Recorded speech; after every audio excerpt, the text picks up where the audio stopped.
It has been 200 years since the Great Exodus from Earth. Thousands of colony ships left the dying world in search of a new home. Two factions survived. The Zaros Republic found a habitable system and rebuilt. The hegemony of man found nothing, cursed to drift through the void until a lone Zarosian ship found them. They guided the hegemony back to their system, eager to reunite with their lost clan. The hegemony attacked immediately. The war lasted 3 days. Zaros was forced to surrender. The hegemony proclaimed themselves humanity's arbiters, guiding them into the future. In the 5 years since, the hegemony have taken over everything. Planets are occupied, mechs stomp through our streets, warships blot out the sun. Pockets of resistance coalesce together into the Rouse. They put their lives on the line to drive the hegemony off their worlds. This is their story.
Hello, everybody. Happy Saturday. Very good to see all of you. Thank you for coming back to twitch.tv/Frogcast for the second episode of Crabs in the Pocket, a Beam Saber campaign.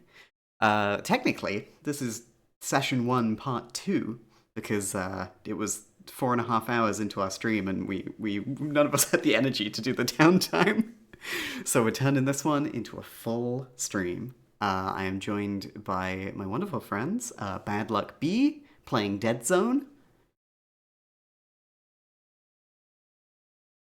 B? Hello, hi, happy Hi. Saturday, I love you. Yay! That's nice.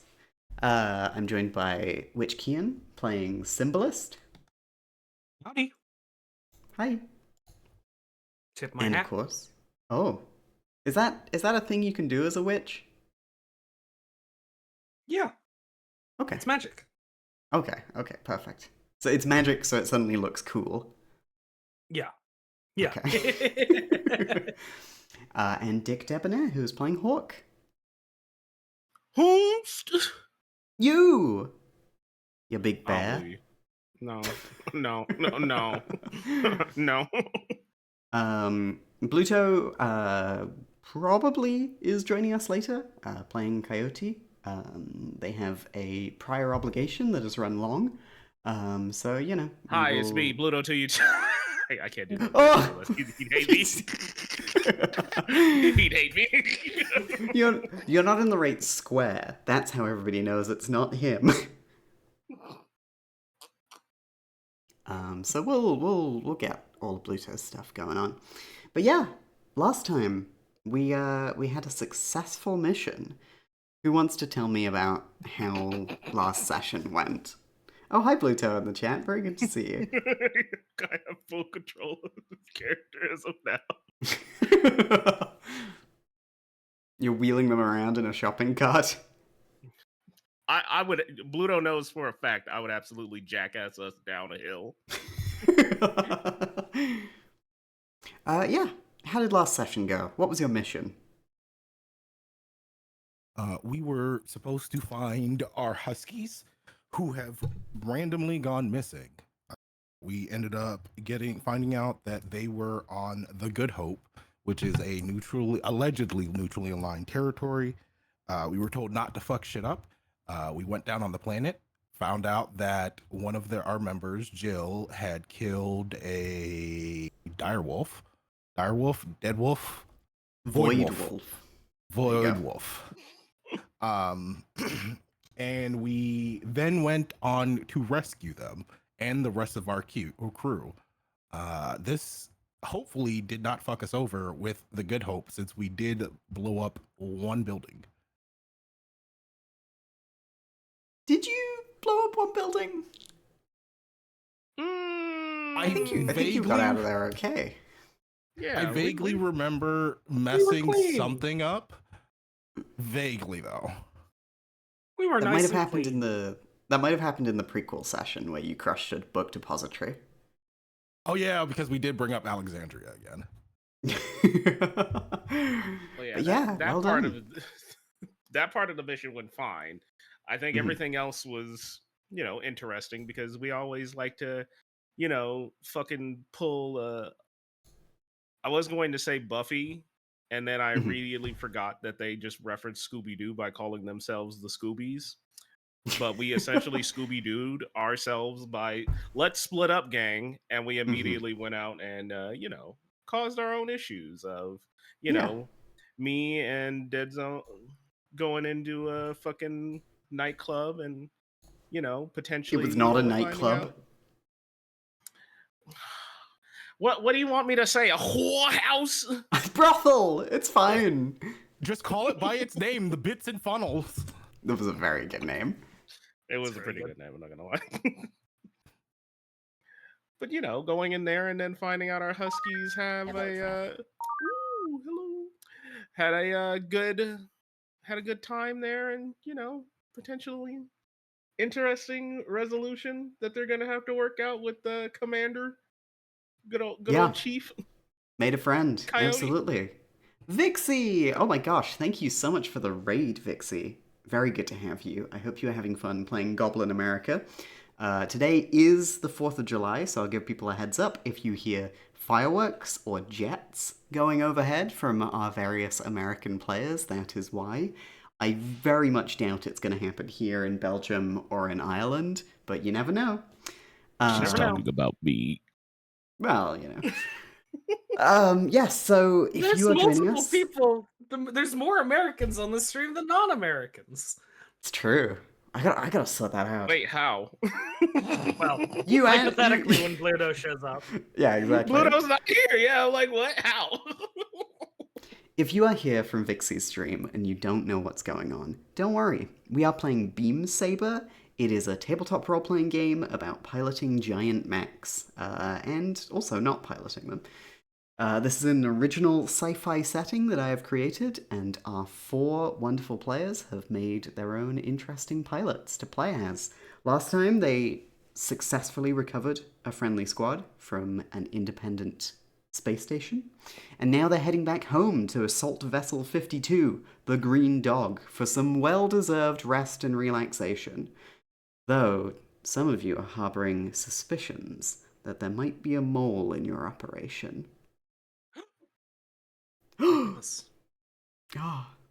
If we address Vixie Bombay's raid, that means this is a sentence that I can say freely, knowing that you're gonna have to cut it out from the podcast.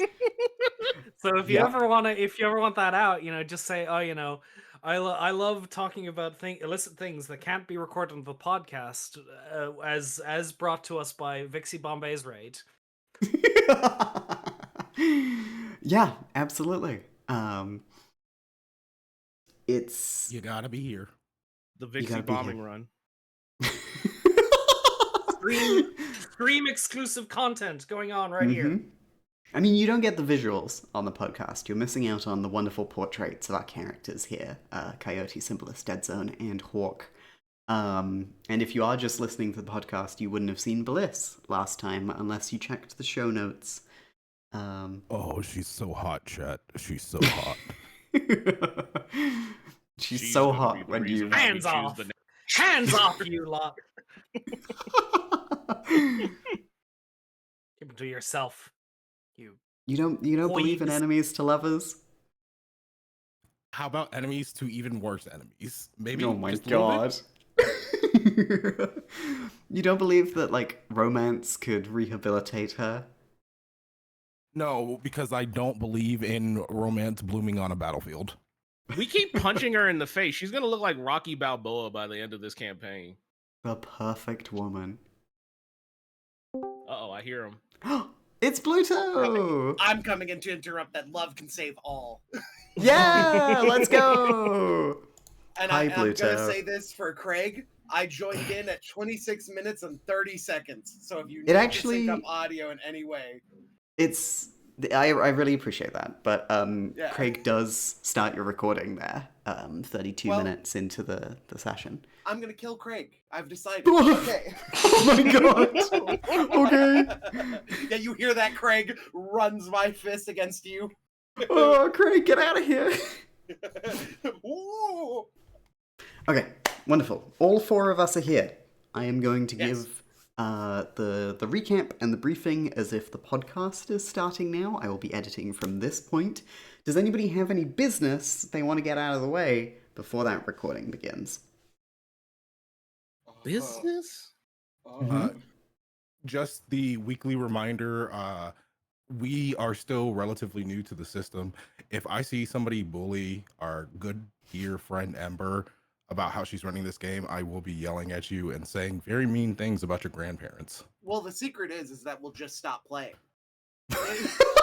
Oh no! Like, I'm not oh, gonna you stop hate- because oh, for some you chug. hate us playing this? Oh, that's a shame. It's now a private.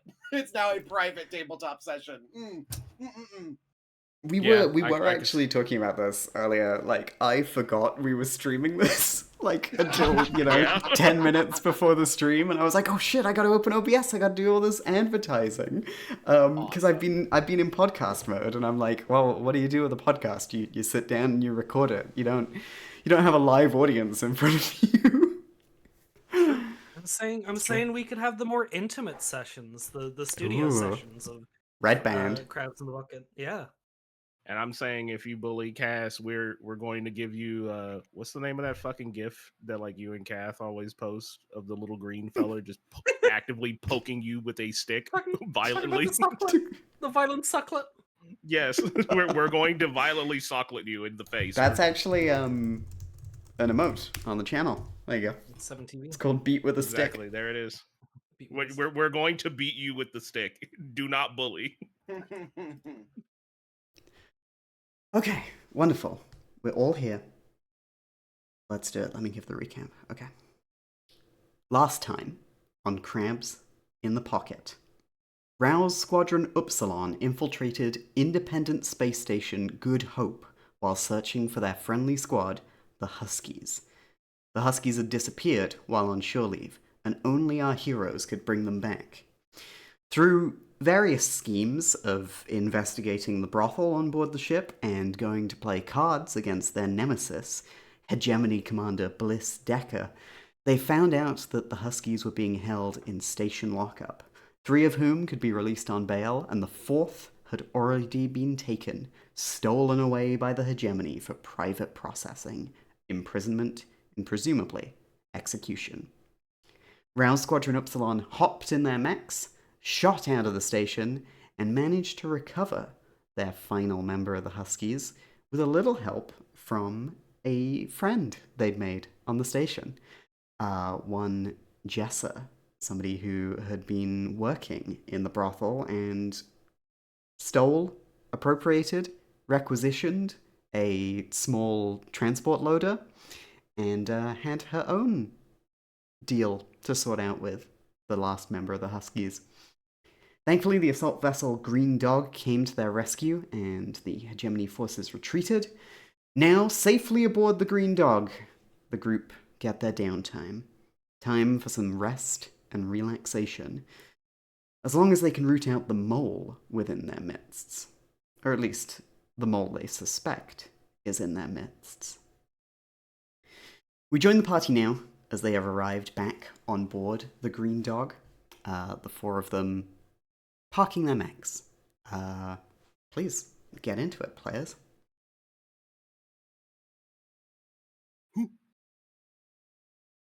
Are we still within the vicinity of the Huskies? Yeah, the Huskies are on board the Green Dog as well. they will be in the same hangar that you have deployed from. Well, the same hangar your mechs are stored on. Basically, the green dog is like an aircraft carrier. The hangar holds the mechs, and then like when you need to deploy, it moves them on rails and then up an elevator to the command deck where they can be catapulted off.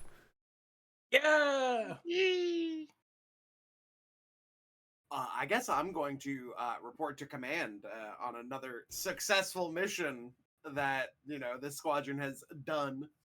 Absolutely. Your direct commander, Lieutenant Rampart, will absolutely want a debrief from today's mission. You will find them. I think I'm going to bring the Huskies along with me because I feel like having them for this debriefing is going to be really important compared That makes to sense. other ones. Yeah. The captain of the Huskies, who will presumably be doing the talking for them, is named Ep.2. Does anybody want to play them in this upcoming scene with Coyote?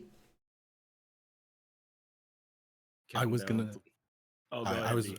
no. I was gonna ask not to do this because I was gonna request that Kane also tag on for this debrief because she is Sure. very. She would like to know what the hell is going on with Jill. Okay.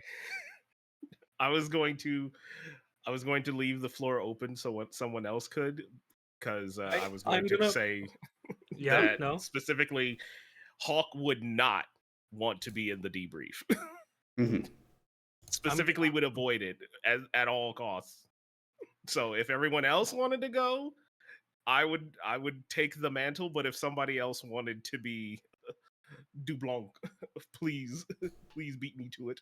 The problem is that I desperately want to be Dublanc, but I'm Coyote.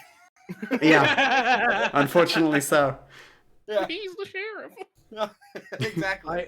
I warn you, if I take control of Dubonk, I'm gonna be doing a bad French accent. I wanted to Okay, do the it's French decided. accent so It's bad. decided. Kian's gonna be Dubonk. Wonderful. Sweet. And I think I'm gonna say you're only bringing Dubonk with you, not all of the Huskies. This is, a debrief. You don't need the whole squad there. I feel like we should also consider bringing Jill, considering there's additional context that we'll need. Yeah, you wanna sort that one out with Jill? Does somebody want Yes. to try and convince her? I guess I would. Okay, great, good, Hawk. B, you want to play Jill? I can definitely take Jill. Yep. All right. Do you want to give me a description of what Jill looks like in your mind? Jill is this almost scraggly, lanky. I don't want to say this improperly, but like this lanky physique where their arms feel like it's too big for the rest of their body, more limb than body. Okay. Very short cropped hair, very bright, like almost piercing eyes, and a smile that somehow manages to light up a room despite the horrors she's seen. Oh, that's nice.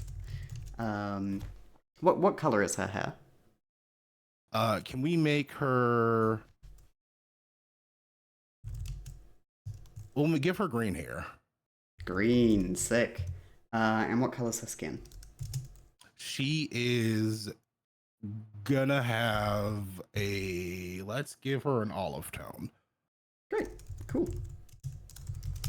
Olive skin, lanky, short-cropped green hair, bright piercing eyes, a smile that lights up a room. Husky pilot number 4, Jill Reggs. You can see her. Unlike the rest of the Huskies who are departing from their mechs, we were sitting here in the call deciding what we wanted to call the mechs in this system as like a general name, and I think we'll need to have that discussion after this. Rather than something we do on air, but we came up with some good suggestions.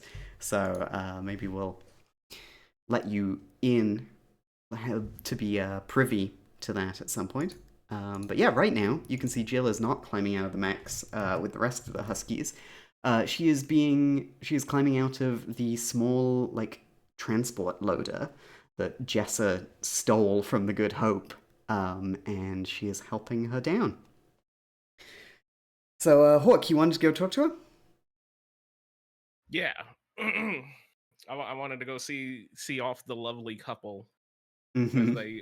as they have finally gotten to safety. Hey, ladies, glad to see you both made it out. So were you ever gonna tell us kind of what the plan was? We almost, could have shot you guys down out there in the middle of hegemony space.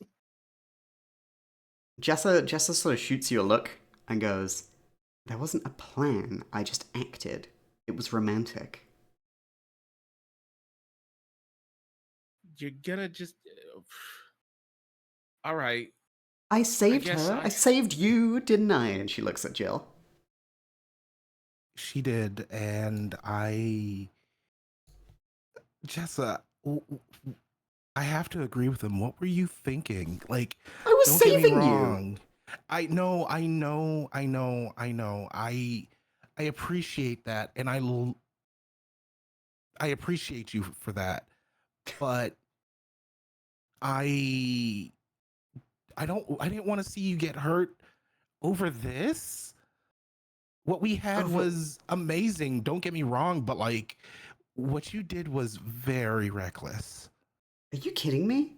I go out there and I save you, and I work with these people to save you, and I do all of that, and you're gonna call me reckless? You're gonna lecture me? You're not my mother. Want to see you Hawk starts hurt. backing away a little bit, like. I didn't want to see you hurt. I just didn't want to see you hurt. Jessa leans in and plants a kiss on Jill and says, "Where are your quarters?" In my pocket. Shut the fuck up. Oh my god.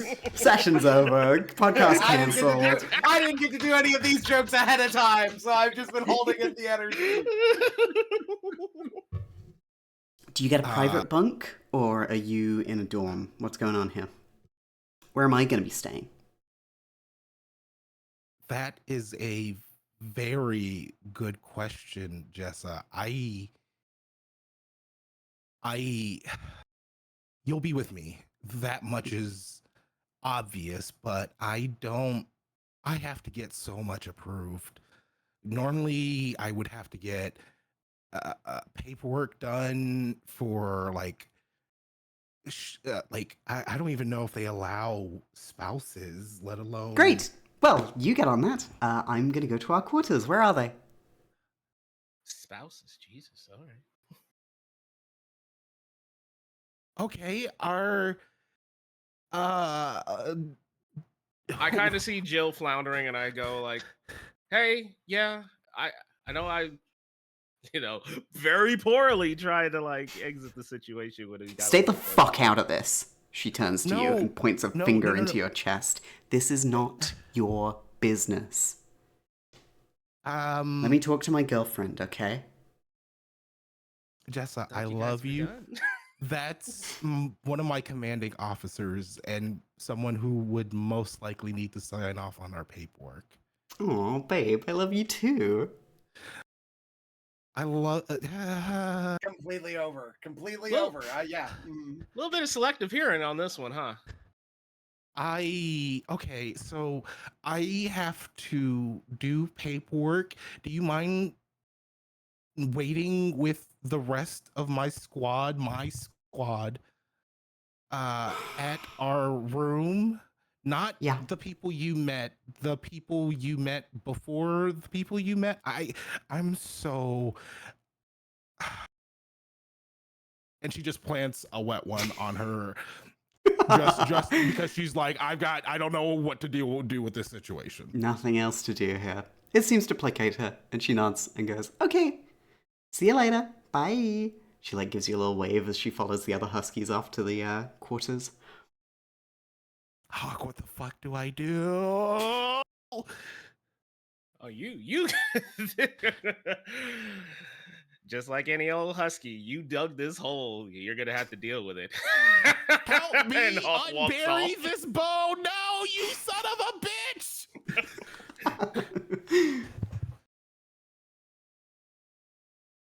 Great. Hawk just kind of walks off, Excellent. like, yeah, I'm not Are dealing you? with this. So you're not even inviting Jill to the debrief? No. I think it's me, Jill. So it's Coyote, Jill, Dubonk, because Mhm. we need these three perspectives because it's the original mission of getting the Huskies. It's Mhm. the split off between the two of them as the captain and Jill went to a different Mhm. location, and so we need both of their perspectives to get the full sit rep. Beyond that, throws my hands in the air. I don't really need anybody else for this debrief. Like, Mhm. I mean, maybe Hawk, but we've got Dead Zone. We've got Dead Zone coming. So, like, Yeah.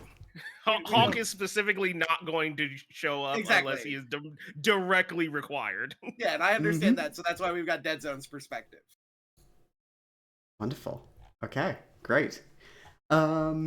Yeah, so if you two are going off to the debrief with your commander, what are Hawk and Symbolist doing?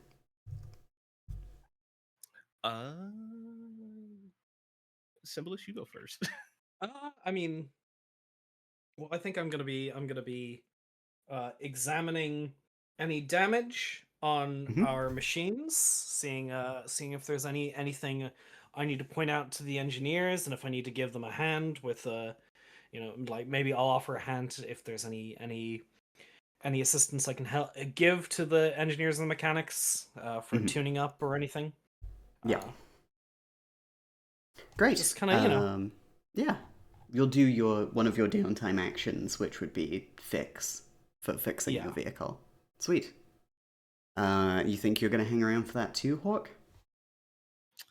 I would probably go training because Okay. Hawk would feel a little bit like self-conscious after like, hey, I really had to like get in the fray this time when the original plan was like cover some bombardment from long Mhm. distance. Why am I driving a mech or a undecided name for this? And I'm not good at actually using my machine, so he's gonna go train.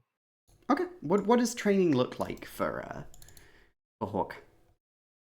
I would imagine a ship like the Green Dog would have some type of training sim. Mhm. So he's going to find the first available sim and just kind of lock himself in it, not think, not try to schmooze, not try to talk, and kind of lose himself. Just pre-calling shots, bombarding as much as he can so that he can build up that bombardment skill. Sure, absolutely. Yeah, so you're heading off to the simulators, which probably aren't far from the hangar. Yeah. Whereabouts on the ship do you want to place them? I guess like here-ish. Great.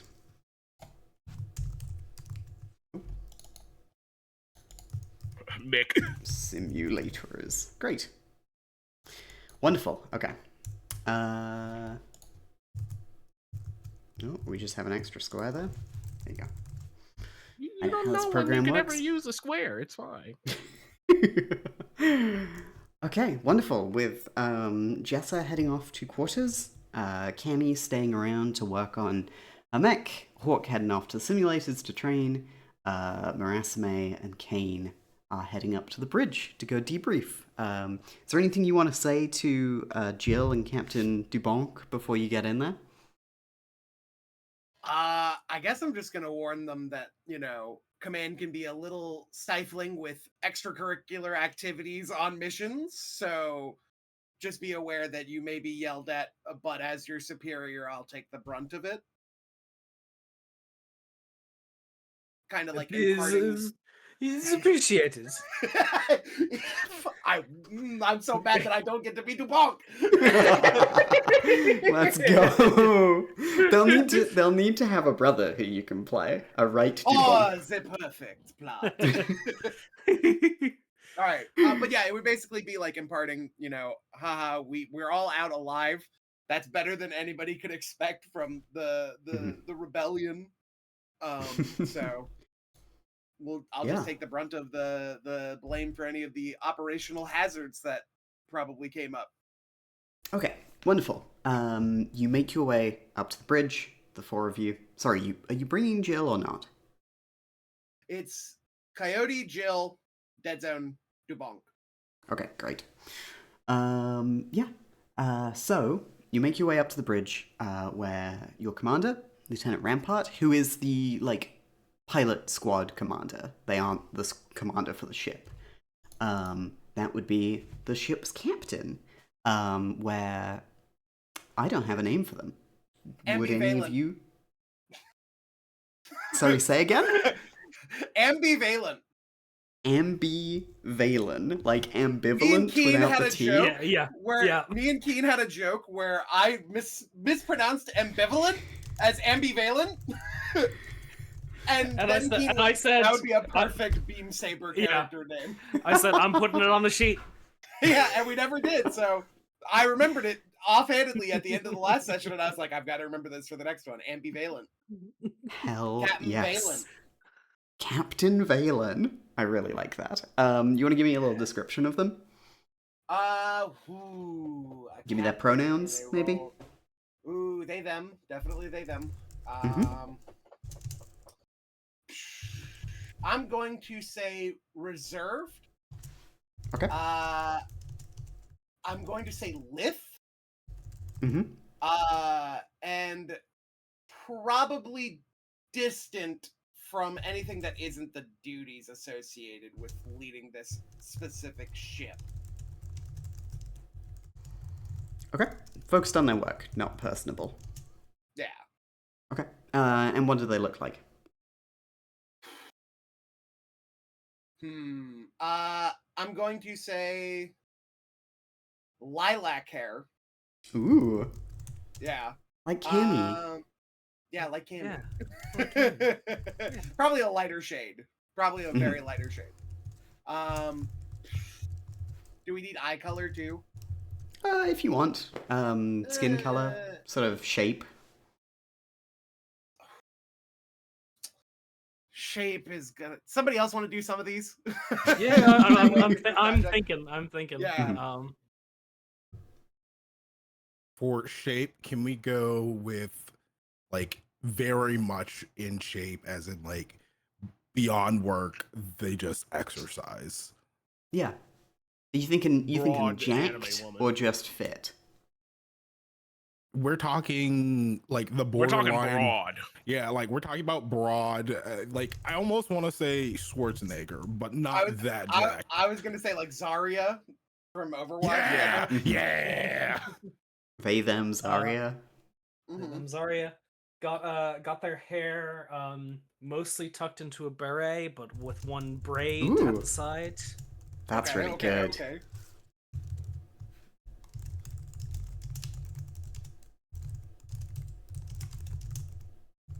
And anybody want to pick a skin tone? Not it. Can we go with the paler side of tan? Sure. Tan, but doesn't get to see the sun a lot. Yes. Right. Yeah.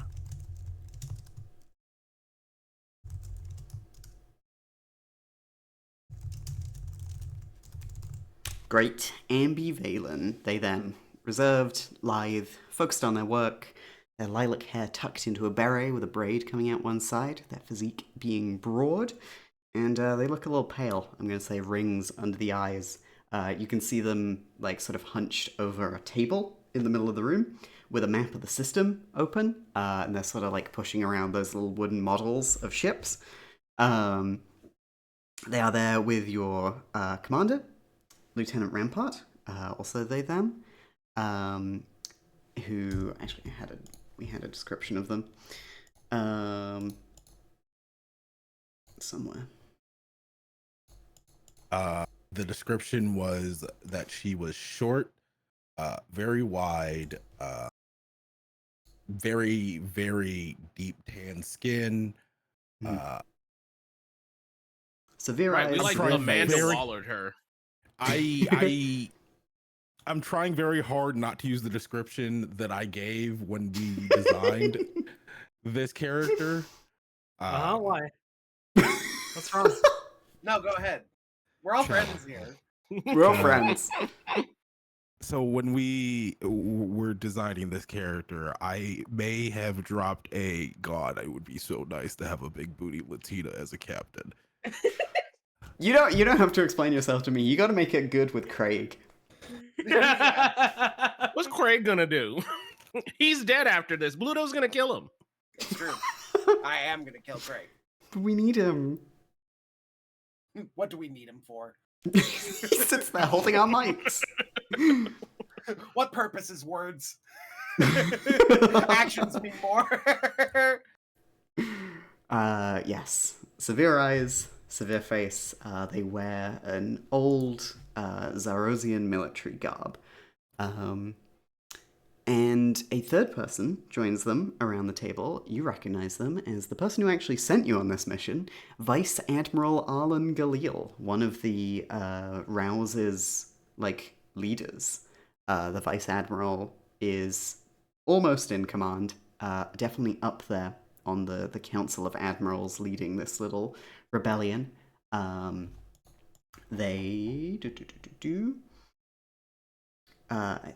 Arlen Galil has white skin, a tired face, wary eyes, medium blonde hair tied up in a bun, and he's wearing a proper Zarosian military uniform. It is spotless. And he's the first one to notice you. And he says, You're gonna give him the Werner Herzog voice before you even say anything, right? You're gonna give him the Werner No, Herzog. no. He talked You last gotta time, have and he Werner goes, Herzog. Upsilon, mission successful? Mission successful, Vice Admiral. Well done. We were just sorting out the spoils from one of our most recent skirmishes. You want to come join us? If the offer is extended to my 3 compatriots here for the debriefing that we are going to have to go through. Absolutely. It would be a You're pleasure. all welcome. Fantastic. We were just actually going to be assigning supply points to your squad. So, it is mission complete. We get to now resolve reward, trust, entanglements, and downtime. If you didn't know about Beam Saber, it's quite a crunchy system on the back end. We have a lot of charts. We have a Google Sheet up tracking reputation and stuff. So, here we go. Reward. First of all, you get to take your supply roll from the Mission Employer faction, which is the Rouse. Your current status with them is 0, neutral.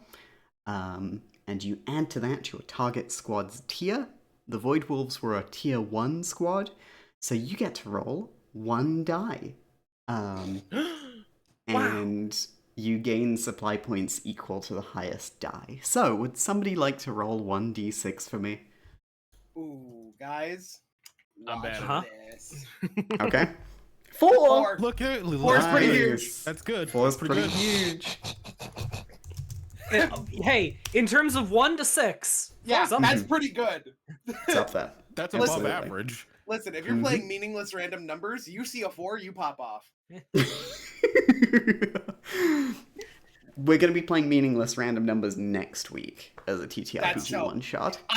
I want you to know God is watching. You mean Craig? Yes. What? Craig is what?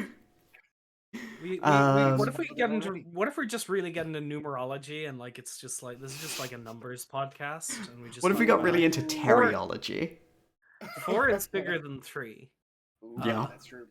It's no 5 though. 5. That's a prime number, baby. That's greed. But consider 4 is death in certain cultures. So, you know, Scary. You gotta be careful of that. Is it death in Zarosian culture? Considering that I'm they gonna send roll us in a squads of 1d2. 4. Nope, hold on. I'm gonna roll a 1d2. It is. 2 was going to be yes. What? That's not what I would have. Well, consider it, if yes is the bigger answer in this, right, that it would impact the rest of our lives by having it be that. I'm playing into the numerology. I Tier is liked what B was saying about how the fact that they set up squads of 4 means you're basically also- being sent on suicide missions. It works. It works. That's also why Husky's team is also 4. Exactly. Alright, so according to Zerosian numerology, 4 is the number of death, and 2 is yes. Which means 42 would be death yes. Ooh, death yes, please. Please. Me tying this into Hitchhiker's Guide to the Galaxy as slowly as possible. Wonderful. Okay, so because your employer faction is a democracy, or at least that's what Zaros was once and what you're hoping to restore, you get +1 personnel and +1 materiel. You can spend this on stuff later. Okay. And you can turn your supply points into either personnel or materiel. So, right now, you can see in the notes channel you have 4 supply points and 1 personnel and 1 materiel. Yeah, so right now you get to assign the supply points as materiel or personnel, but I'm going to say we can do this as things come up. As long as we have them sorted out by the end of this downtime session, don't worry about it. Did anybody here progress their drive? We did that already at the end of last session, didn't we? Yes. Yeah. Okay, great. I don't think we just did that. Did a any of little us? early I then. don't think any of us did. I would dare say that none of us did. That's okay. We'll work it out. Maintenance. Alright, any pilot may spend an amount of materiel, then roll that many dice. Their vehicle refreshes a number of quirks equal to the highest result. All level 1 harm and level 1 damage is removed. You can do this now with materiel, or you can do it later as part of your downtime. Actually, no. Upkeep does require you to spend materiel. So, we'll save that, because that's what Symbolist is going to be doing. Patron faction goal. Add 1 tick to the goal's clock if the mission supported the patron's faction's goal. Let's have a look here. The Rouse, the Rebel Alliance to unify Zaros, their goal is to prove it's good versus evil. That you want to be on the side of the angels. Did you progress that goal by existing outside as a force of good for Zaros? I would say yes. If you want me to argue it, I'm willing to argue it. I'd love to hear your reasoning. Support the argument. So my argument focuses mostly on us maintaining a positive relationship with the neutral parties that were not as tied to the mission as much as us versus the Void Wolves, but keeping neutrality across the entire space station of we didn't harm any civilians, we didn't blow up anything. We really focused completely on the Void Wolves and maintaining the reputation of the rebellion and trying to say, like, make us as a ambivalent faction. The captain raises an eyebrow at you. I know. I would say that, like, and we did complete the mission with no casualties. Like, we are trying to save as many people as possible from this stifling regime against us. Yeah. Could have been worse, basically. Could have been worse. Yeah, I'll give you 1 tick in your patron factions goal there. Yeah, then the squad takes +2 reputation. If the target squad was higher tier than the squad, you get +1 rep per tier higher. They were. You were a tier 0 squad, and they were a tier 1, so your squad gets 3 reputation points. Bam. And, yeah.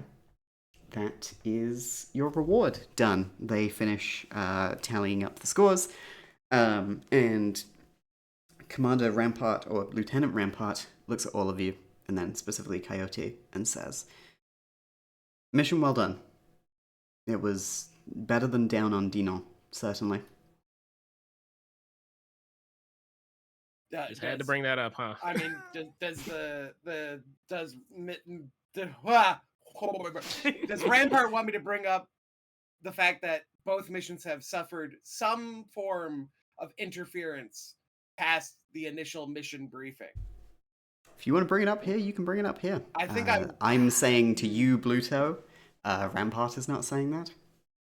Yeah, I know, but I think I would bring that up. I would say, like, Fantastic, in response say to, with regards to the mission on Denier and this current mission that we're coming back from, the Void Wolves have insinuated that they have had multiple opportunities to learn about our plans before we've even made them, which does worry me.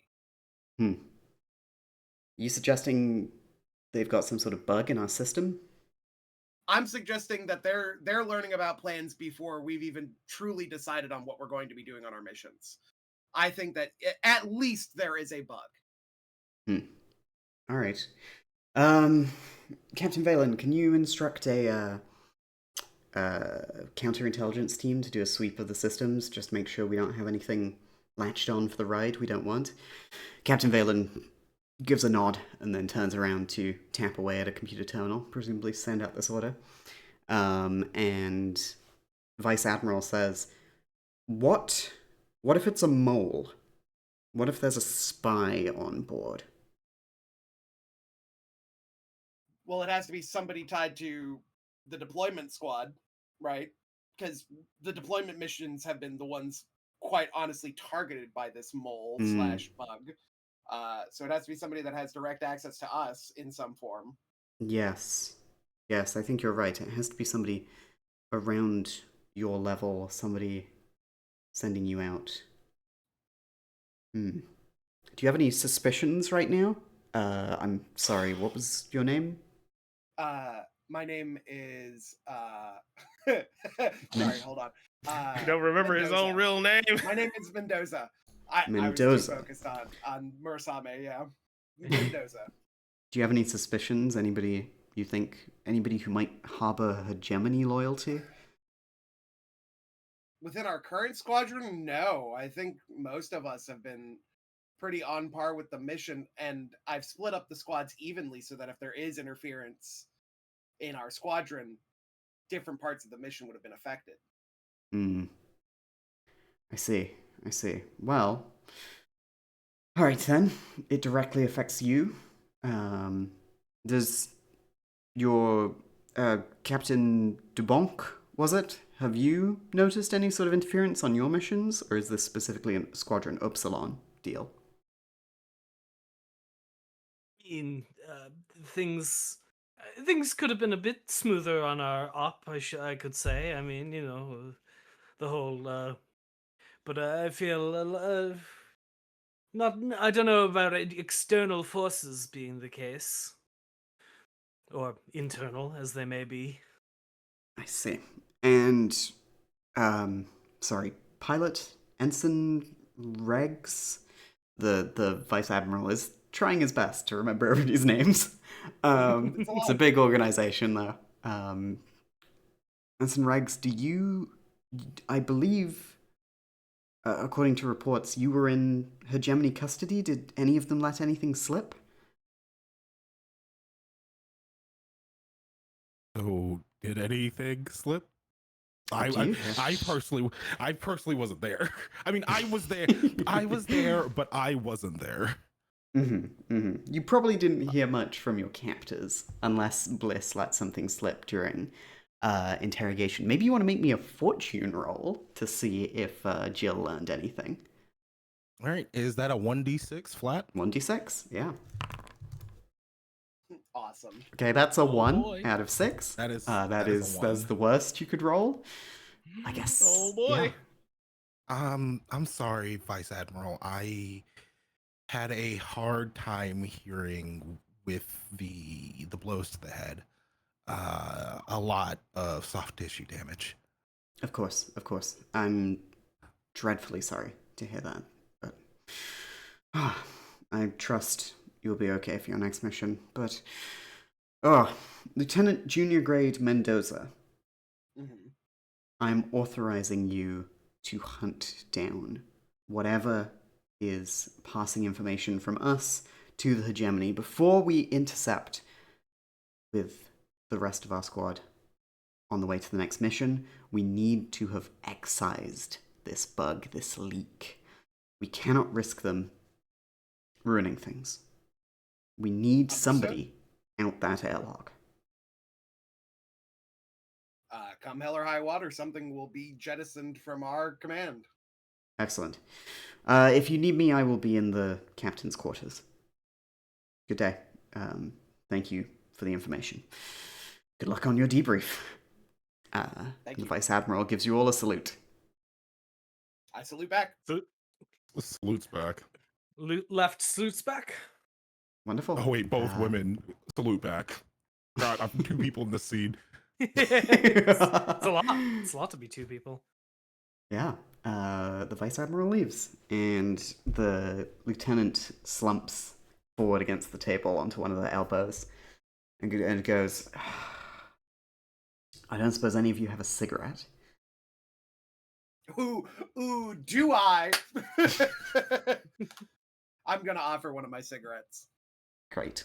Yeah, they nod in appreciation. They go, fucking mole.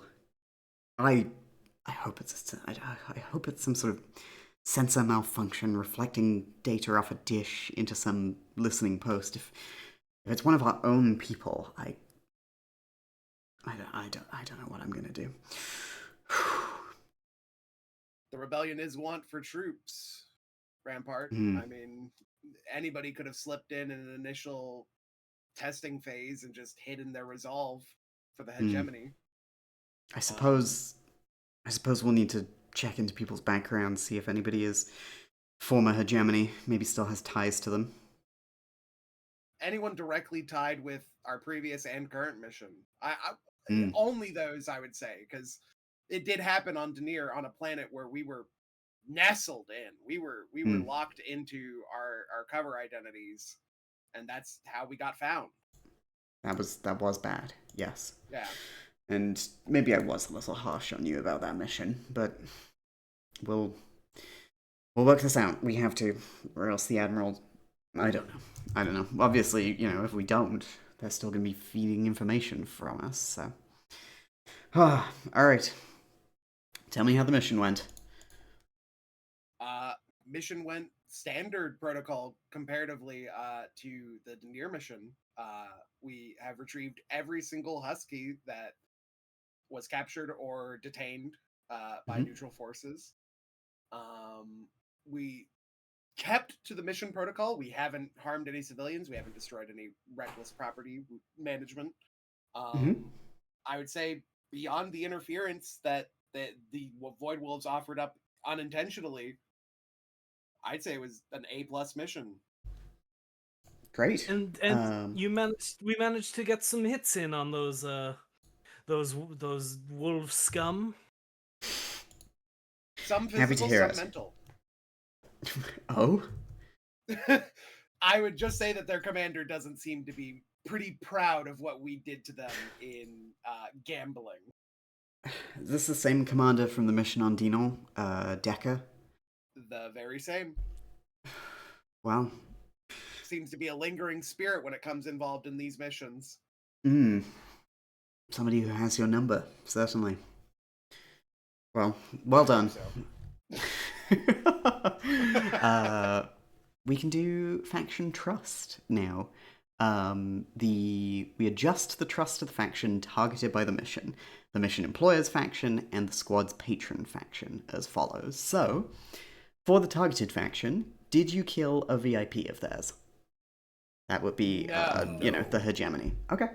Did any hegemony civilians die? No. I mean, no. Throwing my hand back and forth, do you consider the other pilots that were with her as? Oh no, that will be coming up later. Okay, yeah, I was gonna say they were active combatants. Then I'd say no civilians, no hegemony civilians. Important infrastructure damaged?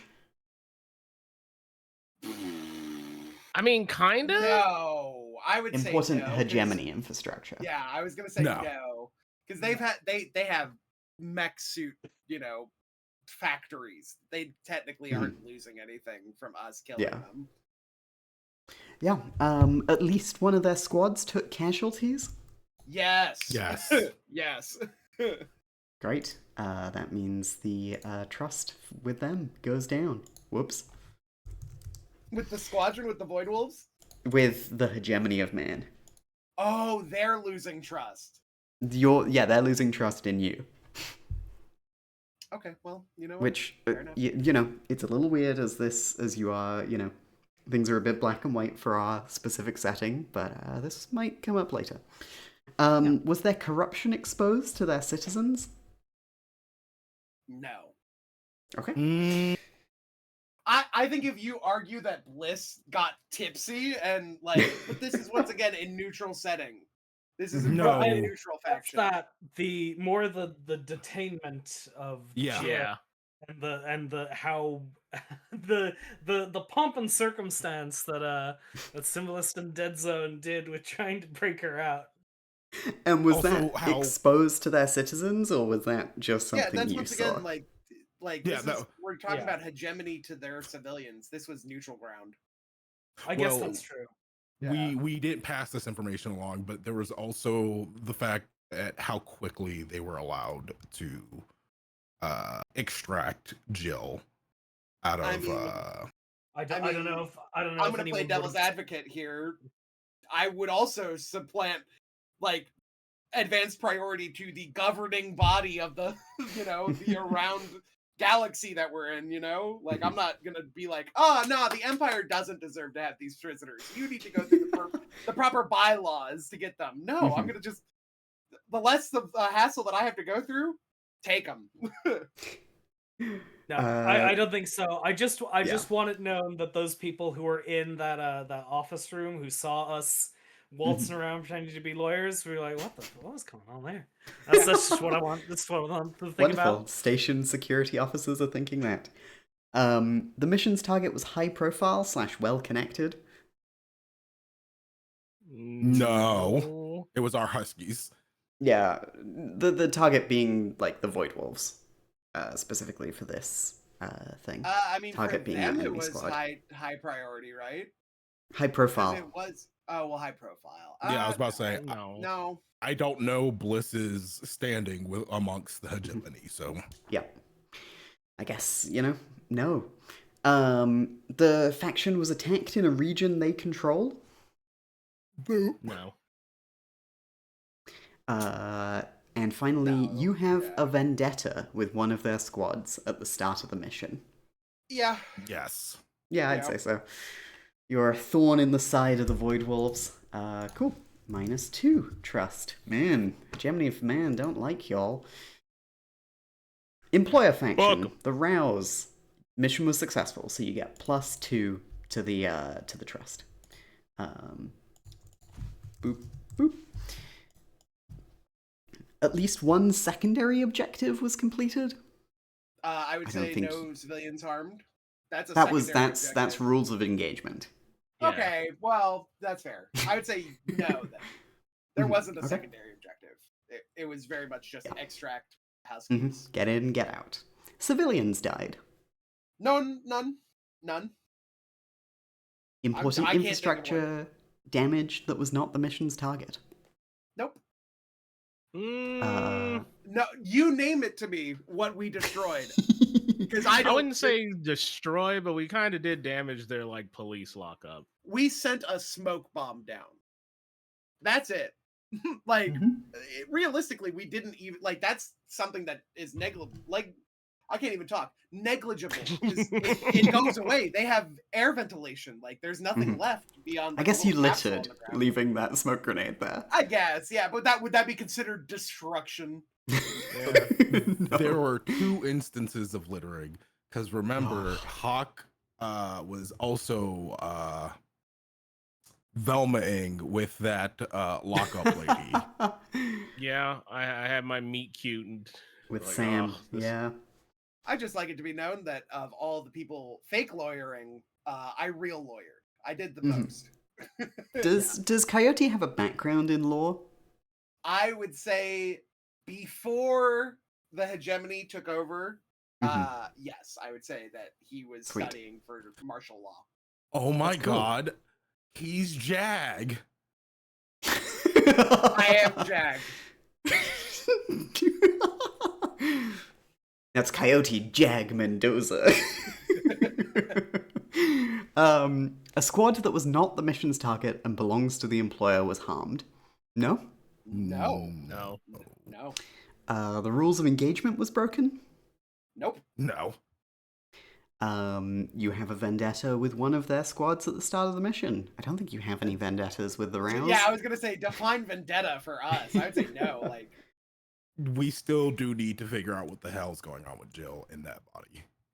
I wouldn't call it a vendetta. Yeah, and the squad's patron faction, which was also the Rouse. Did you aid another faction during the mission?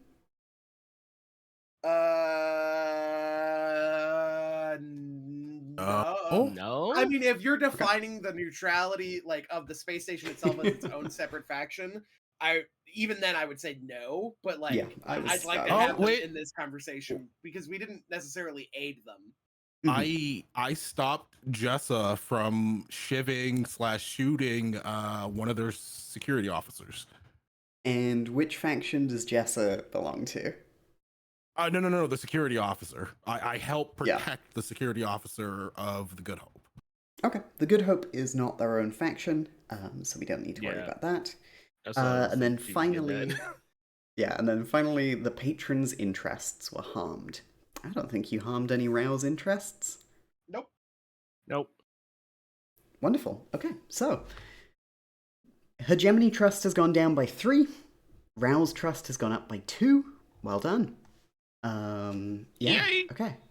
So now they hear your debrief. You went through all this stuff.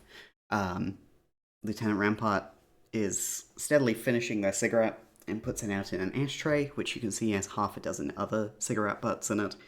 And they say, all in all, mission well done. I think you've earned some relaxation time. Obviously, get working on that mission for the Vice Admiral. Keep it quiet, certainly. Don't let anyone outside of this room know we have a mole, or they might try to escape, or they might try to pull off some sort of attack. Speaking of quiet time, Rampart. Jill has a stowaway that came with us as part of the rescue operation tied to the Huskies. She's not a stowaway. Before make we a continue friend, the argument Jill? of whether or not a stowaway is a stowaway, recommend that you probably keep her around because I've seen what happens when you don't keep them in close proximity to each other. Things get destroyed, and we really can't afford the repair costs of somebody in love going crazy. Why does everyone keep saying it's love? We met like 5 days ago. I think I would turn and say, "You've got it bad." Not even in a good way. I would not be saying this in like a positive, like, "Oh, you've got it bad." No, you've got it bad. You've got it bad. It's just Got bad. it bad. You got it. You got it. You have a function. You have a functional stalker locked on top of a ship with us. Good luck. Thumbs up. Recommend that she probably stays near the Huskies. We can keep her on need to know basis of what everything's going on here. She's not a pilot. Nothing tied to this industry. Is this the person who came in the loader transport? That would be The very loader one, the mech? same. She's not a pilot? Not even maybe some aptitude buried deep within her psyche, but without proper training, volatile, disruptive, dangerous. Sounds like half my pilots. Are you sure we I can't know. train her? Denzone pipes up briefly. Yeah. She is trainable. The issue is the length of time it would take to train her and to remove some detrimental aspects of her personality. I Dubonk, hate you to say got room in the Huskies? an exception could be made. Yes. Well, I mean, I would if like. she's gonna I be would like to hanging throw my. around, I'd like to throw yes, my hat in the Coyote. ring once more Mhm. as leader of this little squadron and the big squadron. Potential aptitude for pilot disregarded. She's too rebellious for even the rebellion. She has no Oh. loyalty at all to anybody else in this ship other than a passing fleeting interest in Jill. It could go badly if we trained her. I'm stating my issues ahead of time. Oh, you have it bad, don't you, Jill? Did they not tell Why you that does- girls love a person in uniform? First of all, I look good in anything, but how was Yeah! I supposed to know that? I've got it bad, don't I? You got it bad. You got it bad. It's okay. All right. We all human. We all make mistakes. Yeah, I mean, with all due deference, it very much wasn't a mistake in the moment, sir. Oh no, it never feels like a mistake in the moment.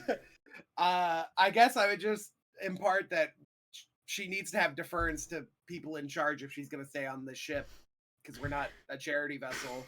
This isn't a vacation. This is honest to God work against the hegemony. There has to be a chain of leadership here. And if it's got to be Yes. Jill responding to DeBonk, responding to me, I think a lot of things are going to get lost in that game of telephone. Mm-hmm. Well, you know, you're in charge of the Huskies, Coyote. I'm gonna leave it up to you in the end. See what you can do with her. But if she can't be trained or anything, cut her loose. Understood. Permission to speak, Okay. Lieutenant and Lieutenant Junior. Is this Dead Zone? Yes. I mean, yeah, agreed. Permission granted. Speak freely.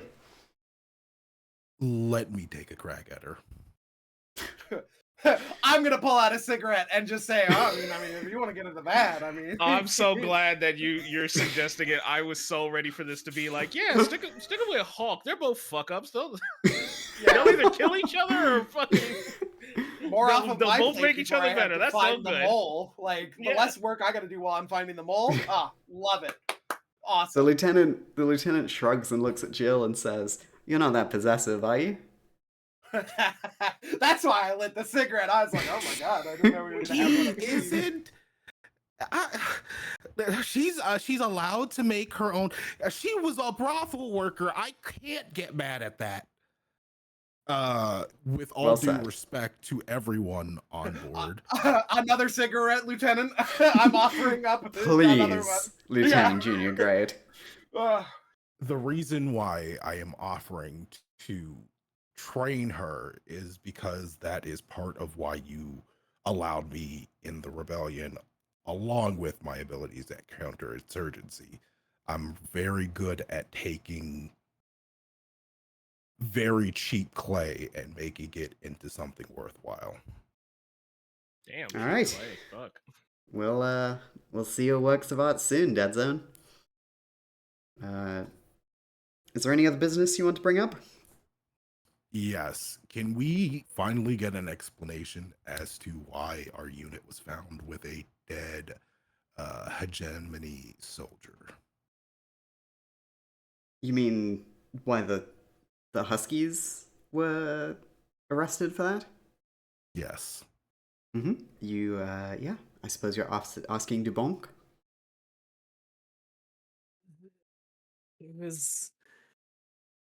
It was not a pretty scene. Things got out of hand. We were playing it cool in a bar. We got some drinks in us. It escalated. A firearm was drawn. It was purely self-defense, we swear. But that's not how they would tell it. Yeah, I bet they wouldn't, says Rampart. And they shrug and they go, look, You're out lockup. Good hope. We'll see if they want to press charges and try and bring you in, but we're not offering extradition. A dead hegemony officer is fine by me. Did you get their name before you killed him?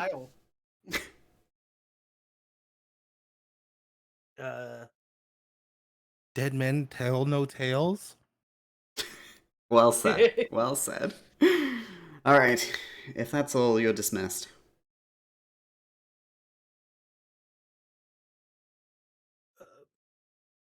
Thank you, Lieutenant. Anytime. Good hunting. I guess I'm gonna stub out my cigarette. I didn't even get halfway through it. You know, Yep. just whatever. Yep. I It mean, is. salutes. The Green Dog I'm- is 100% a non-smoking vessel. I know. Which doesn't stop about 20% of its crew. From smoking. Yep. You know, it's strain on the air scrubbers, and that's the official reasoning. What is it? What is it like? Yeah, what is it like smoking in a In a zero refiltered gene? air Yeah, ship. yeah. Oh, everything's gotta taste and smell stale as fuck all the time. Has anyone ever asked like a NASA guy what it's like? What it'd be like to smoke in space? Actually, you know they've got... I'm willing to look that up right now if you continue this Mhm. conversation. You know they have that gravity bong, right? Would that work on the ISS? No. Ooh. No. It just wouldn't. No. I think we need to send our top scientist up there Yeah. to get a high. Higher than anyone has ever been before. One might say. True. Hell yeah. Well, We need to get like a vape on board the International Space Station. So from Fucking what right. I'm seeing, Mhm. the original thing probably would be that you didn't want to smoke in the spaceships, obviously, because it's 100% pure oxygen in there. Yeah, So okay. the moment you light up a cigarette, everybody is dead. I think they went through nicotine patches. That would be my Okay. answer, is that instead of smoking, you did the patch. And Buzz Aldrin getting back from the moon, going like, God, that was stressful. I need me a smoke. But yeah, I would say that there's probably like replacements. I was gonna say that I'm not lighting a cigarette with a lighter. I'm using an electric like button pressing up against the tip of the cigarette to just ignite it that way. Sick. But in a closed compartment, like once you put the cigarette in, it closes around the cigarette, Yeah. lights it, and then lets it I go. like it. Yeah. Okay. Cool. But imagine how cool of an image it would have been if after taking the first step on the moon, Neil Armstrong put a cigarette on the ground and then stamped it out, and that's the iconic footstep on the moon. Good day. You have just sold me on that being an anti-smoking ad. Yeah. That's really good. Although, Like, kick the habit, like, and then it's Mhm. just stomped out into the fucking crater of the moon. It's Yeah. the images they put on packets of cigarettes to stop people from smoking, except this one increases smokers by like 300%. Surgeon General admits that shit's dope. Smoking that shit the astronauts did. Mission We call status them- hazardous to your health. We call them moon ports. My meteorite Marlboros. Jesus Christ. Okay, we were Prepare playing for ignition. Awesome, holy shit. We were playing a tabletop RPG or something? Oh, we were. Okay. Oh, yeah. No, we're hanging out.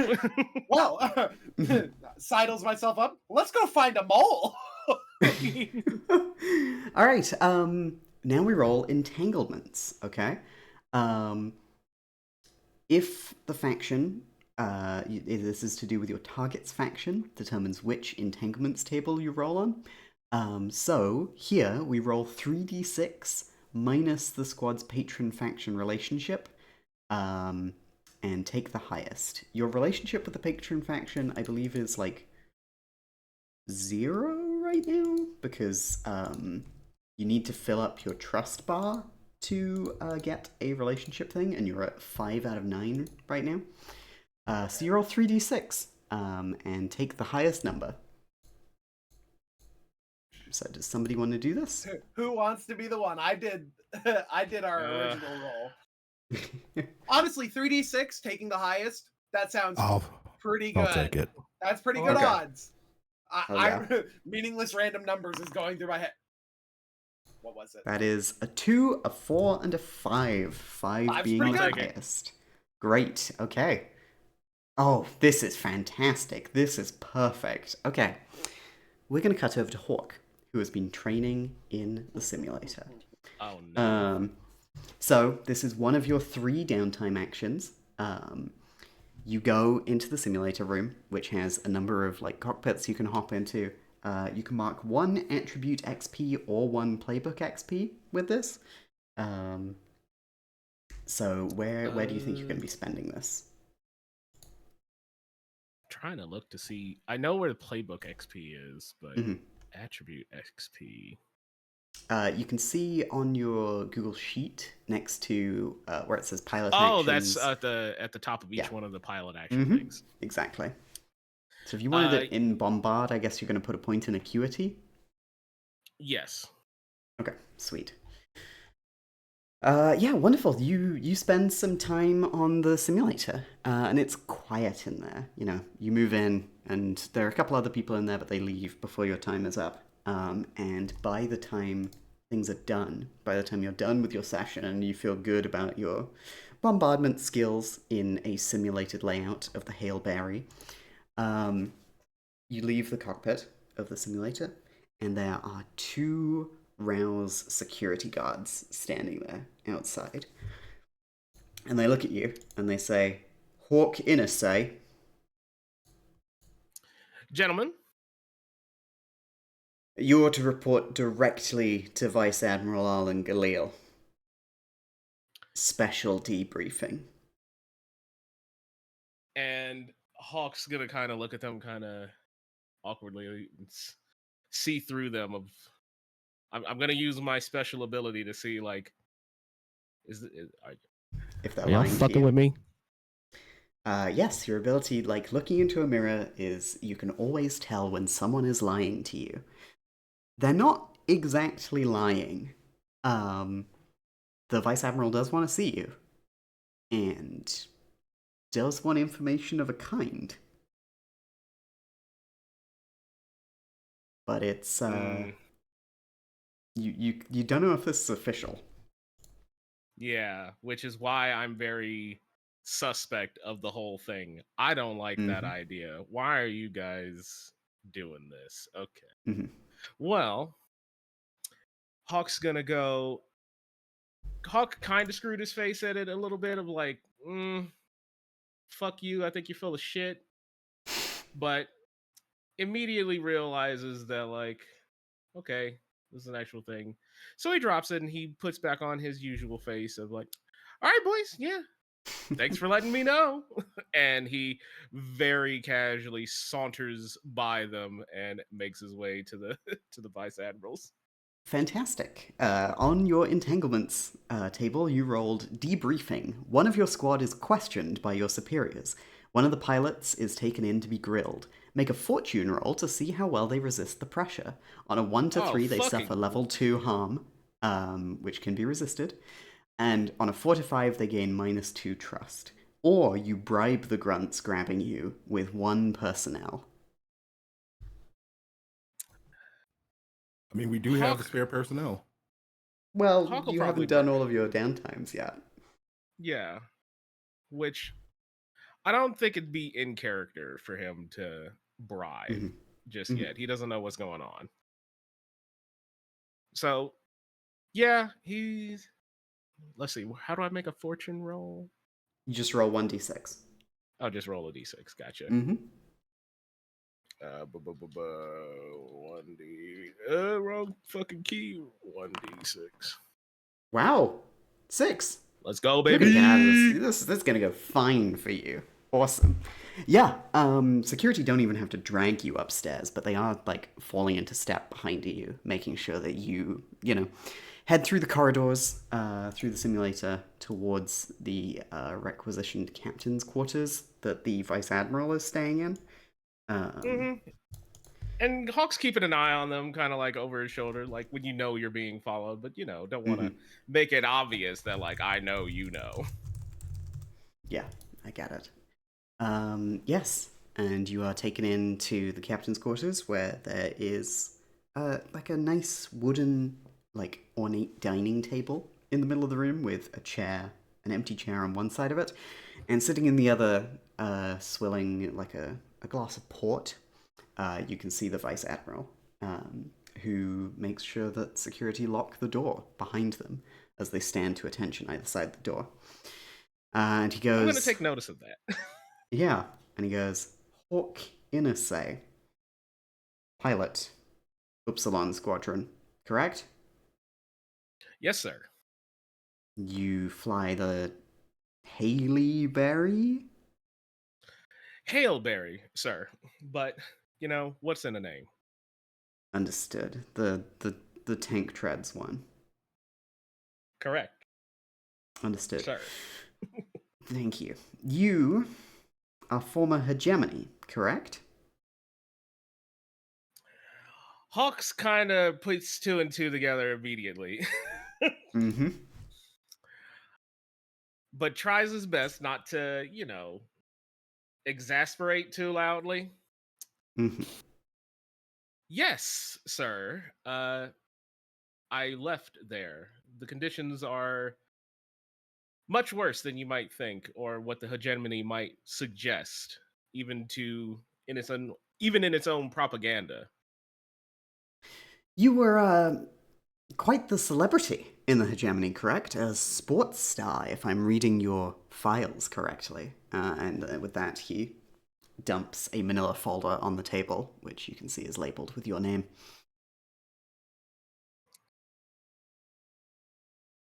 Correct, sir. Did it also describe the home life and my family as part of reason why I might have left the hegemony? No, please enlighten me, pilot. Well, sir, if I can speak freely, Approved. they essentially had me as a poster boy. Imagine being a slam ball star in chains, being a figurehead, a mere toy to prance around and show how great the might and life within the hegemony might be, while constantly hanging the sword of Damocles proverbially above not only my head, but my own family's head. I took a large risk, sir, in leaving the hegemony and coming here. I had to leave my brother behind in safekeeping, sir, in the hope that nothing will befall him or anyone else. And I'm here so that we can get rid of the Hedgies. Nothing Yeah, about that life appeals to me. of course, of course. It sounds horrific. I too understand, The the stress that having a loved one involved in a war you want them to have no part of can take on you. Or at least I did. But they were Sir, blackmailing you. Keeping your brother as a bargaining chip. correct, sir. That Hmm. he's hopefully still safe. As you might Hmm. be able to guess, can't exactly maintain contact lest I break his cover or wherever he might be hiding. Of course, of course. You wouldn't want anything to happen to him. You would probably put your obligation to your brother above anything. Hawk kind of narrows his eyes. Sir, I understand that I'm playing a very dangerous game. Whenever you talk about family or anything like that, especially during a time of war, most people understand that that would come first. However, I am well aware that family doesn't really last if there's nowhere to live. I believe in the rouse, and I believe that my life not only will be easier, but also more sustainable on this side of the fence, so to speak, sir. Bullshit. You've been feeding the hegemony information on your squad's movements, haven't you? They got to your brother, didn't they? They made some deal with you. They explained things. I read the reports of the mission on Dinant. You went off on your own before the whole thing went down. You were meeting with your hegemony contact, weren't you? Admit it! I didn't go alone. There are other people on my squad that can speak for every single one of my movements. If I wasn't so certain that you were actually sending them along with me to make sure that I wasn't making any type of contact with the hegemony. I feel that I'm already being distrusted despite my actions both on the battlefield and off. The Vice Admiral holds up another manila folder, places it on the table, and opens it up, and reads, 9:19 a.m., Dinant City. The 3 members of Rouse Squadron Upsilon, Symbolist, Coyote, and Dead Zone proceed into the underground warehouse to make contact. Hawk leaves, having persuaded a hegemony guard using their former celebrity status to look the other way. Your time is then unaccounted for 30 minutes. 30 minutes. And you think that sometime I was going to be able to find a way to communicate actions that would get myself killed, and then somehow on a second mission also get my squad and myself in harm's way, not to mention the Huskies. I don't know what deal you worked out with them. I don't know how much you hate yourself for doing this. All I know is that you are our prime suspect right now, and you're not going to leave this room until we've searched your quarters for any broadcasting devices. Outrageous, Commander. I can't even believe that you would... What am I saying? Of course I can believe it. And Hawk kind of pulls out a chair and sits down, very unbecoming like, and drops all of his usual facades and, fronts. All right, go through it. As many like to say when in lockup, I have nothing to hide. I'm sure. You're going to be staying right here. And the Admiral looks at one of the security guards, and they come over and they grab your wrists and heave them behind the chair and cuff them together. Enjoy the captain's quarters for a while, Hawk. We'll return when we've got this all sorted out and we can all speak plainly. Looking forward to it, Admiral. Yeah, the Vice Admiral leaves, and leaves the 2 security guards inside the room with you. I don't know if this is a good time, but I was a big fan back in the day of you. Not a good time, buddy. Okay, really. Sorry. Oh my God. Like if my kid wanted an autograph, like we like, yeah, no, okay, sorry, I'll I'll just Love the fans, but not now, man. Can't exactly, sign with my wrists locked behind me. Yeah, no, of course. Hey, don't think. Hey, I've seen this one before. I unlock it and let you sign the thing, and then you knock me out, and then you report to your hegemony boss. He's gonna scream. Can you shut the fuck up, Terry? Oh God! You never let me have any fun, Wall. This isn't a fun detail. Oh, you're always a sport.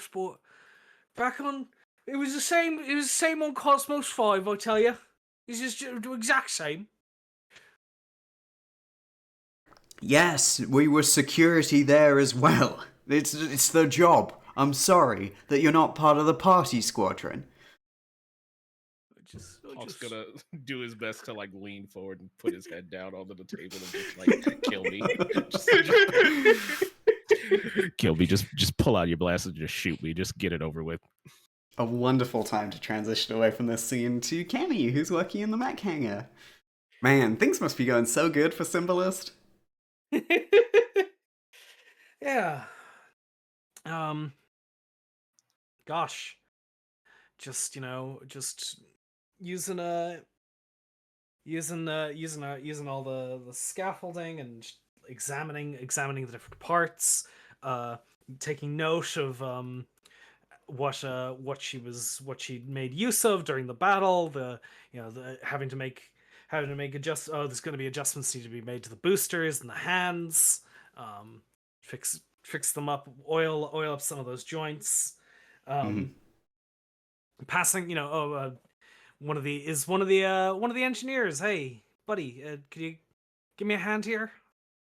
Yeah, absolutely. Do we have a name for an engineer?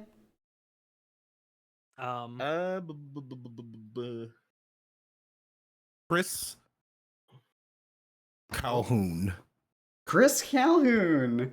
Sick. All right. Who wants to play Chris next to Symbolist here? What you need, boss?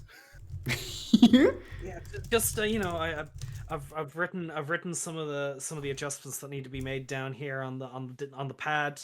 Just like could you fetch me those pieces and we can get to work on this? You need a rudder wheel and a valve replacement. I see what you're dicking, boss. Here we go. Let's go chicken. All right. All right. And this is specifically to refresh your exhausted quirks rather than to fix harm from your vehicle? Yes. Okay. So this would be upkeep, so you need to spend at least one material and roll that many dice. Yes. Okay. I guess I'm gonna roll 1d6. Okay. Yep. So that is going to come out of your supplies there. So now you have 4 supply points and 1 personnel. Okay. Fuck. 1. I was like, listen, I there's only 2 quirks that need to be refreshed. How badly could it be? And then you the rolled worst a 1. possible. I rolled a 1. It is what it is. Which quirk are you going to refresh? I'm gonna refresh the blinding boosters. Sick. Nimble Wonderful, hands which leaves... leaves Nimble Hands still exhausted. You can spend another material to refresh that. I guess I could. What's I suppose I should be aware of my my companions and their mechs. How much combined, how much repairing and upkeep do we need to do? Is repairs also material, or is it just for upkeep? Fix costs needs you to roll your engineer skill. Right, and you can add 1 material for another dice to the roll. Right, okay. But I don't think anybody was damaged. I think it was just quirks. I think it was just quirks.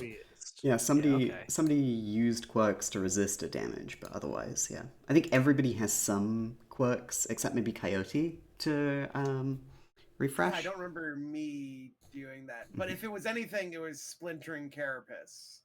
Yeah. I don't have any I need to refresh. I should be good. Okay. No, you know what? Didn't I use aggressive targeting? Oh, yes, you did. Okay, I will mark that I did use that. Okay. Sweet. Well, you got 4 supply points that you could turn into material.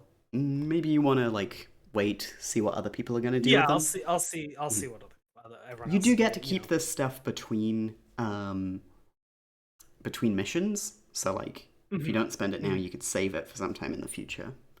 Yeah, that seems like a good thing. Hey, thanks, Chris. Do you mind if I just take a moment with her? Just have a quiet second. Righto, I'm out of your hair. Thanks, buddy. Hey, you did good out there today.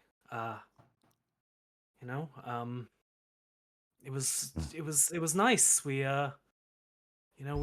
managed to save that girl. It was good, right? We didn't, we weren't hurting somebody. We were saving them. Is it is it any is there any It would be nice if this would be, what we could do all the time. We wouldn't have to fight, just be able to help people, right? It can't talk back to you. In the low gravity of the hangar, you can see floating down towards you is Jessa, who seems to have gotten away from her husky escort and has come to join you. It's just a robot. Oh, she's I'm gonna aware. be fun. I know what Valkor is. I know everything about her. But she means so much to me, and I don't know. It's just sort of become part of my ritual that I talk to her after a mission, and that I express the kindness to her that I hope she expresses to me. It's a strange feeling. I struggle to explain it, but it's just I get it. She's like a big sister. uh yeah, sure, family. yeah, okay, yeah, family. Yeah. Must be nice. She Sorry. your only family?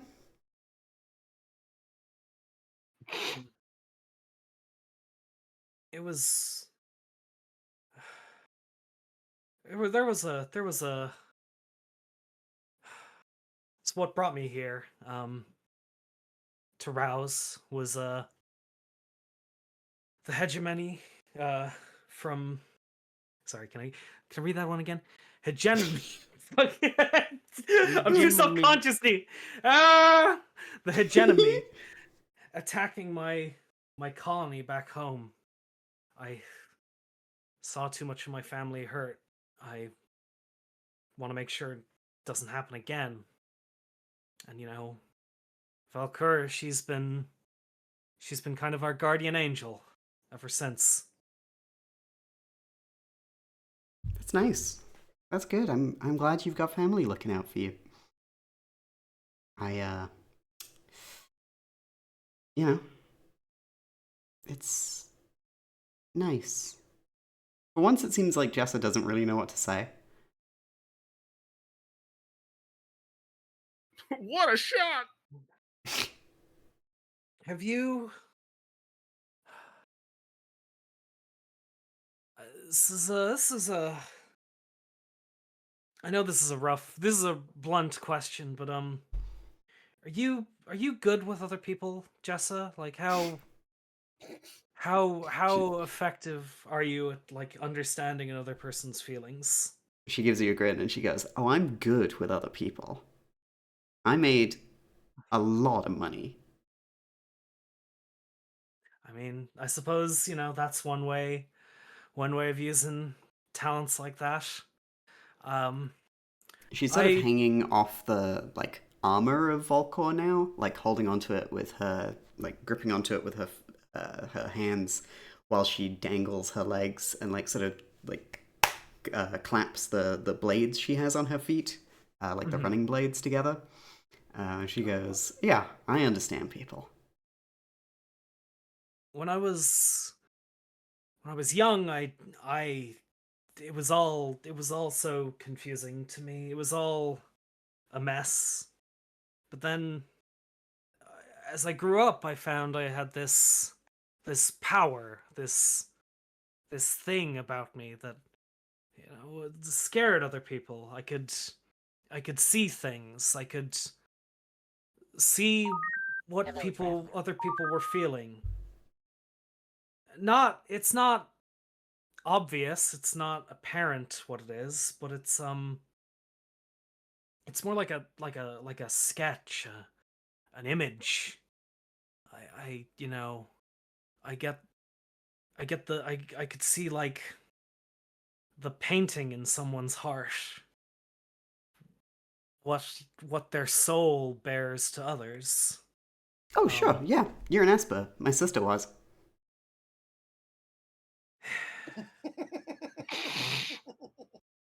That takes the I wind out of your sails, doesn't it? really, I that's I've never, despite I've not actually met another Esper in my time stationed on the Green Dog. I wish I could speak to her and ask her about how she deals with it. It can be a lot Oh, yeah. sometimes. I wish I could still talk to her too. Yeah, she's dead. I I intuited. Yeah, see? I'm good with people.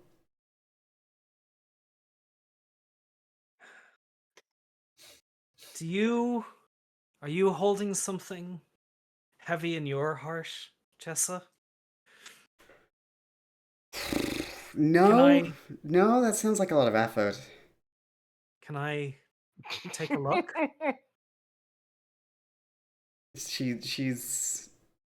She's she's wearing this grin, right? She's wearing this like very pleased with herself smile, but the moment you're like reaching out with genuine sincerity towards her, she it it it flutters a little bit, it falters, and she looks at you and goes, "Okay, sure, why not? What do we have to lose?"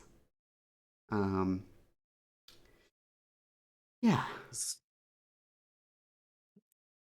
It's easier if the other person is open to it. So just take my hand and close your eyes. All right. And she floats down to your level, and sort of crosses her legs across from you, and holds out her hand, and shuts her eyes, and goes, Usually people pay for this, but go ahead." Show me Cradle of the Stars. Show me what's in your heart. Yeah, you see, your esperness comes through like paint on a canvas, correct? Mm-hmm. Mm-hmm. Wonderful. Yes. Inside Jess's open heart, you can see that it's very much not open. You can see this like, these carefree, colorful brushstrokes around the center of the canvas, but like it goes no further than that. It's it's as if the brush is moving across it and some invisible wall is stopping it from being painted any further than that. Um, she seems pretty carefree, but you can tell it's only an aspect of her.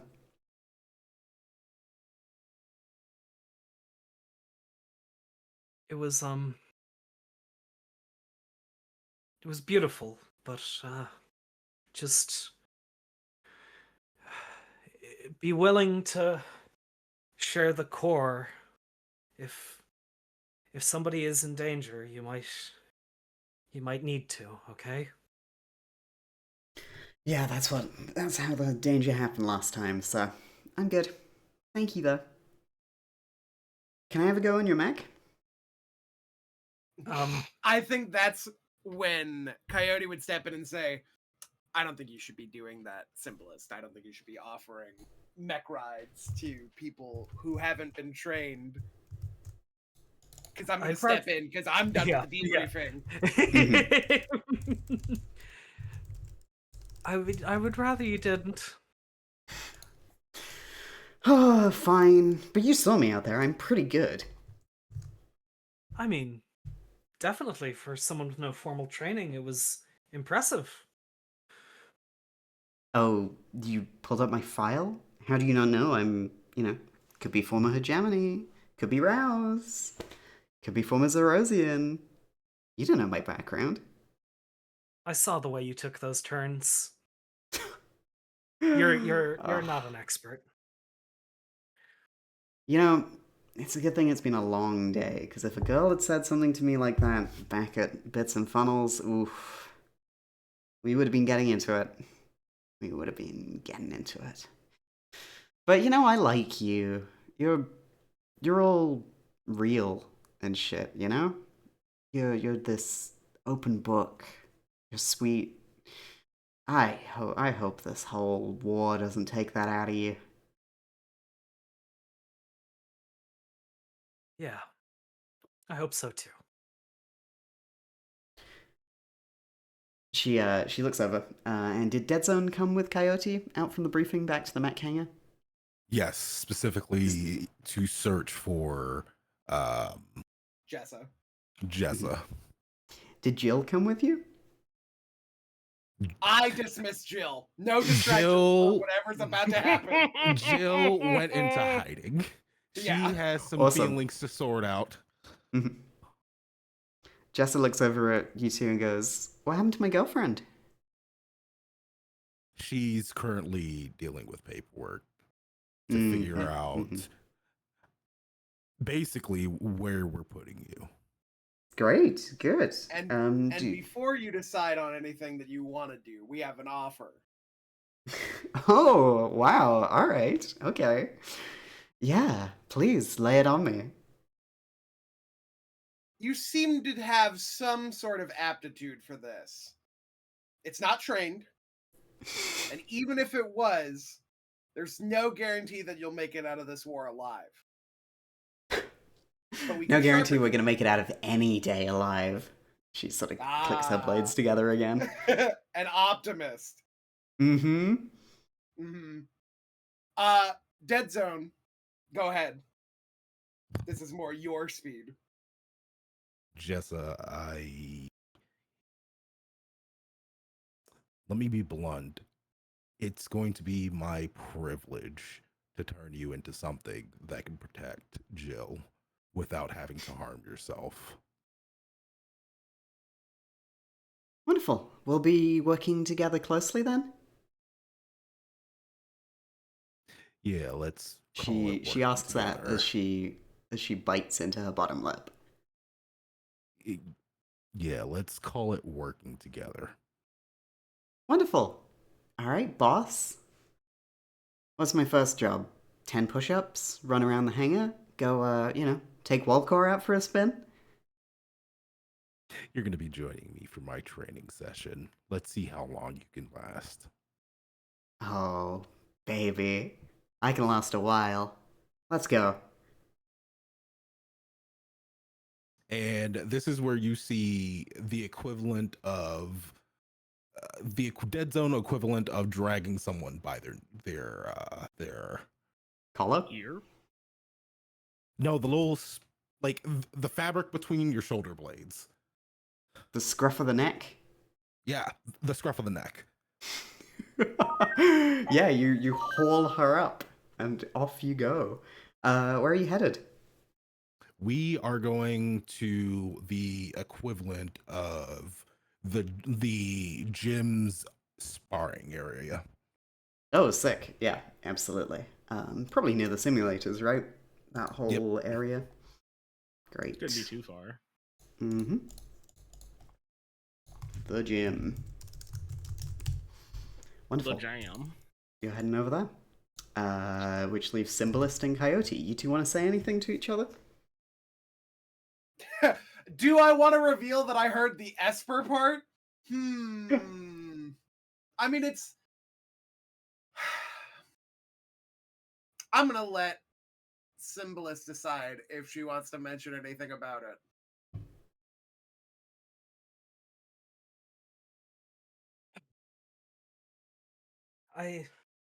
She's an odd one. She's got a lot of heart, I can tell, but she's keeping a lot blocked off to others. Hey, do you Mm-hmm. what listen, do we? Is there any more information about this whole Esper phenomenon? I've just kind of taken it for granted this long, and I haven't really. Her sister was also one, and I didn't really think about the fact that you know there's Others. more people like me out there, and I just it's difficult sometimes. All right, I think that's completely Ca fair. Um, it's a rare phenomenon.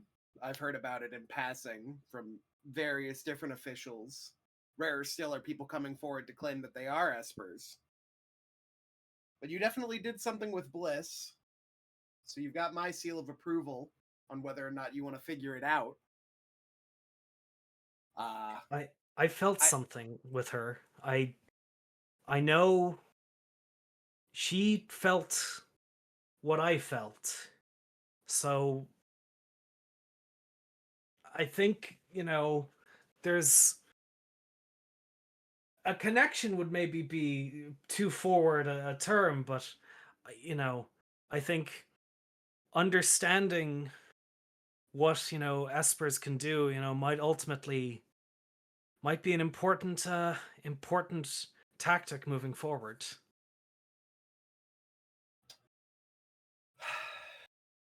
Your benevolence speaks in waves. You don't have to ask me for permission to learn, but just be careful it's not what buries you. Sure thing, Coyote. Wonderful. I think that's a Before good you time to go, end. Oh. Oh. have you seen Hawk? Now you can end it. Wonderful. I think that's a good point to end the scene and move into our break for the middle of the session. Abby Alien, thank you so much for the raid. I really appreciate that. I hope you are having a very good stream. And Charlie, thank you so much for the 18 months of subscription. Really appreciate it. Folks, we're going to be taking a bit of a longer break today. We're going to come back at past. This gives all of us a chance to cool down a bit, fill up our water. I can make myself some food. So we'll be back in about 20 minutes. See you soon, everybody. See you then. See you then. Bye. Hello, everybody, and welcome back to Cramps in the Pocket, Session 2. Well, Session 1B, because we're doing the downtime, technically. 1.5. Aboard the Rouse Assault Vessel 52, the Green Dog, our crew has had time to rest and train and fix up their mechs, or go for a debriefing, where they have admitted they believe there is a spy on board. The Vice Admiral, one of the leaders of the Rouse, has made sure that this spy is going to be rooted out. Your squad is searching for them, and the Vice Admiral has their own suspicions, as he has hauled Hawk into his quarters to personally grill him. Meanwhile, the sex worker Jessa, who came on board at the end of last session, has been finding a home for herself on board the ship, and is currently going off with Dead Zone to go for a training session in the gym. Meanwhile, Coyote and Symbolist down in the hangar. I think we're going to go with you two first. What is your plan? For rooting out the mole. For whatever you're doing next? I guess I'm gonna keep Symbolist on the up and up about this, and say, hey, I trust you enough to say that there's somebody is interfering with our mission status. Every single mission that we've been on so far, and I don't want it to be 3 in a row. So I want to run counter surveillance and see if we can find out who's doing it. If you want to help me with your awesome mental powers that I'm not going to look further into, while I interrogate personnel that's close to our rank and stuff, kind of use my lieutenant junior status to go around questioning who's been putting a broader interest into us. Yeah, yeah. And I would say that this is a long-term project is what I'm trying to go for. Awesome. Yeah, absolutely.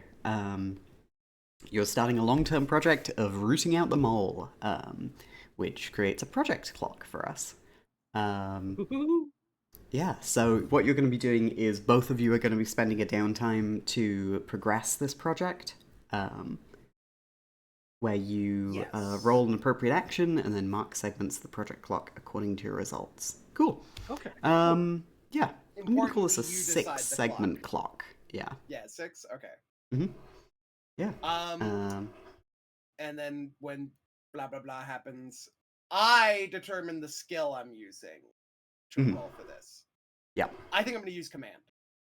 Mhm. I think Give me command is 1 a, second like- to just shut the door to the kitchen, because I'm Yep, getting a lot of noise from the dishwasher. Sorry.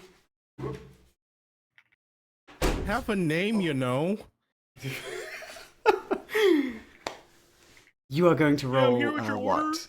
You're going to roll what for your long-term Command. project? Command. Wonderful. Yeah, 'cause it's going to be a lot of interviewing, Mhm. a bunch of, the soldiers around, see if anybody's heard of any, like, long-term, prolonged interest in our projects and, Yeah. who's keeping an eye on us. Mhm. Because And clearly then- somebody's, selling that Yeah. information or using it, et cetera, et cetera. Yeah. Do I also make a command roll, or do I roll something that's relevant to what I'm doing in the thing? Yeah, I guess you get to roll as well. You pick something. You pick whatever skill you like for this. I as think I'm gonna you- be yeah, sorry. Go You're ahead. going. No, I was gonna say You're I was gonna gonna be study. For fuck's sake. You go. Stepping yeah. I was thinking like I was gonna be studying, I was gonna like keep an eye on people, try to read what people are thinking, see if I can get inside anybody's, catch feelings from anybody's soul, like see if I could, sniff something out here. Mhm. Yeah, absolutely. And hey, if you want, you can also assist Coyote in his command roll to get an extra die. And I don't think you can assist Symbolist in this, unfortunately, Coyote. Yeah, I don't think I can. Yeah. But Okay. what I was gonna say is that if we wanted to spend the personnel, you would get an extra die. Mm. I guess let's roll yours. Let's see the first one. Yeah. Yeah, okay. Exactly. How many dice do you have for command? I have 2. Great. Right. And I'm assisting. Yes, that's Yes. +1. Yeah, so 3 dice. Pretty good. It's pretty good. It's pretty good odds. Yeah. I'm doing it from a risky position just to get the die roll out of the way and standard Yep, effect. risky standard. Ooh, a 5. Partial success. Wonderful. Yeah. Cool. So, let's see here. Progressing a long-term clock. is 2 5 segments. is 2 segments. Chunk, chunk. Yep. Your 6 progress clock is checking upwards. Yeah. What sort of people are you talking to? Ooh, I think somebody that would be close enough to our projects, but far enough away that I wouldn't immediately suspect them. Mhm. I think I'm interviewing engineering. Ooh, I think a okay. lot of what we have to do with the deployment of our mechs Mhm. gives a lot of information of, oh, they think this is about to go serious. Oh, this is about to go, like, nuclear in a sense. And maybe hanging around the engineering bay, somebody's loose lips is giving enough information to a spy, or the spy themselves are in engineering. Specifically, like, mech engineering, the technicians Yes. who work on your machines. Yes, because I wouldn't interview, like, the ship, because it's Mhm. our missions getting affected. From what I'm hearing, the Huskies didn't get affected, and none of Rampart's suspicions. It is just our missions so far. Mhm. So it should Yeah. be localized to our squad. Great. Yeah, so, I mean, I guess you're talking to Chris Calhoun. It was you. We can come up with Right on, another boss. technician on board I was here. about- if- I was about to say. If this is Chris, who's gonna be Chris? One of you can be Coyote. I'd love to be Chris again. I was about to say, I can be a different engineering staff. It's not like we have one engineer on board. Yeah, that's true. I was gonna say actually Dick should be the Yes. the other engineer. Okay, am I Ensign Ivory then? Ooh, yes, that was their name. That was the other engineer who was working on your mechs after the first session. Yes, please, go ahead. I forgot their personality. And you get to make it up, because it was in the prequel session, so... That's why I forgot. Yeah. So we want to get a little snippet of this conversation, either at the start or the middle, or... You want to go for something, Bluto? I guess I'm gonna try and go for the whole. I'm gonna talk about mission details that are at this point declassified and see if I can catch him in an agreement state of like, oh yeah, I heard about that, like that kind of like Columbo leading questionnaire kind of thing of like trying to get them to agree to something and then admit information offhandedly that they didn't expect me to be paying attention to. Okay, sweet. Yeah. How I would Go do ahead. that in RP dialogue is going to be very difficult. I'm such an idiot for doing that. Yeah, What's maybe the engine, mention... The ensign is Ivory, yeah? Yes. Yeah, Ensign Ivory. Ensign Ivory, have you been having a nice star cycle? Have you been enjoying your time on the ship on the Green Dog? Evening, JG. Yeah, I guess so. Nothing too stressful happening, We've been deployed a lot recently. It's getting quite frantic up here for the engineers. I wouldn't say frantic, just kind of the usual day to day, keeping your mechs clean and up to spec is, just a regular day to day. What's going on? You need something? No, I was just making sure that everything is in prim, proper shape before we go on our next mission.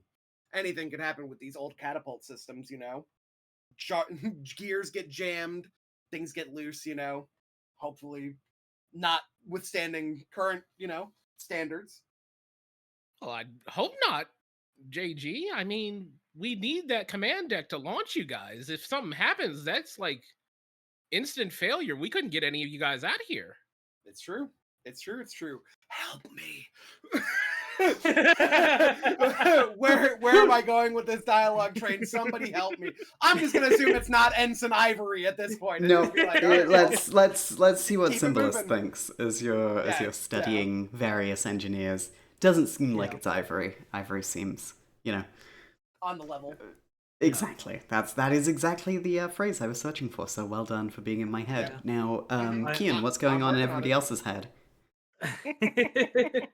Ivory's got like a set of neatly drawn straight edge lines, almost approaching a blueprint or a technical document.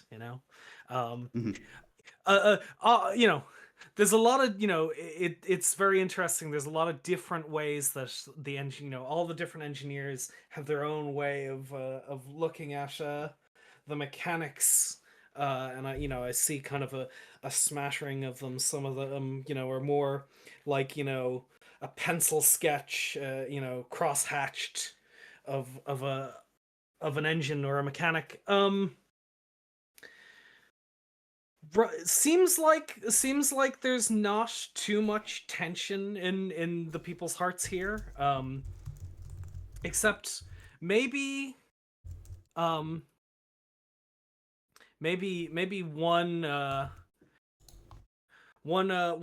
engineer in the corner might be having some like a symbol of anxiety on their canvas.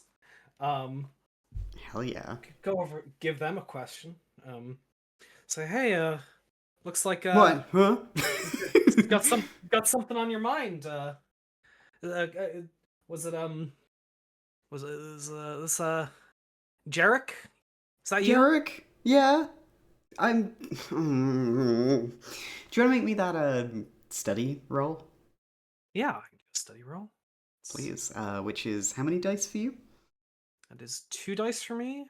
Great. Risky standard. Risky standard, yep. Oh. Ooh, Uh-oh. failure. You only progress the clock by 1. Yeah, so that takes your 6-tick project clock up to 3. And they go, sorry, pilot, sir, sorry. Just, I was working on the Huskies machines, making sure they were all up to code, and I saw something weird. I didn't know what to do with it. I'm sorry. It's okay. It's nothing. It couldn't be that bad. Who were you? Who was it you were talking to? Was it was it Jill? Was it Marcus? Craig? I wasn't talking to anyone. I was just in the machine running a systems diagnostic on Jill's Mac, and I was getting some weird data pings coming from I don't even know where. It must be nearby though. I just I'm worried she's set up some sort of like I don't know, like a file transfer system to get some of the pilots like having music on in the cockpits, even though it's against regulation, and we've banned the physical transference of data. So I'm really worried she's set up like a long range network node. Okay, well, I mean, do you have any idea where the signal was bouncing to, or just that there was a signal at all? Was what you were able to pick up? It's look. Do you want to come with me? You want to take a look at it? Sure, of course. Right. I will notice that somebody is leading Symbolist away and just, continue questioning Ivory, but I'm gonna start leading towards that way, just following at a distance, just in case. Yeah, sure. Yeah, I'm not gonna get in trouble for this, right? Not reporting it right away. If it is just music, I don't want to like make it a big deal. No, do not worry. Listen, you've done absolutely nothing wrong. Hey, you were honest with me. I will vouch for you, back you up every step of the way. If there is a problem, well, you've done nothing wrong. It's gonna be okay. Just breathe in, breathe out. Okay. Yeah. And through the low gravity hangar, he propels himself off his feet and into one of the like standard mechs that the Rows use, which we needed to come up with a name for, but we haven't yet. So we'll get there. Episode 7 or 8 or something. We'll work something out. And leaps up into the hangar, into the cockpit, and like sort of invites you in. Opens up a systems diagnostic, and you can see there is indeed a data ping being scanned by the mech, but it is not coming from the mech, and it is not going to the mech.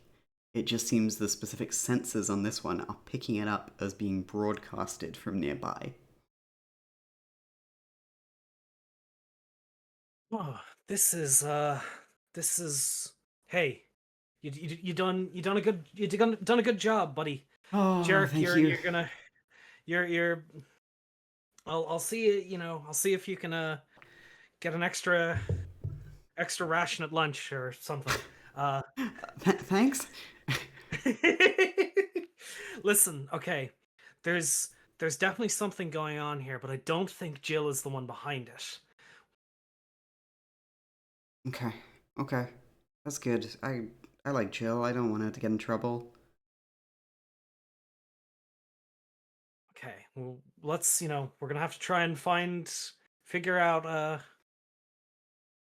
where this symbol's coming from, where this signal's coming from. Yeah. You want to make me some sort of roll to try and do that? Is this something that Cammy is good at? Let's see. What's my... This fucking... No. maybe really. Maybe like a study, honestly? You I can, meticulously examine details for a better understanding. Yeah, okay. Yeah, see if I can if there's any coordinates or any positioning that's being given away. Yeah. If the reverberation is there's a signal to trace. Yeah, sure. I'll study. I'll give it a study. Cool. A 2-dice study roll. Risky standard. Ooh. Partial success. 4 and a 4. Great. Yes. You can tell that the call is indeed coming from somewhere on board the Green Dog. Beyond that, you know it's being broadcast from here, but you can't pin down its location right now. Yeah. Okay. Well, Great. that's a lead. This is a lead. That's a lead. And speaking of the 100%. lead, I think I'm gonna come in, to the scene here and Yeah. scare the hell out of the engineer. Lieutenant Junior Grades. Oh, thank you. Thank you. Done good work here. Thank you. Can I ask you a question, engineer? Of course, Jarek, sir. Of course. Jarek, would it be possible to reverse call from this mech to determine the location where this person is calling from? I don't know if the sensors are that advanced in this. You might be able to go to the communications room. If we can, you could probably do it from there. The comms bay? Yeah, exactly. Okay. Well, I think we're going to have to do that, Symbolist. All right. Don't worry, Jerk. You've done good Okay. work today. Thank you. The rebellion salutes you as I'm walking away. I salute you too. Thank you. Have a nice day. Bye. Enjoy your movie. Damn it. Cool. Yeah, that's a good place to leave that little scene. Let's go over to Hawk. How are you enjoying imprisonment, buddy? Hearing these two fuckers constantly go back and forth at it as I'm literally just hurry up and waiting for whatever's going to happen, I'm probably losing my fucking mind. I'm saying under my breath, just going oh god, this is the torture. They always got torture. There's always torture whenever these fucking type of inquisitions happen. They're already starting. God. The door whooshes open behind you. You can't see who's coming in from your angle, but you do hear the voice of the Green Dog's captain, Ambi Valen. And they say, you two can wait outside. But the Vice Admiral... I know. We have very specific instructions. I know. But these are my quarters, and I need to change. Right. Yeah, okay. Thank you. We can cover our eyes. Get out! Okay. And Terry and... What do you call the other one? Wall? Yeah, Wall. Awesome. Terry and Wall are, whisked outside. And the captain comes in and walks around to the other side of the table and goes, "You okay?" Despite the mental thrashing I took from those two, peachy, Captain. So, am I getting a strip show or what's going on? They give a mirthless little chuckle, and they say, "No, I just needed them out of here. I needed to talk to you. Specifically, you're in no position to, obviously, do anything I say, but don't tell the Admiral we had this little talk." It hadn't crossed my mind, sir. Do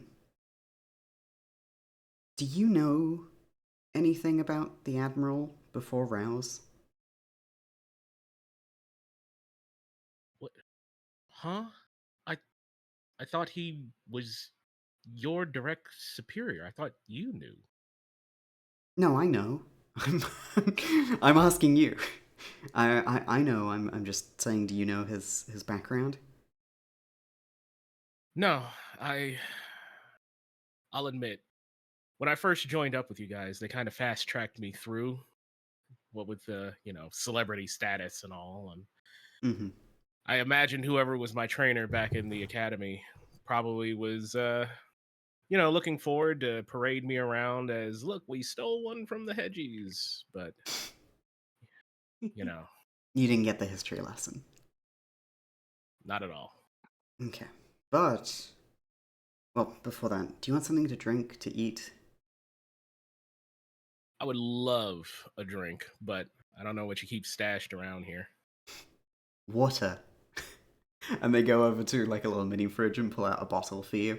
And they unscrew the top and they lift it to your mouth with your, your hands tied behind your back. It's probably the best way you're going to drink right now. Yeah, Hawk will accept it. They're very cautious as they pour it in to not, drown you. And then they leave it on the table next to you, open. And they say, so you didn't get the history lesson, but you were hegemony. So you were there on board their ships 5 years ago when they arrived in the system? Captain, I was born there. Me and my brother. Our whole family Yeah. were. Yeah, all the ships. So okay. 5 years ago, right before the hegemony, your former friends found us, we received, well, we detected communication. We detected there was something going out from the stars. We thought it was, other stragglers from Earth after the Exodus. We were hoping to welcome them. We sent out a crew of astronauts to go find them. We call them the Farseeker Expedition. One of them was the Admiral's son, David Galil. Unfortunately, the Farseeker Expedition found you and your flotilla of ships. And they were all killed. And using that information, that is how the hegemony found Zaros and found us and waged the 3-day war. I understand this isn't fair right now, but the Admiral has no love for the hegemony, far less than any of us. And he thinks that I'm here to somehow enact some larger scale plan against him. Could be.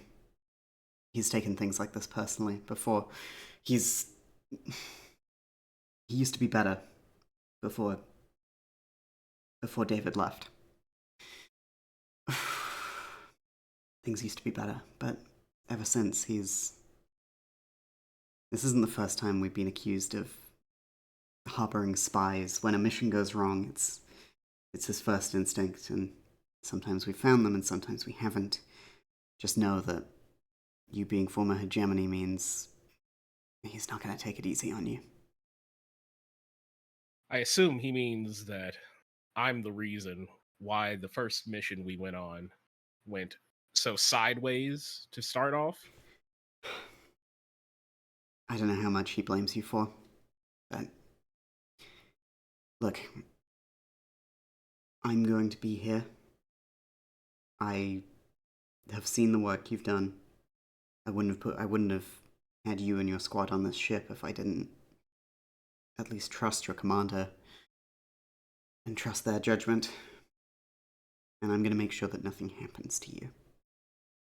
I'm going to make sure that the Admiral doesn't end up with another casualty, okay?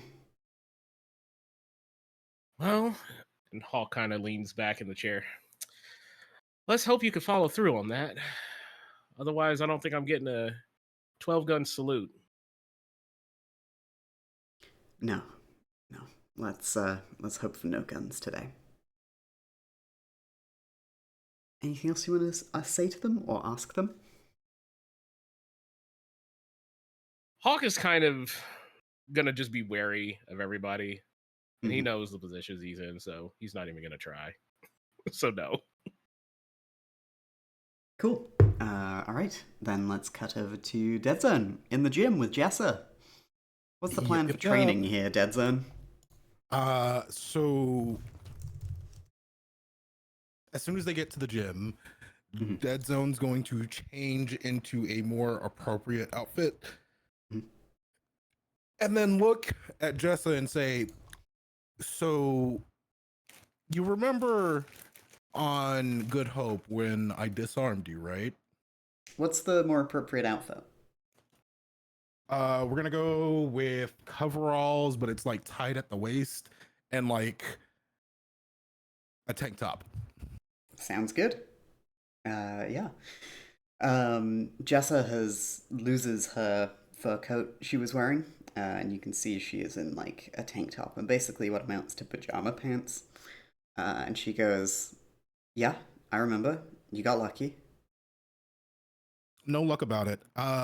I need to make sure that never happens to you again. Mm-hmm. Are you gonna make a For habit of disarming me?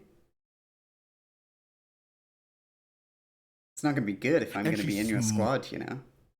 and she smiles, a sweet smile, the same smile that a parent gives to their child when they ask a question they know the answer to, and their child should also know the answer to. Um, you see, if I am going to make sure that you are fit to be on the Huskies, I need to make sure that no one can disarm you. Mhm. So I need, before we start anything, and don't give me that cute shit you were doing earlier. What are you good at? Oh, what am I good at? Connecting to people. I'm a pretty good leader. I can make people do what I want. I don't know. Give me a command position. Put me on the bridge. The bridge. That's not happening anytime soon.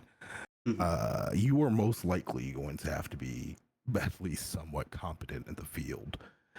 Heaven forbid we even put you in a mech. So, what we're going to be doing today is a little game that I was taught to play.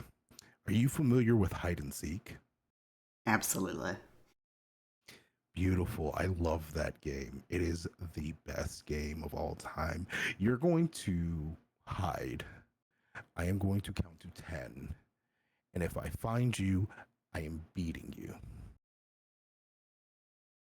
All right. 1, Oh, going 2, already. See ya. 3, And she shoots you a wink as she nips 4, out of the gym. 5, 6, 7, 8. And she's going to continue counting. Mm-hmm. She's going to go ahead and use her hunt skill. Sick. Taking the string. Awesome. Wolf hunting down its prey. I like it. Let me pull up my sheet and let me pull up. Oh, I am on the right sheet. We're gonna hunt. Risky standard. Yep. You said you were pushing yourself? Yep, I am pushing myself for this. Okay. Great. Can't find her. Damn, that's well, crazy. well. Yeah. Describe to me your hunt through the ship as you. Well, let me just save this for the podcast. You rolled 2 dice. You got a 3 and a 1, which is a failure. Describe your hunt through the ship for Jessa. So in Kane's mind, she thinks that the only space that Jessa is aware of is anywhere near the Huskies barracks. So that is the first place that she goes to search for, with the assumption that she will try to hide near Jill. Mm-hmm. Can I make a suggestion outside of this? Yeah. Absolutely. I'm reading the result here. Things go badly. You suffer harm. A complication occurs. You end up in a desperate position. You lose this opportunity. Jessa already thinks she's tough shit. Why wouldn't she be in a classified area of the ship where personnel aren't supposed to be if they don't have the right qualifications? I love that. You wanna give me a little idea of which classified area Dead Zone eventually Ooh. finds her in? I think it would be only fitting if it was the comms bay. Yeah. Excellent. Cool. So you're hunting around by the Huskies. Are you gonna talk to any of them while you're there? Yes, I'm going to specifically see if I can spot Jill in order to. Oh, I can't fit. Let's not pick Jill. I forgot I'm Jill. Don't worry. I got this. How I did got that this. work? Yeah, down in the bunks, Jill is on a clipboard going through forms, and next to her, like, he's just lifting a weight, is Craig Rico. And he goes, "Sup, Dead Zone?" Looking for our new. What are you calling her, Jill? What is Jill calling her?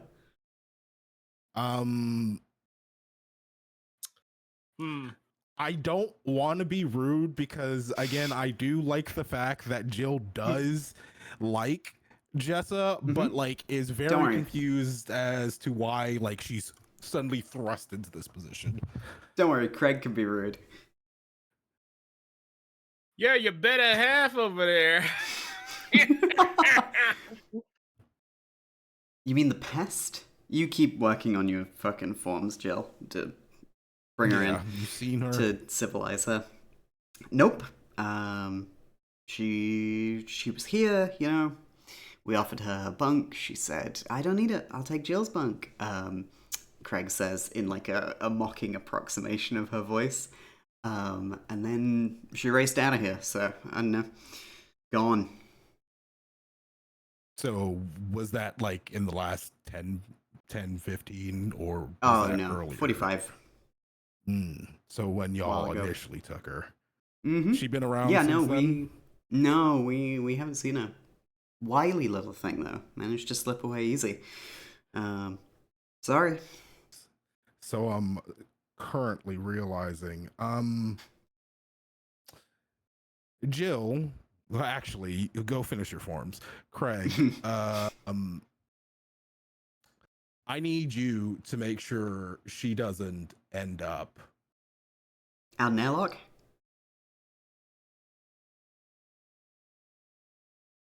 Yeah, let's go with out an airlock because it's much nicer than what I was gonna say. I was gonna point out that like on her obituary it would say, "Here lies Jessa, got good dick or vagina or whatever the fuck you have over there from Jessa." Whatever you got, don't care. Don't care. Craig shrugs and goes, "Hey, I'll keep my people looking out for her." Appreciate you. If she does pop up in the next, I don't know. I never gave a deadline for this fucking exercise. Let's say 30.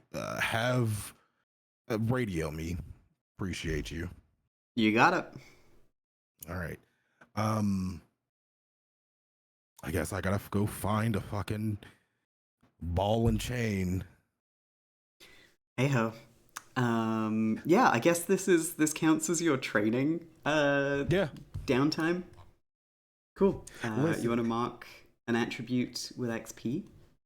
I will. This was not the training I initially was planning on. I was hopefully trying to train my prowess, but apparently I need to go back and retrain my insight again. You know, these things happen to the best of us. Perfect. While you're hunting through the rest of the ship, Coyote and Symbolist are headed for the comm station, which, let's say it's going to be somewhere high up, like up here.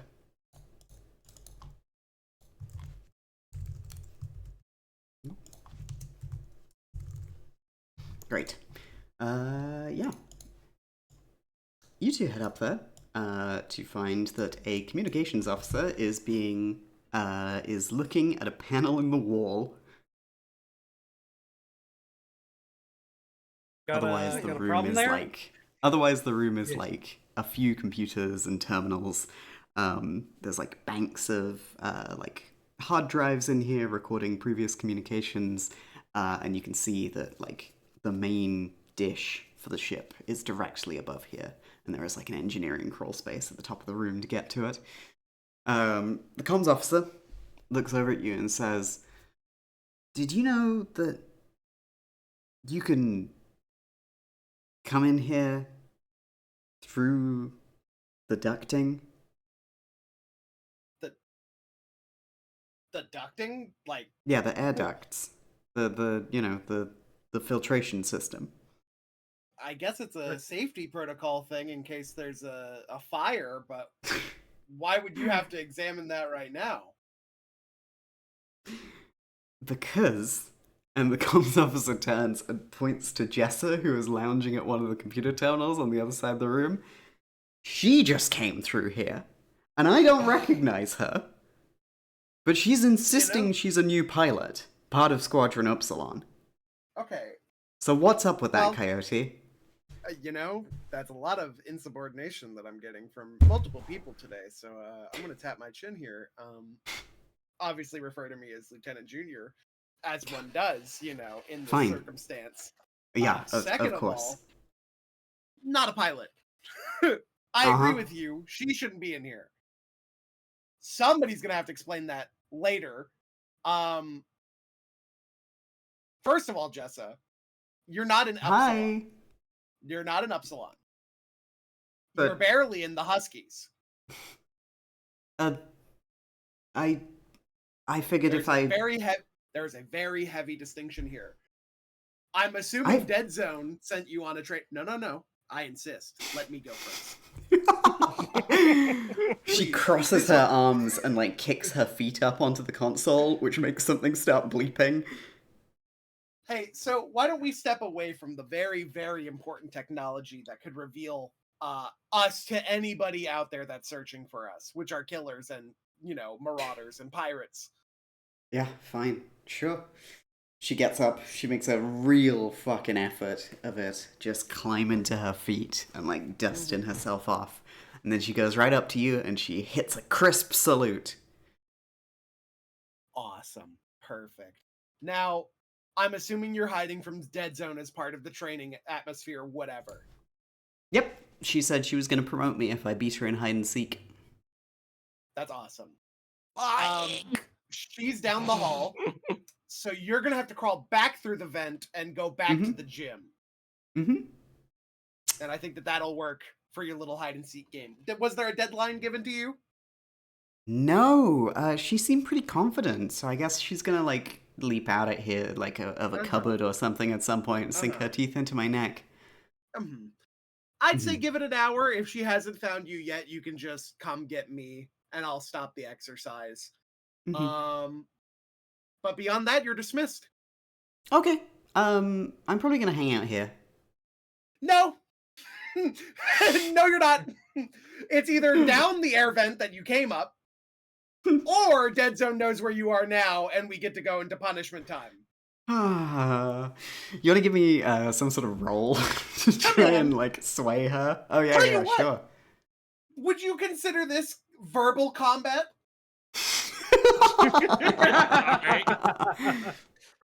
Because I'm considering her a cohort. Oh no, she's absolutely not part of the Huskies cohort yet. No. Okay, then I'm gonna go with command. I am gonna go with command. Sick. Yeah. Risky standard, probably. Standard. Yep. Partial success.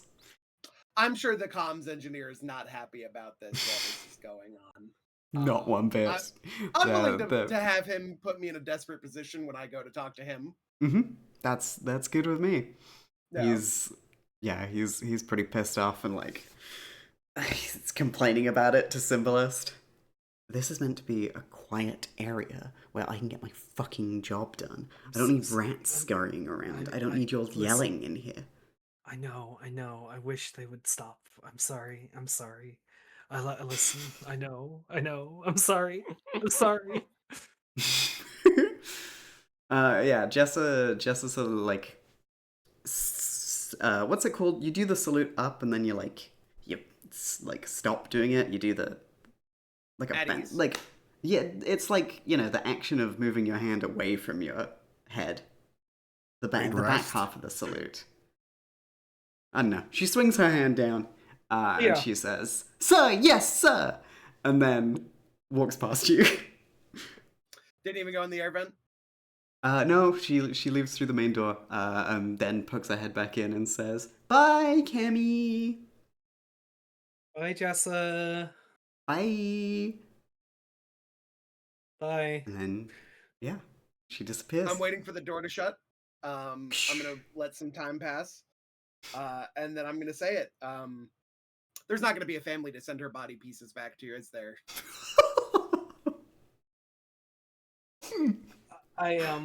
No, she was pretty clear about the whole tragically orphaned thing. Mm-hmm.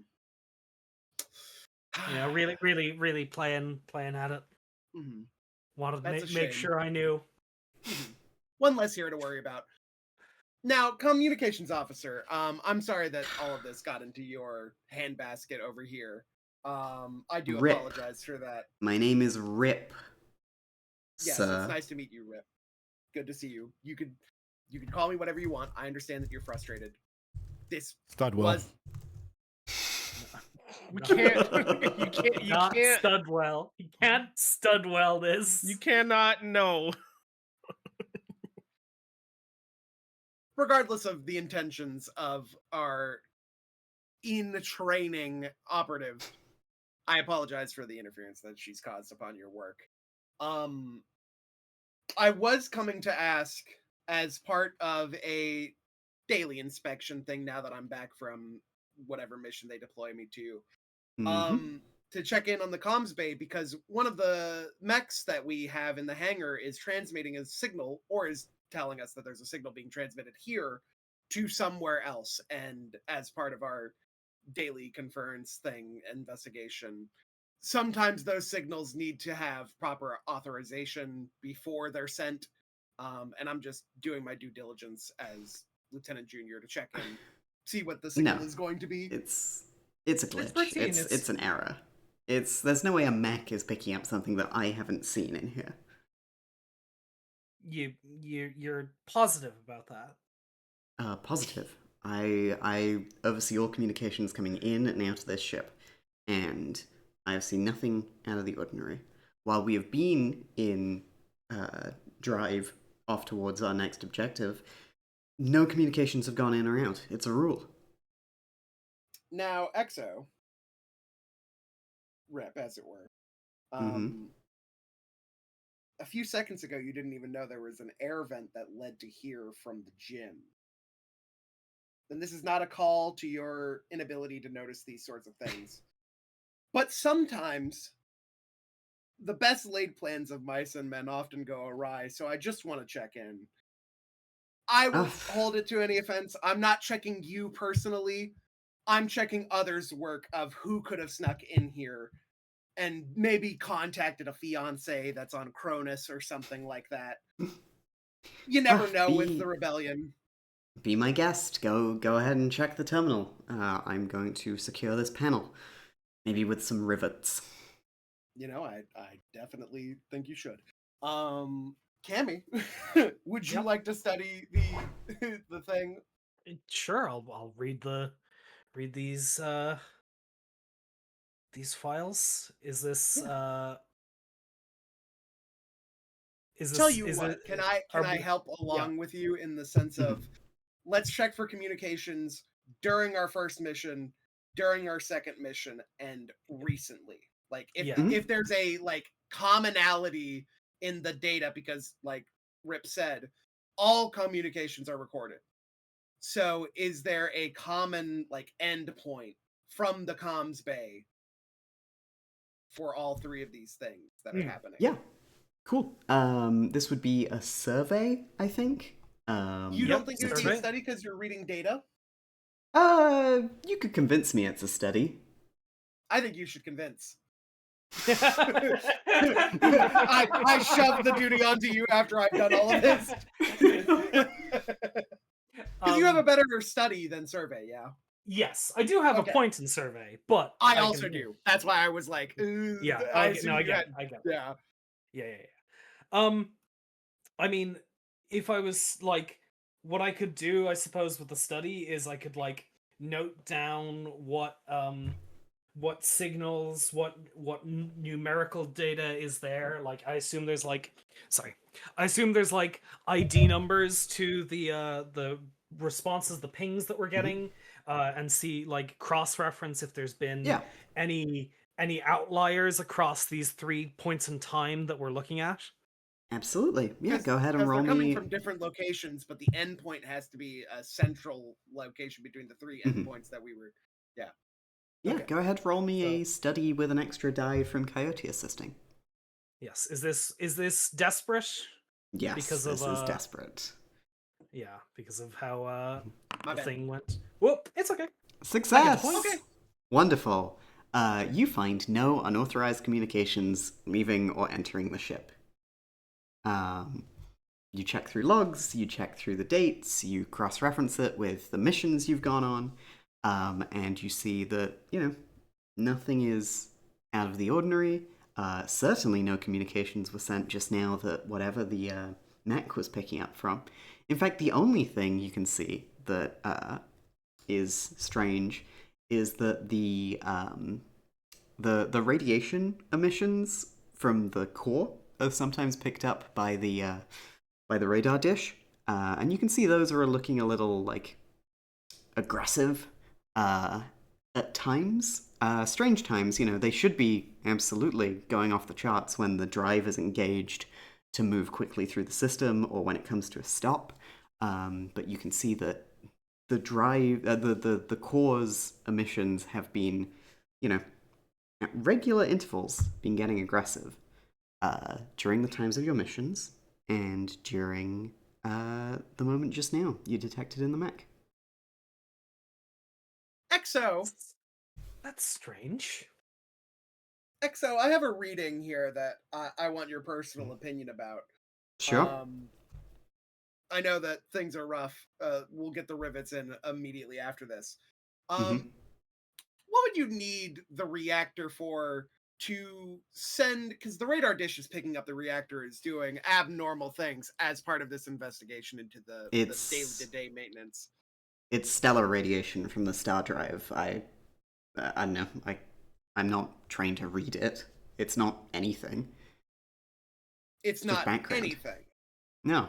You're confident? You're Hey, confident. look, it's I'm a comms nothing- officer. I work with words. All right. This isn't. Nobody's writing poetry with the core.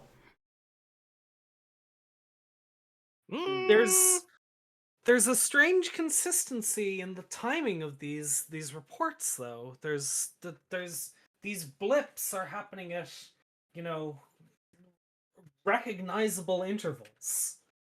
It's like someone's trying to communicate something through the radiation. If you were going to hide data as Mhm. the XO, I'm Air not saying duct. you. Okay, well, air duct. Fair enough. You've got me there. I am at an impasse. However, if you weren't going to go through the comms bay, how would you send a signal outside of this ship? You would need ship a in a lot bottle. of power. Sorry, message in a bottle. Okay, message in a bottle. Fair enough. I'm not the police, but we'll continue on with this. Would you need a sizable amount of power drawn from the reactor to send out a message? No. The reactor, the core itself has, is only. Its only bearing is on the star drive and the engines. There would not be any sort of need to use it for the communications. That just runs on the basic electrical systems. Well, I think we've shored up our investigation here. Thank you once again, Rip. I appreciate it. If you need to take out any supplies needed for these rivets to lock in the air duct, let us know through the proper acquisitions channel. Will do. Thank you. Thank you. The Lieutenant? rebellion salutes you. You too. I'm gonna get back to work.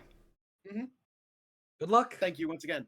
And as we're leaving, and I'm gonna wait for the door to shut, obviously. Haha, all this. Yeah. Somebody's using the reactor for something that's not communication. We have to figure out what the reactor's doing. Because if somebody's fluctuating the reactor when we're on our missions, anything could be happening down there. And I think we should investigate before we bring this up to the lieutenant. There's a sense to it, right? You know, you're working down at the one of the most integral parts of the ship, but also one of the least checked upon, right? You know, it's not a flashy place to be, so you can kind of sneak anything by down there, right? It's true. And I'm starting to feel like the heart of the ship has a clot. And I think we're going to investigate there. And I think that's what I'll use my other downtime for when we get there. Sweet. Yeah. Down we descend.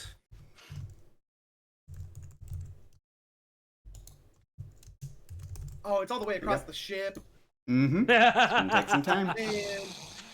Man. Boop, boop, boop, boop, boop, boop, boop. Fucking All right. sucks.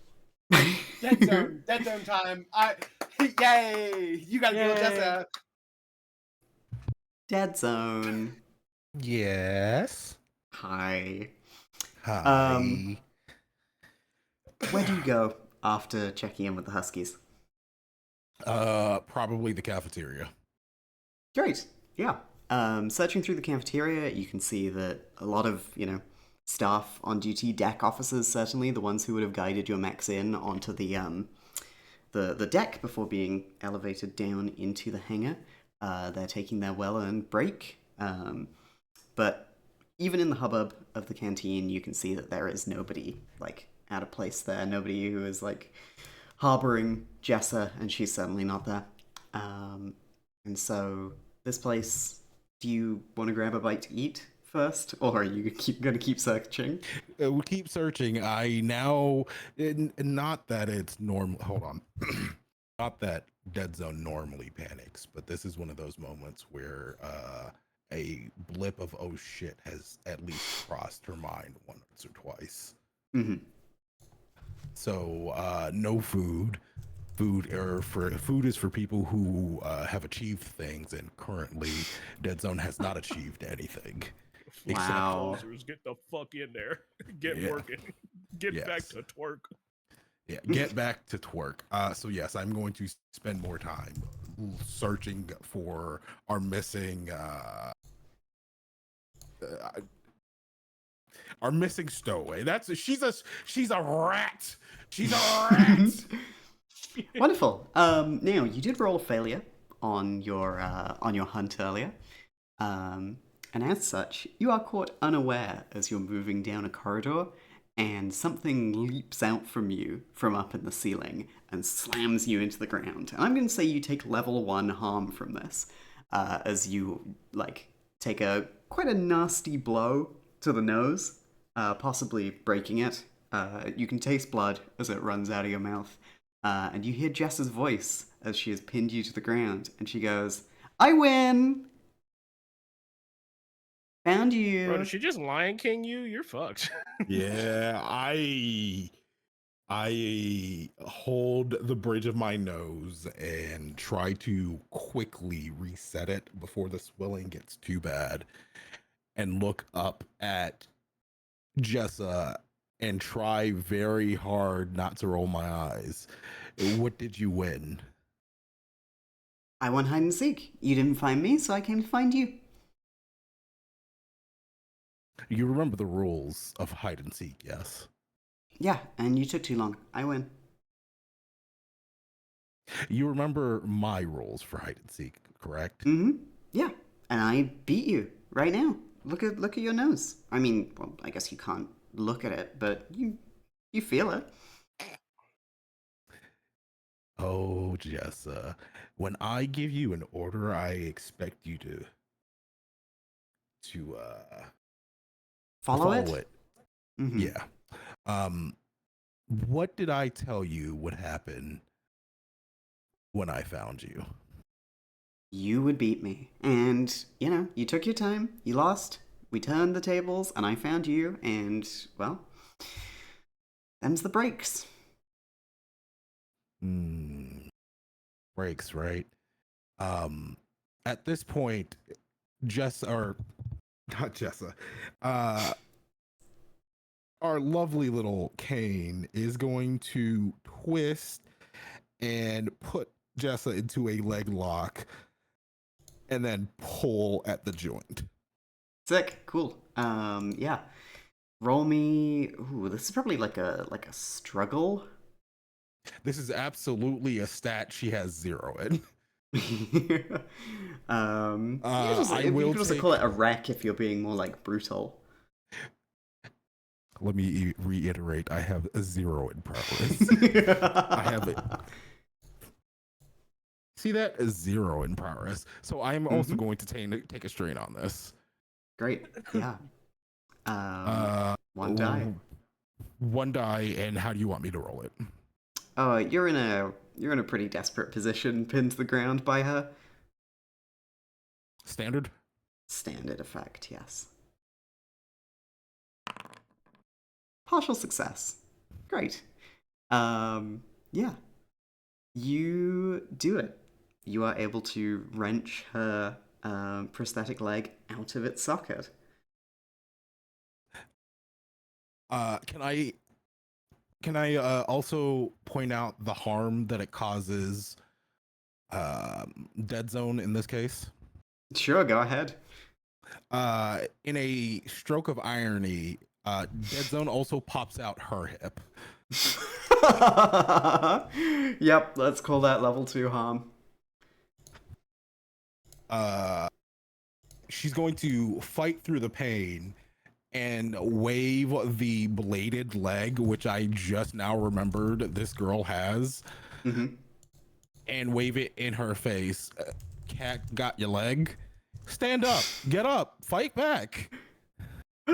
Wow, Cat got your leg. Strong comeback. Okay, let me just end up writing this in your sheet. We'll call it a slipped disc. I was about to say, that's where the harms are. Thank you. All good.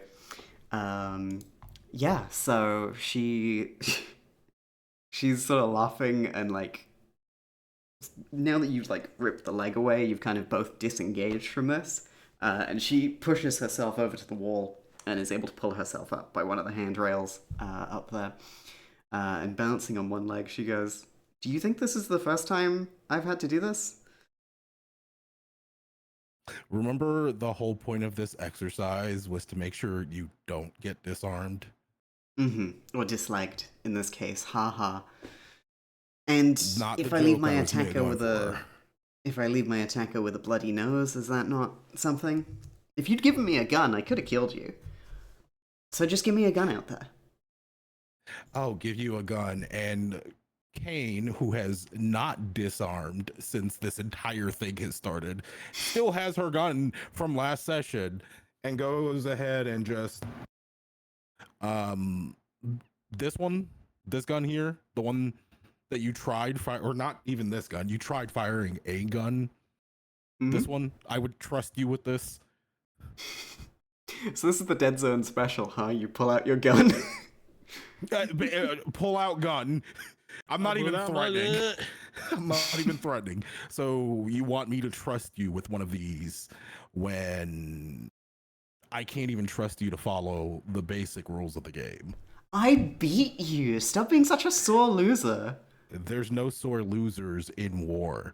There is, you follow an order that you are given. Your orders were, and I quote, "We play hide and seek.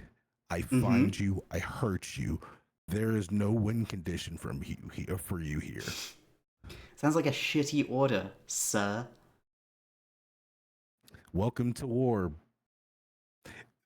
Everything that you're going to get from now on is going to be a shitty order. I need you to understand that you have to follow them, even if you don't like it, even if you think it's fucking stupid.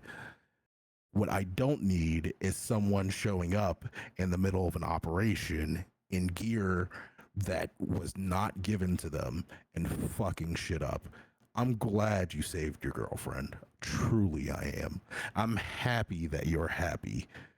But if you pull that shit again, it'll be more than your leg that you're losing next time. Do you understand me, Jessa? You can see that she is once again biting her bottom lip, and she goes, "Yes, ma'am." And then she leaps at you, pushing you down to the ground, and she says, "Nobody ever talks to me like this." And then she pulls you into a kiss. Okay, I'm saying this out of character. I am saying out of character, and you can leave this in for the podcasters if you want. Hey, Joe, handle your bitch. Please handle your bitch. She's got problems, dog. Y'all. handle your woman, please, before I get in trouble. Continue with this. I will be right back. Awesome, yeah. I hope he's okay. Yeah, I was thinking of actually cutting over to Hawk at this point. Go ahead, cause help.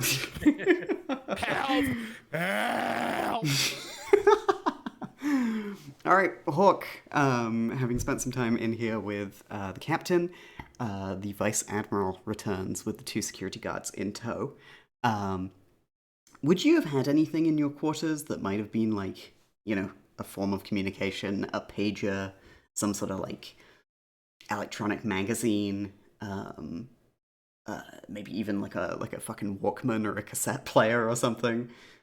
What might they have found in your quarters? What would they have found? Could be plausible. Of, like, personal effects. Yeah, exactly.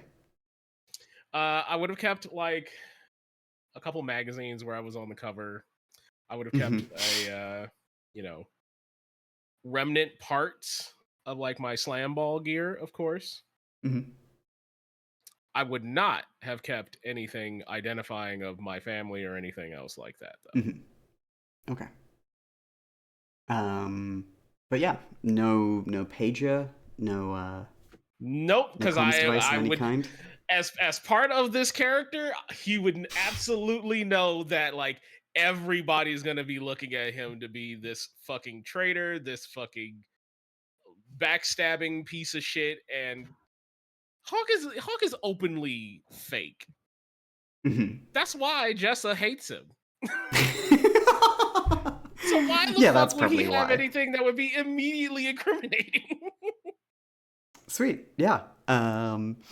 Yeah, the admiral comes in and slams down your magazines there, which have you as like Slamball Pro coming back for another season, rumors of Slamball Pro leaving to go pursue other hobbies, Hegemony shocked by a decision of pro Slamball player to quit the league, and it's like various pictures of you on the cover, and the admiral goes, "Are you reliving your glory days with these? Do you look at these at night and get your kicks from them?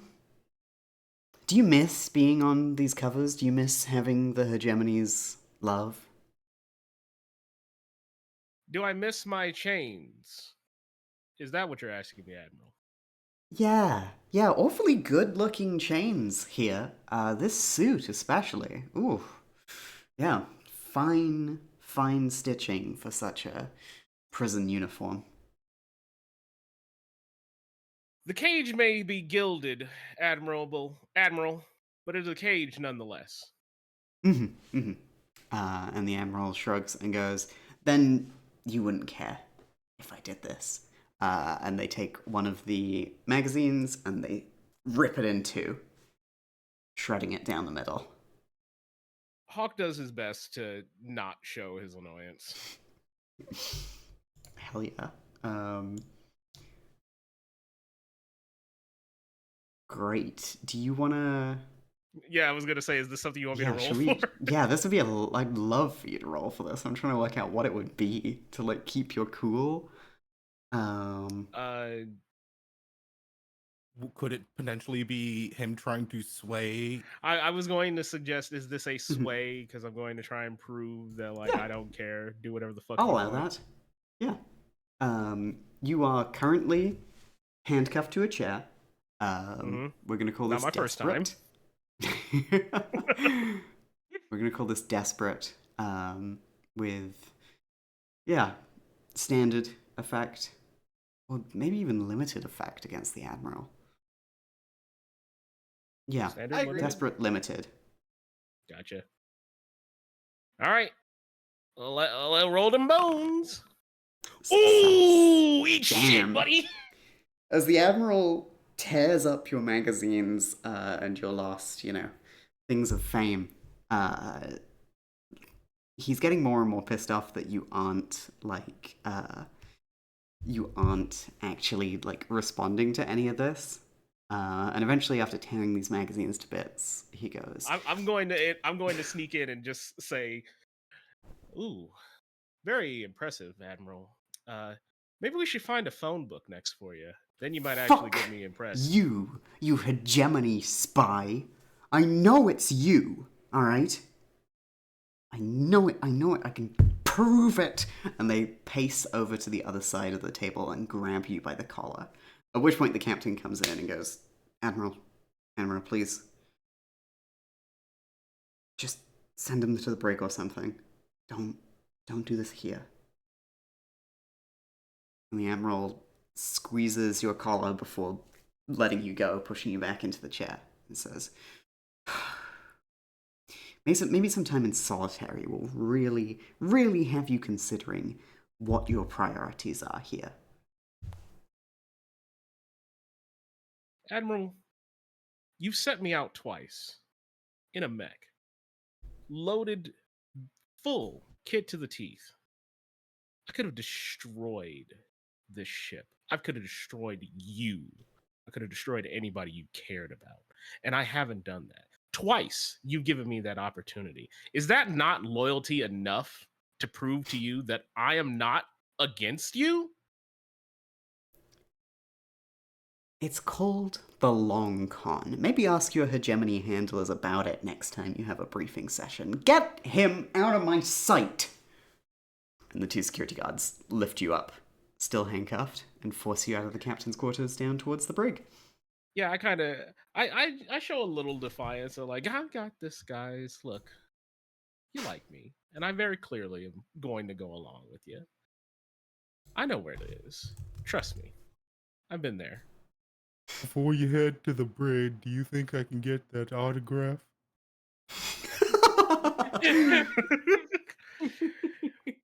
Maybe when we're out of the earshot of the Admiral, buddy. Oh, this is why I wanted to be in the party unit. Is that what we are to you guys now? The party unit? Maybe one day if this all goes well. Bluto, are you back? Yes, I've been back. Sick. Let's cut back to Coyote and Symbolist on the trip to the core. Symbolist, this could just be a big misunderstanding if there wasn't empirical data that we're seeing across the entire ship of something going wrong, right? Who do you think it is? You got such a good read on people. A talent for it, we'll even say. Apropos of the whole Esper thing. I mean, if it means something that you're willing to trust my abilities like this, but I'm a little perplexed by the whole thing. I just don't feel like we have enough to say yet. I mean, our buddy Rip was a little combative, but I feel like maybe how much of it is like he's hiding something versus just he didn't like feeling like he didn't know his own job. He didn't. If I came in and told you were doing a bad job at what at piloting, or do you think you'd be responsive to it? I guess it depends on if there was a Jessa attached to the verbal barbs you were giving me. It doesn't help. I can imagine. Not at all. How do you feel about Dead Zone and Hawk? They're also attached to our squad. and noticeably absent from this investigation. I mean, Hawk. I don't know if Hawk would say it, but he's got too much. Hawk's got too much love in his heart to do something like that. If he was a spy, if he was working undercover, I think he would have grown to attach to us. He'd have a real conflict of interest at his hands. Right. As for Kane, she's a lot of things, but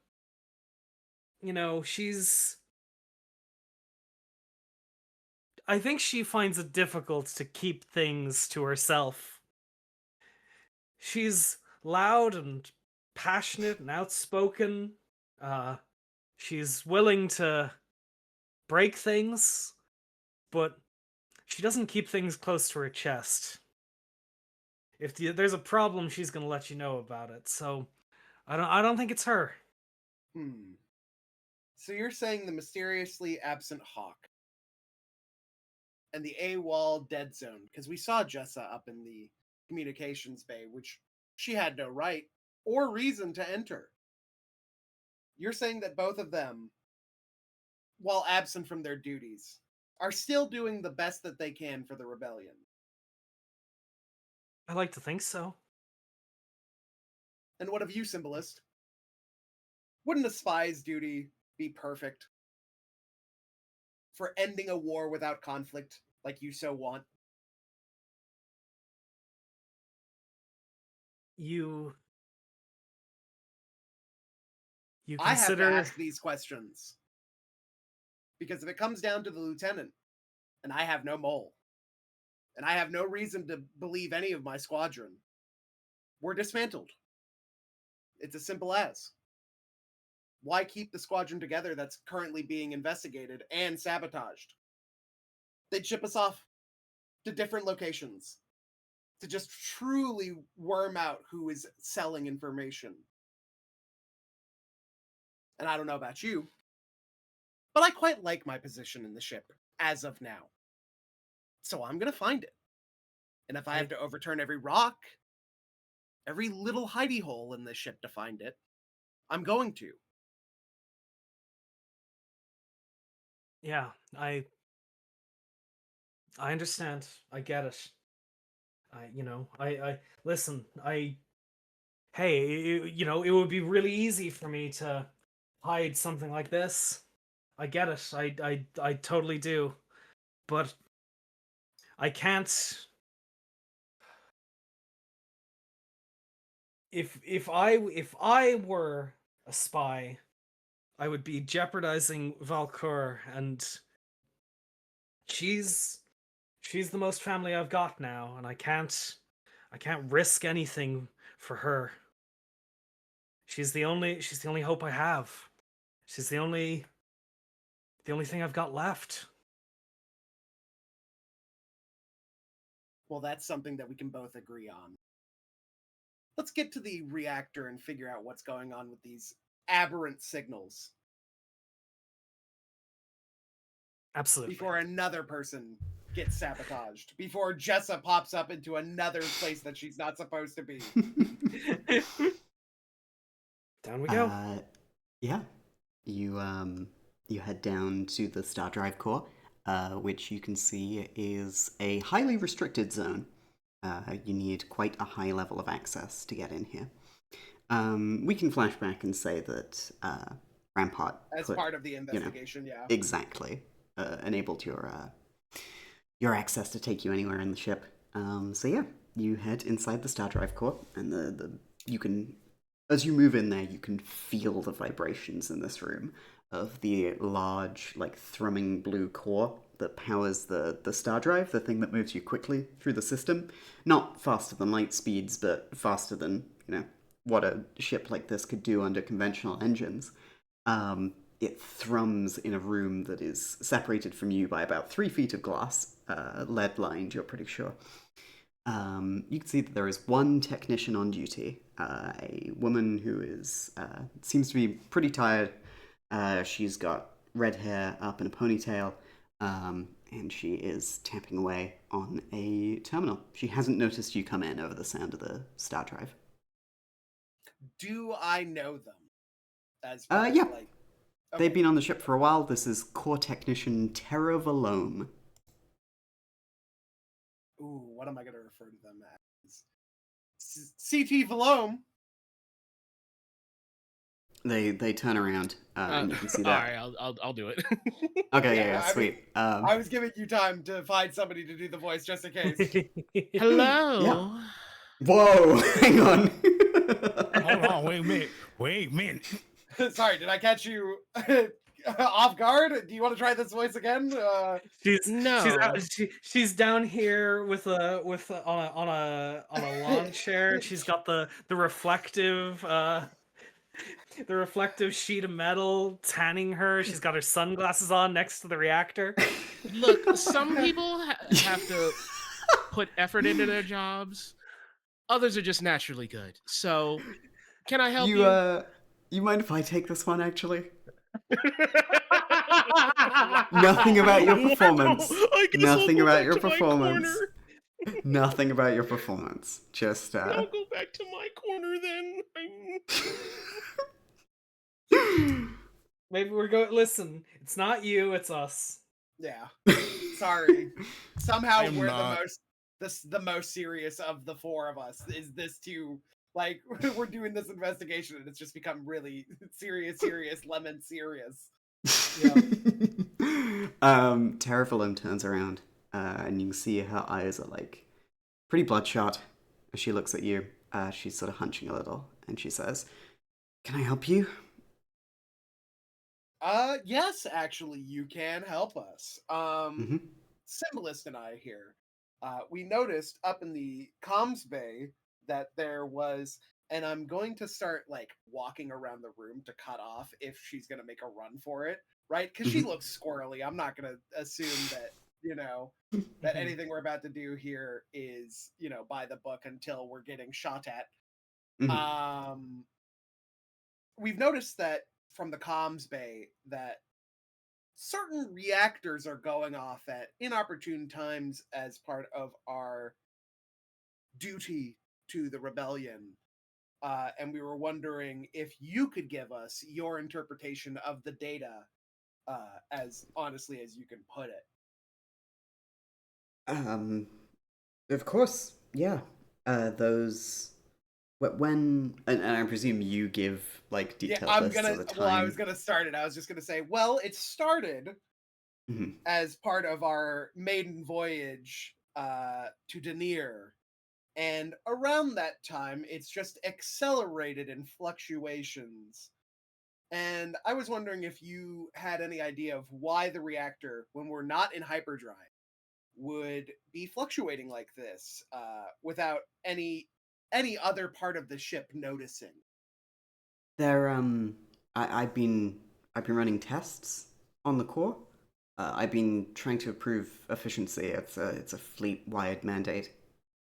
Efficiency. I credit to your service. I'm gonna command.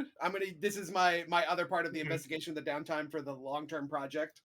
I'm gonna roll my command and say, what really goes on down here, CT?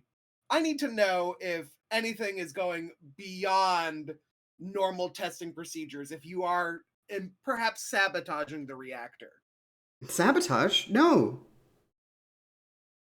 No, so you wouldn't. So you haven't written down that you've been testing. This has just been you only down here. Yeah, I didn't want to, report until I found success. CT, I don't know if I can believe that or not. You're gonna have to convince me, and this is the command roll. Is that great? Go for it. It's awfully inefficient. It's not thinking of your fellow employees.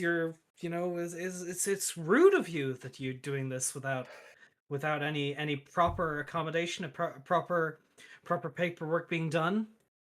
Am I getting an assist from Symbolist? Oh, undoubtedly. Yeah, I'm Yeah. aired out. going to spend the personnel Wow, to give me cool. an additional Yeah. dice. Oh, So that's 4 dice. And I'm going to word it as, what happens if you fail with the reactor? Awesome. How many lives are you jeopardizing as part of this attempt at efficiency? This could be insubordination if you wanted to roll it that way. Risky and standard? Yep.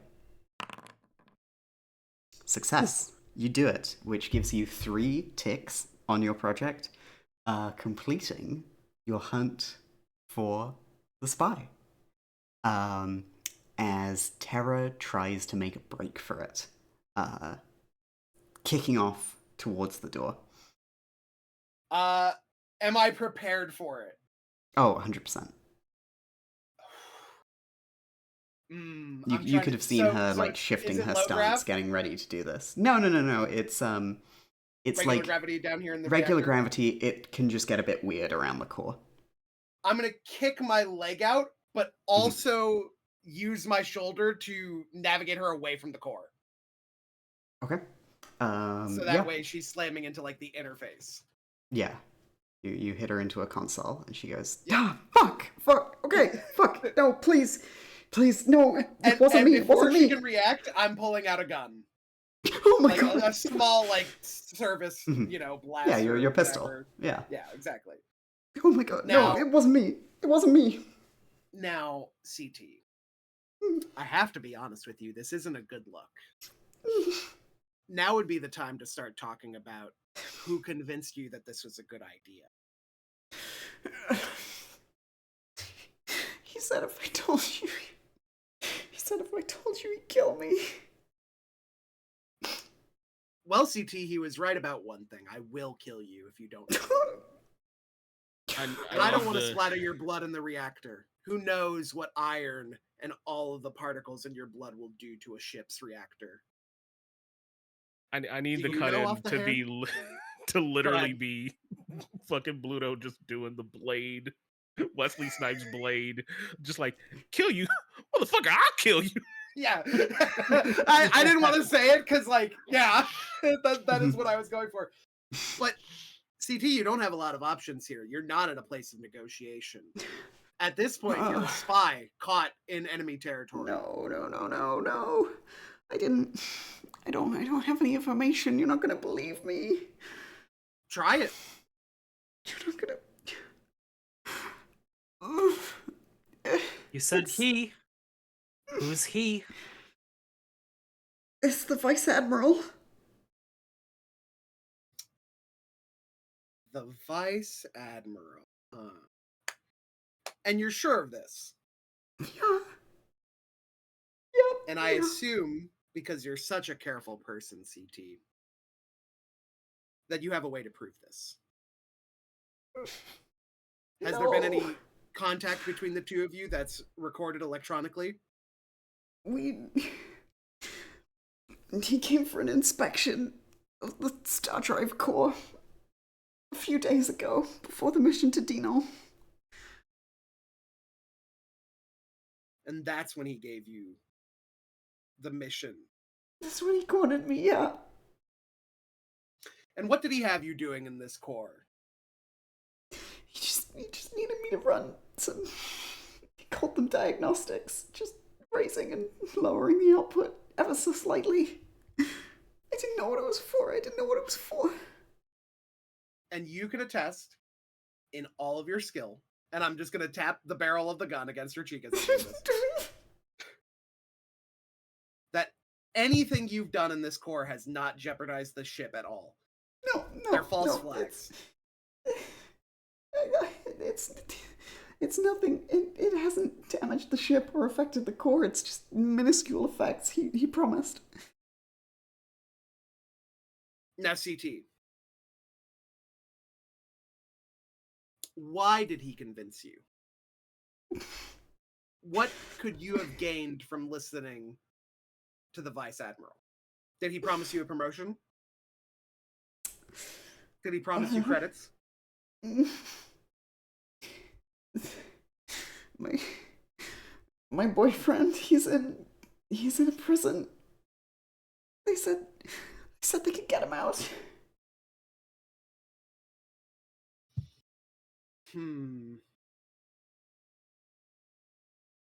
I believe you, CT. Stand proud. You've worked hard for the rebellion, and the rebellion salutes you. But I am going to have to ask you to keep this secret and just stay down here. You don't have to worry about stress. And I'll speak to the lieutenant and the captain about your boyfriend who's in prison. I'll put in a good word for you. But I need you to stay down here and continue messing with the reactor as the Vice Admiral had you doing. Okay. No harm will come to you. I promise you this. I will do everything in my power. But I think I have to go root out some corruption in the rebellion. Okay. At ease, CT.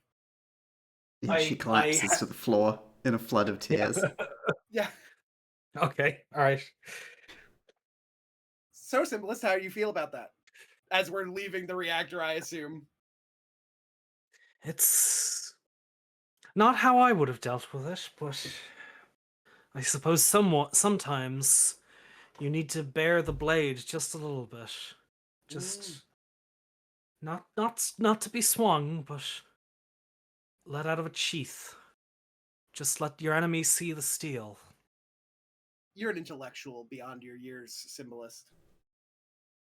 Have you heard of Cicero? Jesus fucking Christ, dude. One of the masters. A classic. What gets me is that Vice Admiral had a brother. That brother was killed by hegemony.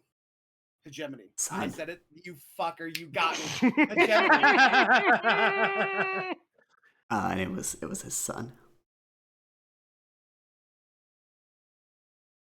You want to take that one for the top? He had a son who was killed as part of diplomatic relations with the hegemony. But what upsets me is this. Cicero says that the life of the dead is placed in the memory of the living. And he's done nothing today but soil the memory of his son. I'd like to catch him in the act. I think Hawk's absence isn't necessarily Hawk's fault. So I'm going to have you go get Dead Zone. And I'm going to go to the lieutenant. And we're going to meet back here and see what is exactly going on with the Vice Admiral. Sounds like a plan. Let's do it. Break! I was thinking that as well. All right. Symbolist. Cool. In the hunt for Dead Zone. Well, I guess actually this is the question I should be asking first. Dead Zone. What are you doing with Jessa? I am currently trying to extricate myself because one does not mix business with bruises. So you're not having a moment together? I saw what she was willing to do to save Jill, and I too would like to avoid having it bad. That bitch problems, bro. She is problematic. Listen, out of character, I love me a problematic person. Gets the old ticker. Gets the old ticker every time. In character, Dead Zone does not want to have these problems. This is a liability of the highest order. Awesome. So you pull yourself away from the kiss. Are you giving her leg back? No, I'm taking the other one. Okay, Symbolist, you shit. find Dead Zone and Jessa wrestling on the floor. Both of Jessa's legs are discarded on the other side of the hall. Her legs? Yes. Yeah, she has prosthetics. With Oh yeah. Oh right. Yeah. Sorry. Can't even have the leg up, the leg gone. Am I interrupting something that I shouldn't be Yes, saying? you are, Jessa says. No, please come in. Hi, Cammy. What can I do you for? She says as she tries to reassert the leg lock. Mhm. Armbar. I I'm not picture sure what it'll you. be I here. leg picture lock? you. What the fuck? I picture you pushing Jessa away, like hand on her face, like pushing her out of the conversation. Yes. Sick. I mean, Jessa, it's lovely to see you, but this is more of a private conversation. Okay, Cammy. She says behind Netsun's hand. Can I have my legs back? Yes, you can Yeah. have your legs back. Yeah. Please. I will see you for training at 06. Bright and early, ma'am. And she, yeah. Are you gonna pass her legs, or is she crawling over to get them? I am going to pass her legs. I am Yeah. not that horrible of a human being. Sweet. Yeah, she slots them back into place and hops up and gives you a salute that is a little less mocking than before, and then bounces off down to the crew quarters. Right. What can I do you for, Cammy? Well, me and Coyote think we've cut to the heart of this thing. We think we know who the spy is. Who is the mole? Uh, can I take a guess? I mean, feel free. I feel like we were on some real like whodunit stuff. We gathered the clues. I don't want to pop the balloon of our investigation with just a random guess, because that would just feel bad if you got it right. I say Yeah. out all the way across the ship. I've roped you in. You're on comms. Okay, fair enough. That's smart. we Wish I put could a lot hang of out effort with into the our guys. investigation. But like I mean, if you wanna, I guess I can't. So how long did it take you to realize it was the Vice Admiral? I mean, And this is if why I you- didn't want to add Dead Zone to the conversation. Think of how much fun we've had over these past 6 hours. if you knew already, why didn't you tell us? No one asked. You think you're so much smarter than all of us. I don't think I'm smarter than you guys. I'm let's make this very clear. I don't think that I'm smarter than anybody else on this ship. I just found it weird that the Vice Admiral did not take more interest in trying to figure out who the mole on his ship is. I thought that was weird. It's fair enough. I mean, I'm not going to argue that, I mean, I had my suspicions. I didn't want to voice them because I'm the captain, like CO. I'm the lieutenant junior. It makes it really bad if I'm throwing random guesses. You guys can throw Hail Marys. You don't really get trouble. I get it. So, like, I get it, As I'm walking down the hall, saying this on the phone, Evidence is the most important part. Have you never read Speaking of the Hail mystery? Marys. Oh. Where is Hawk, by the way? That's In the a brig. good question. Yeah. And as you're walking away, as you're like heading up to the bridge, Coyote, one of the other pilots from another squadron runs over. I have a name for one of the other squadrons, actually. Let me use that instead of just saying one of the other squadrons. Rouse Squadron Lambda. One of the pilots from there rushes over to you and says, Coyote, they got Hawk in the brig. They have who in the brig now? Hawk! Huh. What'd he do? I'm gonna go find out. Okay. What did he do to make them so mad? That mad. That was more of a, that was kind of just a dramatic thing to say on the exit. Didn't really answer my question. I mean, it would be cool if, it was the end of the scene, I guess, but like... I mean, I guess I'm going up to the lieutenant and the captain. I assume the vice admiral's not around. Before going to the Is brig? the vice admiral? Before going to the brig. Okay, yeah, you can head up to the bridge before checking in on Hawk. Let me move your tokens around so that we actually know what's happening. And Symbolist and Hooray! Dead Zone, you're making your way towards the bridge as well, like Coyote said to. Yep. Yes, sir. Great. We'll say you'll reach there at the same time for convenience. Yeah, you open up the door to the bridge, and the captain is absent, but Rampart is there talking with the vice admiral. You think it's Lieutenant Rampart. Hawk? One Oh. moment, Coyote. Of course. It's Hawk, sir. It's Hawk, or it's somebody working with Hawk. I made a point of raising concern when he and the admiral points at you, Coyote, suggested bringing in a former hegemony. But no. You thought it would be fine, and now here we are, spies in our midst. With all due respect, Vice Admiral, any body for the war effort is a body that we don't normally have. We're losing more and more every day in this uphill battle against the hegemony. I think anybody willing to work with us at this point is a gift rather than a curse. And quite frankly, No looking gift horses and mouths then. No, Thank you no for the additional checking. Blade reference. thank you. No checking for the soldiers that might be hiding in said Trojan horse. But who delivered the horse, Vice Admiral? The Vice Admiral I seems think- confused by this metaphor now. What I more so mean, Vice Admiral, is that when looking for spies, some people tend to be indignant that they had been tricked, upset at the costs that this is going to have to finding said spy.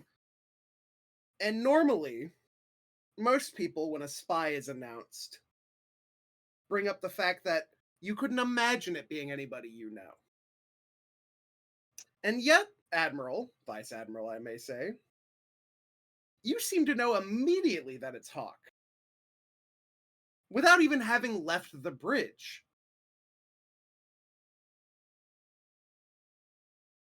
Speak Dead Zone's been plainly, across- Mendoza. I shall.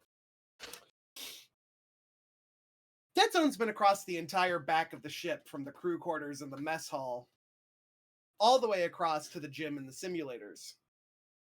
Me and Symbolist have been to the comms bay and back to the reactor. Not once have I seen you in passing. Not once have I heard that you've left the bridge. And yet, you seem to know exactly how Hawk has done it. So I would like to hear your ideas on why Hawk is the traitor. I interrogated him in the captain's quarters.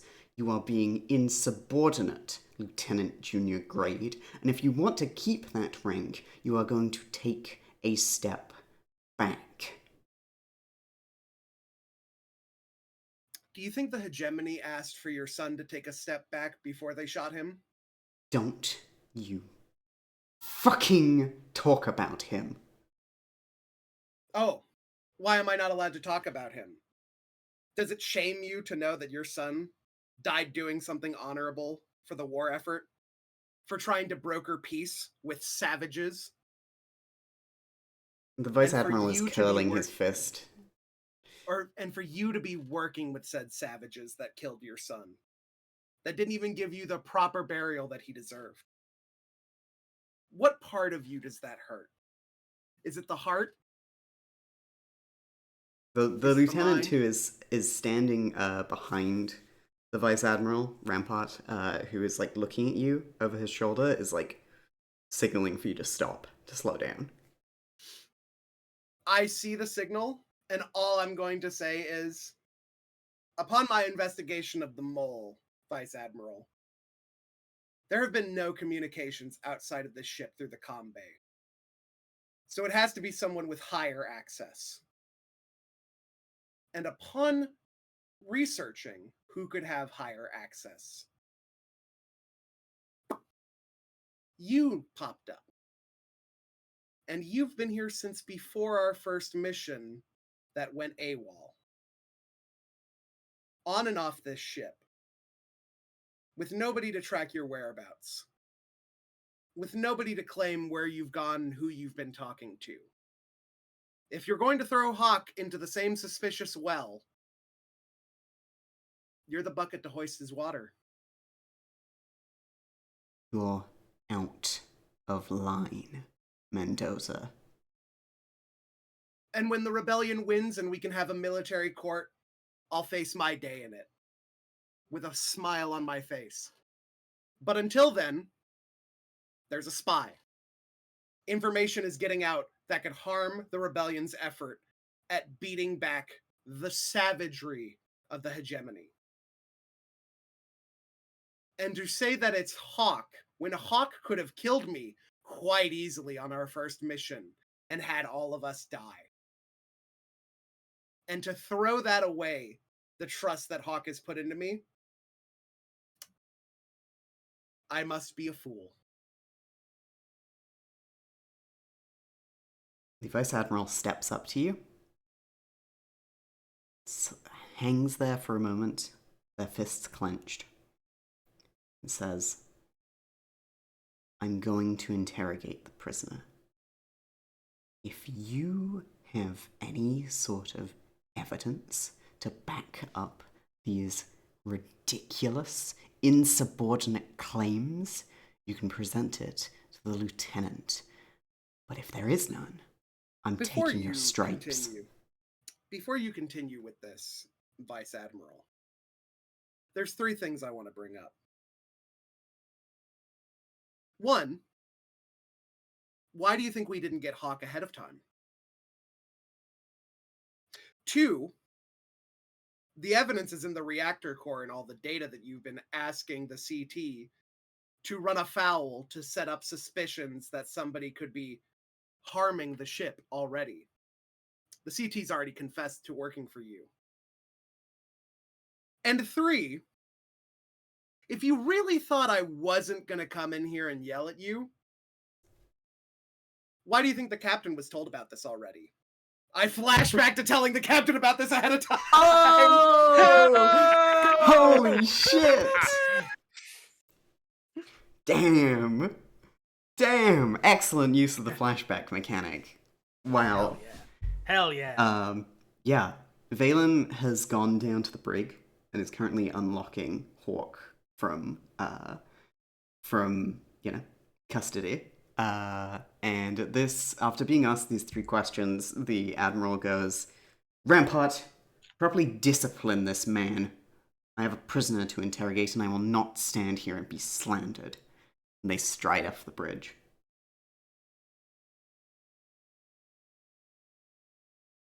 Cigarette? You've got me in so much fucking trouble, Coyote.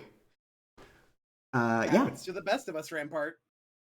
Down in the brig, Captain Valen has moved into Hawk's solitary confinement and says, I know it's not you. You do? Yeah. Your squad, they think they found them all. Wait, who the hell's the mole then? I can't tell you here, but I just know it's not you, okay? So please hang tight. There's something I need to investigate quickly. And then we'll get everything sorted and we'll free you. All right. Hawk kind of like gets ready for whatever the hell this plan is. Like before Valen leaves, he's like, wasn't exactly planning on staging a coup on my own ship. I understand. I'm sorry. Can I, in the meantime, do a flashback because I just realized how this is looking? Mm-hmm. I would like the Huskies to protect the CT in the reactor. Wow. Wow. Smart, very smart, smart, smart. Yeah. Yeah. Very smart. Yeah, absolutely. You can do that. Yeah. Damn, am I that easy to read? I Man. had the idea Ah. as I was thinking it of like, oh, I've just told the vice admiral that the CT has given him up.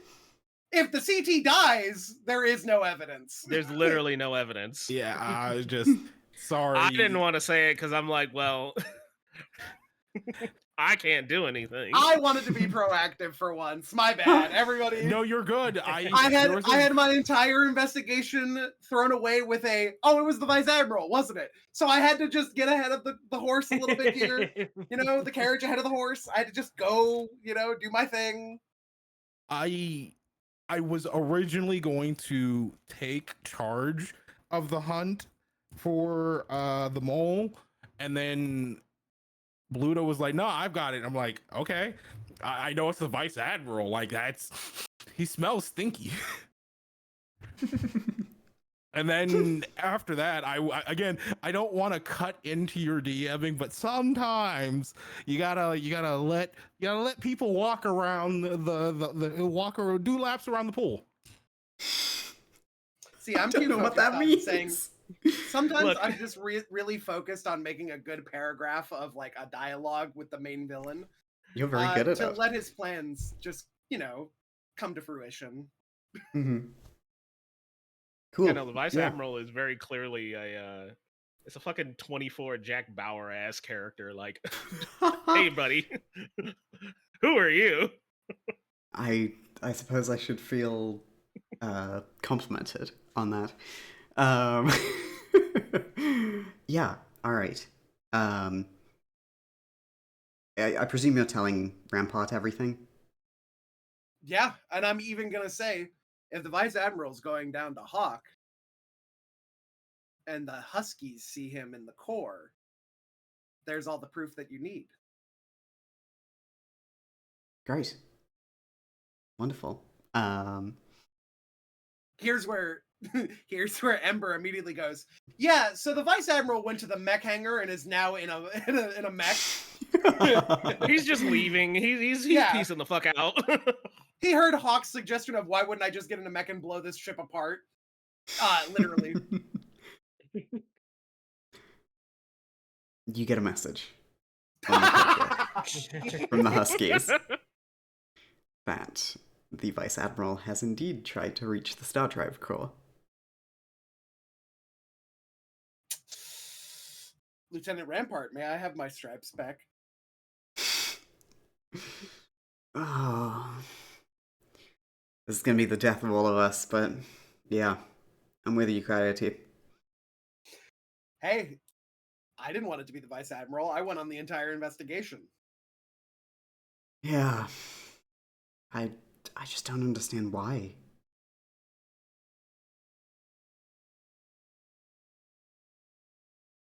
I don't know either. We'll have to ask him ourselves. We'll have to ask him. And then Rampart shoots me.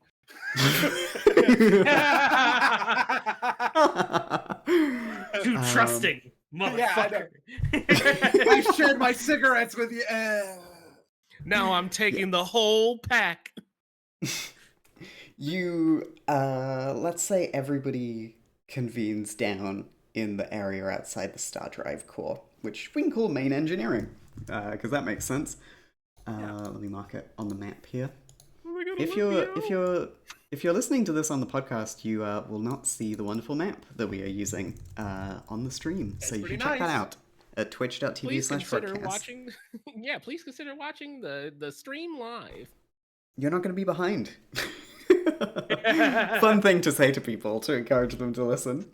Yeah, in engineering, which is a mess of catwalks and machinery and people trying to do their job. Technicians trying to keep this whole assault vessel running as it moves at inhuman speeds across the system. The four Huskies, including Jill, including Jessa, who is hanging out on a walkway nearby, watching the whole thing, have blocked access to the Star Drive core for the Vice Admiral. The captain has released Hawk and is bringing him as well. And yeah, the four of you arrive down in engineering with Rampart. And the Admiral turns to Rampart and says, "Lieutenant, get your squad in line."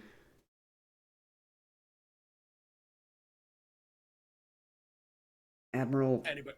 Yeah, I was gonna signal to I- anybody else.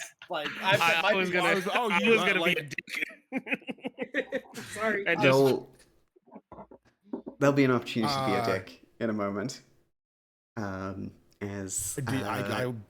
I'll go ahead and take. I'm assuming my beautiful Lieutenant Rampart, correct?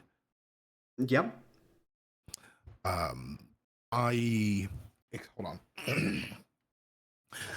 My unit is in line, sir.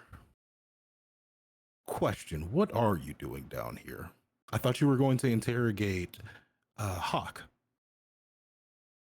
I wanted to check why the technician cowering in there was spreading lies about me.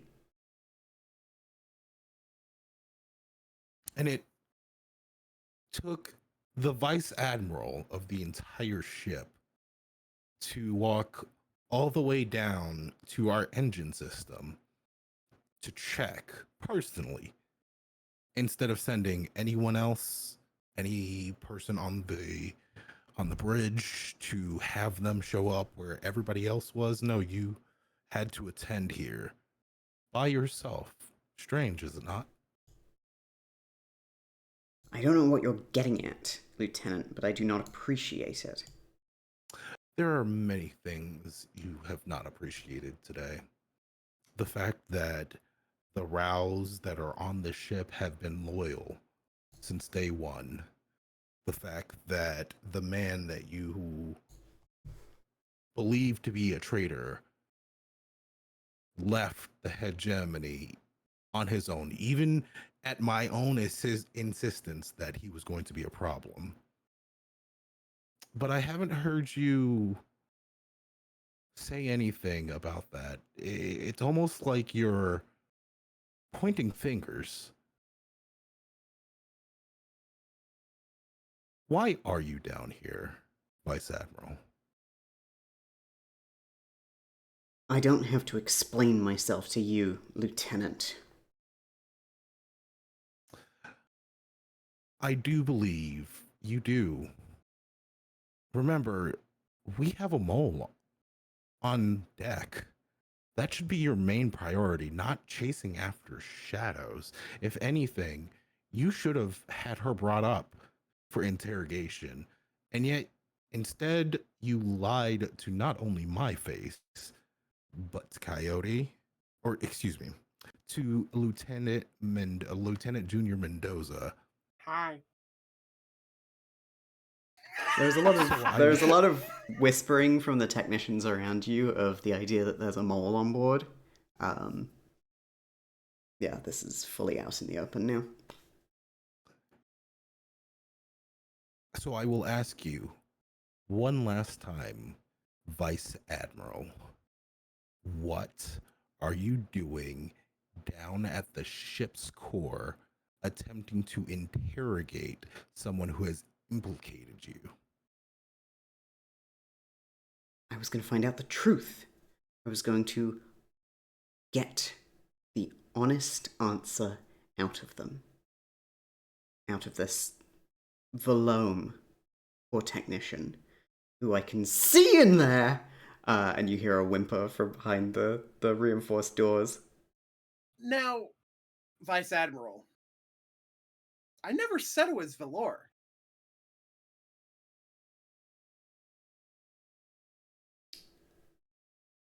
She's scheduled on duty. When? It's on the logs. It's on the duty roster. The logs that you know, because you searched for them ahead of time to make sure that you knew. Because from the time that you got from the bridge to here, You couldn't have gone to the comms bay to check who is in. You're being ridiculous. I knew ahead of time. I know what's going on the ship. So you know what's going on this ship. So then you Is should that know why that you I'm had here to meet you. Yeah, Right, exactly. bro? What? What is he doing out of the brig? If you are No. going to flaunt this insubordination in front of me, security, arrest Rouse Squadron Upsilon. Captain. The two security guards who have been flanking Vice Admiral Galil the whole time move towards you, but, like, the Huskies, you know, one, like, push on them. Outnumber them. Yeah. Yeah, absolutely. And hold them back and shake their heads. And no one else is moving to take you. Now, Vice Admiral, I hate to say it. We're at an impasse. I just don't know why you would betray the rebellion. And I've thought about it since your conversation with me, and I can't come to think of it. Sorry. No, I mean, go ahead if you want to interrupt with your thing. I was going to suggest a really crazy idea, so go ahead with yours. If you don't have a guilty conscience, Vice Admiral, why don't you let me see it? What? What are you talking about? Let me see into your thoughts, your mind. No. Valen, you have a fucking Esper on board? And there you have it, Vice Admiral. Notice that you've already closed off your heart to the truth.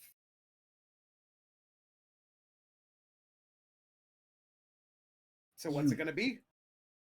You should have Interrogation by made the me. Esper? Should have made me fucking aware of this. Well, it seems like your bigotry and your hatred of everyone around you kind of makes you unaware of a lot of things. Almost like you were too busy keeping your head down instead of, supporting the rebellion. I have.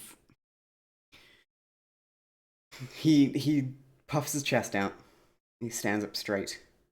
And he goes, I have no choice but, upon seeing the improper and poor way this vessel has been run,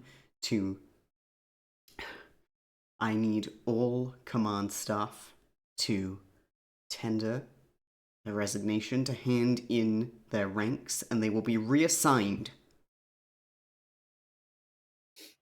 What are you doing? All of you, stop them, arrest them, something! Do you mind if Dead Zone cuts in real quick? Right, Go just for it. real quick. We're gonna go ahead and do the Cammy Dead Zone special.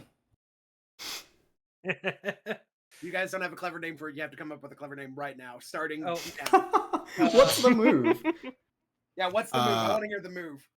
The Smoke and Smash. Oh my god. Whoa. You pulling another smoke grenade to get Cammy in close? Hey, can we not do the smoke grenade in the really tense reactor?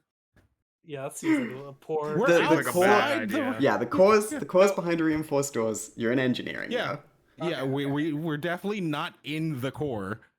Okay, I as long as we're in engineering, I'm willing to Okay. forgive it. So I would like to also go ahead spend at this point. I'm just gonna clarify. I've used so much stress this campaign from last session. I actually have a scar now. Oh my god.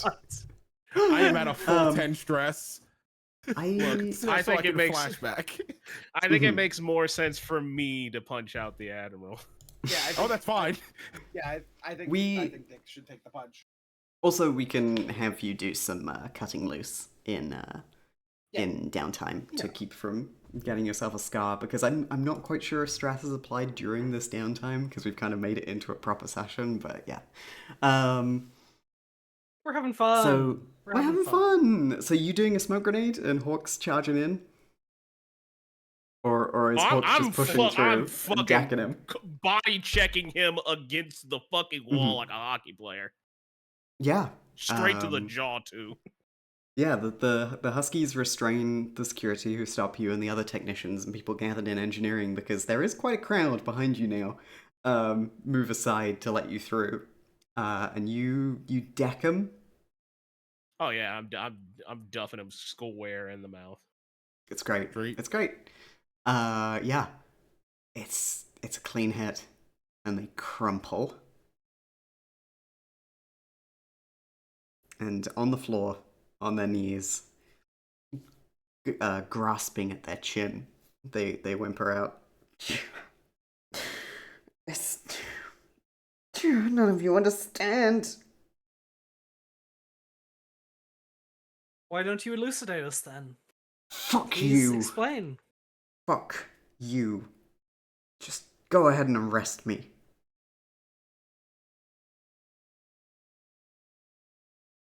For what it's worth, Admiral, I've been in your position. But trust me, those chains don't ever get looser. And I kind of just walk away from them. Sweet. The Huskies move in to pick him up and start walking him over towards the brig. Does anyone else want to say anything to the Admiral as he's being arrested? I think what I'm gonna say is, for what it's worth, Admiral, my family stayed dead while you kept dragging your son.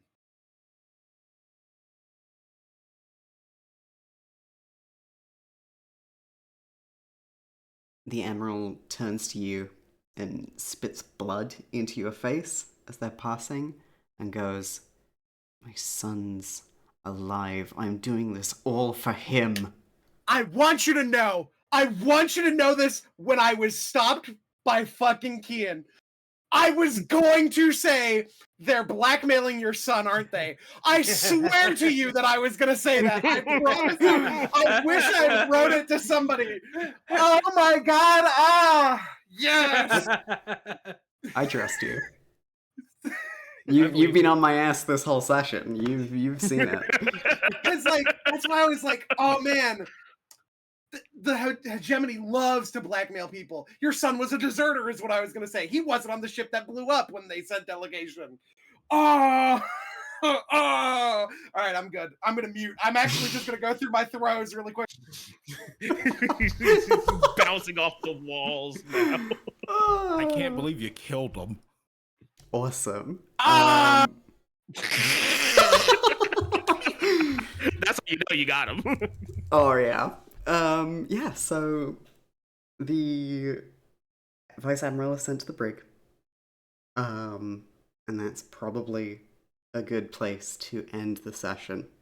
But we do have a number of downtimes still to do, so we're just gonna rapidly move through those. Did I go through my two? I did my two. Right? You've done two. You got three. I would like to spend some cut loose time with Hawk. I'm guessing, does one. everybody want to cut loose, actually? Yeah, cutting loose would be nice. No. It would be very... Great. Oh, no. Hawk doesn't? No. Hawk doesn't want to cut loose after being in the brig all day?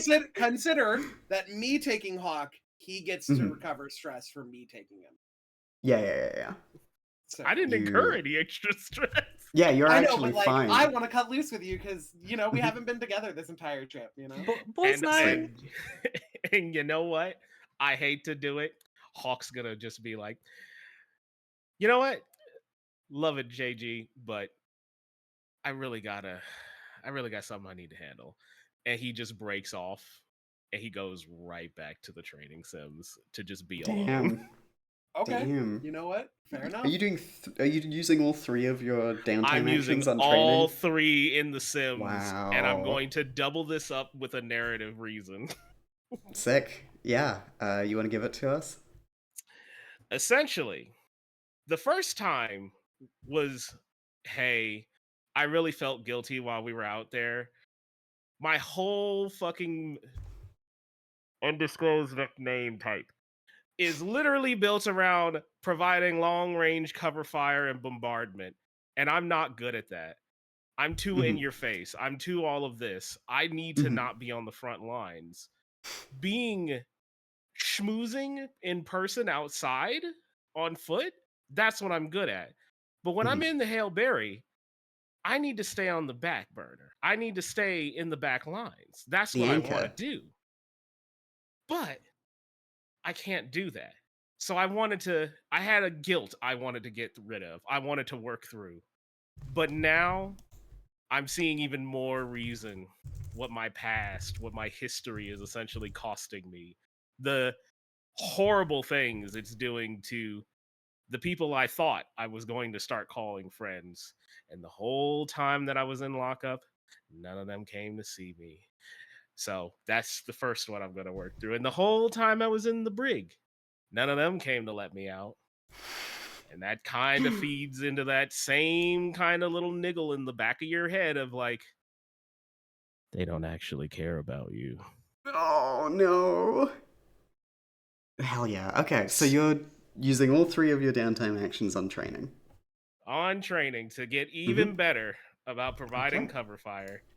Because Sweet. I am going to try and fight it and say, no, I'm just not good yet. I'll Oh. finally be somebody who could be worthy of being on the squad. Oh. Oh man. Okay. Yeah, Out of mark 2 character, more I'd like to XP. say, out of character, I'd like to say, hey, I only found out about it when I went to the fucking bridge. Like, Oh I've been yeah, kind out of of all character. around the ship. Yeah, like, I hey feel man, bad, homie. yeah, like, I didn't know. Nobody told me. Like, it was kept pretty silent. Like, we didn't know. And guess I'm what? sorry, homie. That's how it feels in your head, and that's why I'm writing that narrative of, That's fair. hey, yeah, no, That's what I'm he's saying, out of not gonna character, buy like- into it. Hey. Yeah, so you put 2 more points wherever you want them.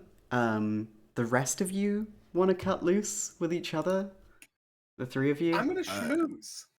Oh, okay. I'm gonna schmooze. I think I'm gonna use this opportunity of catching the mole to, like, you know, rise up the ranks a little bit. I think you have proved yourself to, Rampart and the Captain Valen. Do I get to roll?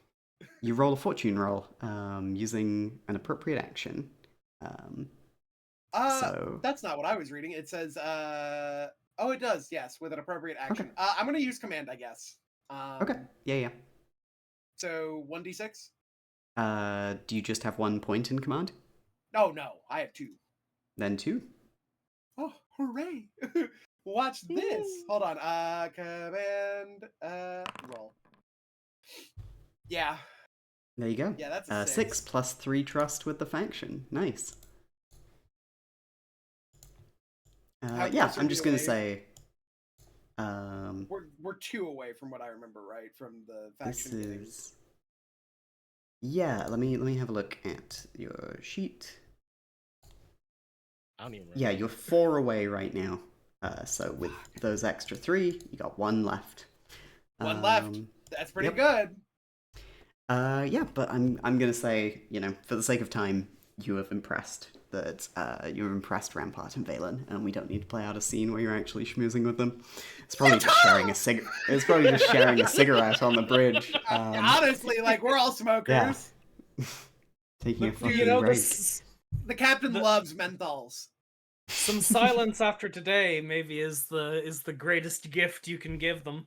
Exactly.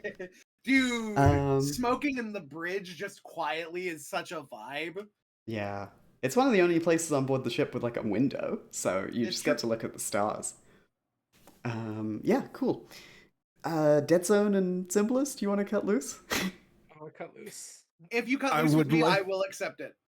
Okay. In the middle of smoking.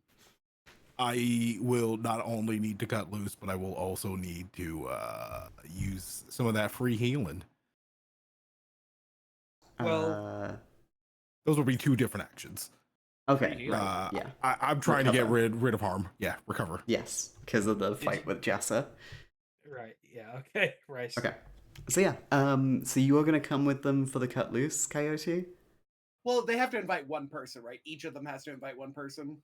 Mm-hmm. That's Sure. how I was reading it.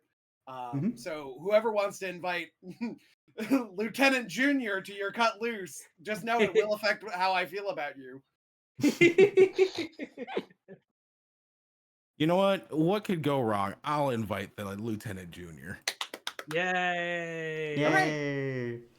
And Symbolist invites Dead Zone, I suppose? Yeah, sure. Let's Cool. Hi, Dead Zone. Please. Wow. Oh, it'd be so great. I am sitting at 8 stress right now. Mhm. Oh, All it'd be so right, good. Dead Zone. How do we spend time with each other? I am going to give you the greatest reward Dead Zone could possibly give someone in Mendoza's position. I am giving him Zerosian cigars. Ooh. Wow. Damn. Where are The you smoking age those stuff. bad boys? I'm gonna have to follow his lead. I'm just, hey Mendoza, I've got these really old, really great Zerosian cigars that have been banned for I don't know how long, but 5 years. I wanted to know if you would like to light one of these up as a job well done on your interior on your entire day. I could think of nothing better. All right. So you're increasing. So we roll dice equal to the number of ticks in our connection clock, which is what? Yeah. 1. One. I think specifically Dead Zone rolls a die. We both roll. Oh, okay, cool. So it's pick another pilot and describe how the two roll dice equal to the number of ticks in your connection clock with the pilot joining you. Heal stress equal to the highest die result. Then add another tick to the connection clock and a new belief about that pilot. Okay. Oh, I don't add dice, but I Okay. do recover stress. Yes. Are you sure? Where Heal I'm stress reading equal to the die result, the highest die result. Then add another tick. The accompanying pilot does not increase their connection clock, nor do they add dice to the roll. or heal stress. But they don't say or heal stress there. Where are you reading this? My I'm reading. implication is it's just the person using the cut loose action who heals stress. If that is, then that's completely fine. I pull back my thing. Let's play it like that right now. Sure. Yeah. And if it's wrong, you can yell at me. Only one heal stress. There's an ability that makes it both. Fair enough. There you go. Ooh. Thank you, Matt. There is something in the rules that just all right. Fair enough. Recover your stress. I'm gonna have to just quick question. What happens? I'm supposed to roll a 1d6, right? Just flat roll. Yeah, because we only have one tick between the two of us. What happens when I have to take one die off? Oh, because of your injury? Yes. Don't you roll 2 and take the lowest? Yeah, you'd roll 2 and take the lowest. Do you want to go to the med bay first? Can I do it a med bay first? Med That bay makes first sense. is good. Med bay It would first. make more sense that way. Yeah. You don't want to be hanging out with the injury still there. It's just a little bit of a concussion, just a smidge of brain hemorrhaging. Yeah, med bay is between the mech hangar and the quarters. Because you need to rush people there when they get home. God, I had like a doctor slot ready to be lined up. But we've introduced enough NPCs this session. We'll say one of the nurses attends to you. And yeah, let's that could be the voice that you beat me up over. That could be her. That's the doctor. Go for it. Give me a name, Dick.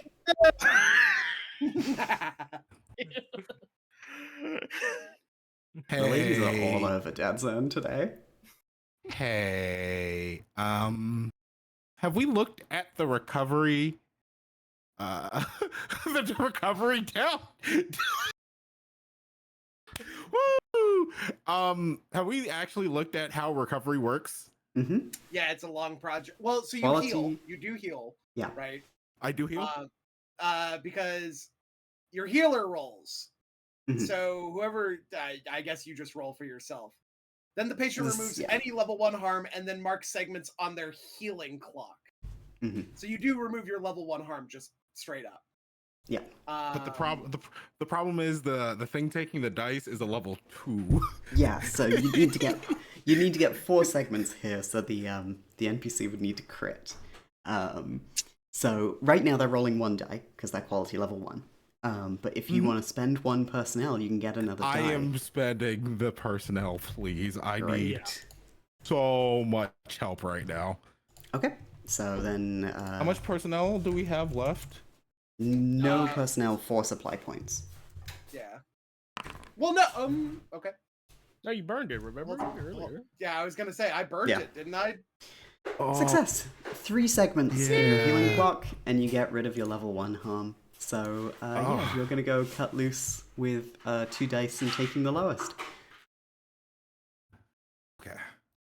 Remember to kiss the boo-boo next time. Bye. Goodness. Whew. The lowest 3. being 3. a 3. Okay. Great. You heal 3 stress. Great. So- I am back to what I started at this session. Wonderful. So then you add another tick in the connection clock between the two of us on your side, and you add a new belief about me. Which you can work Which- on Yeah, at some point. work on. Yeah, Symbolist, you're also going to cut loose, Yes. and you're Somebody's gonna bringing... do it with me because Dead Zone's not gonna get anything. Which is true, right? Like Dead Zone's not gonna get anything. Yeah. All right. Yeah. Let's hang out. Yep. Hey, do you want I'm some of gonna these cigars I just got? I don't smoke, but I appreciate the offer. You know, that's completely fair. Could always watch the stars from the reactor. Yeah, I think they're lovely. You ever? I mean, this is silly, but it's something I used to do as a little girl. I'd watch the stars, and I'd come up with new constellations in my mind. You know, I'd draw lines between them, and I'd give them meaning.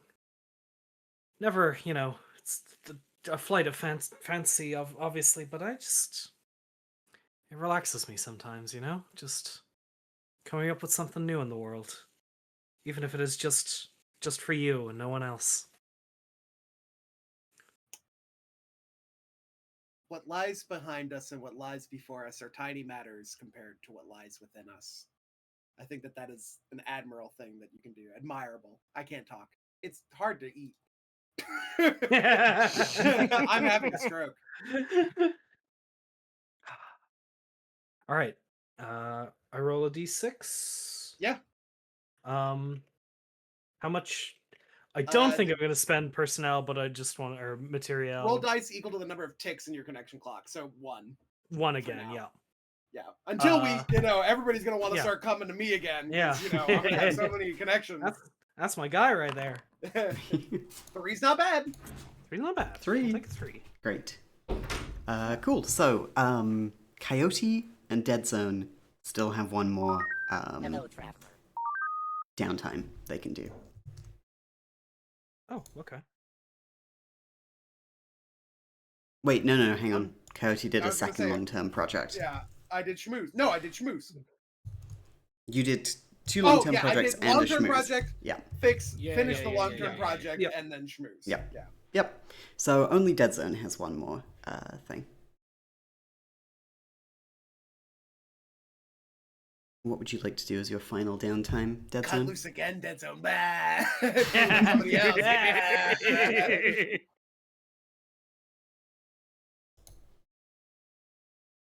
B?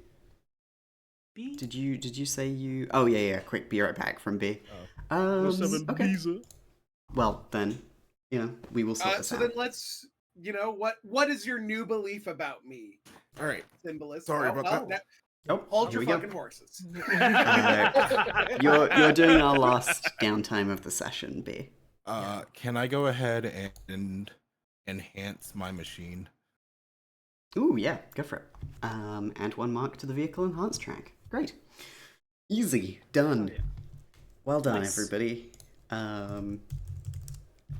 Good job. Downtime officially lasted longer than the actual session did. Look. Yeah. We took a long break in the middle. We did. We Um, like role playing too much, it turns out. Exactly. And we had a mystery. It's Yeah, true. so you have 4 supply points here.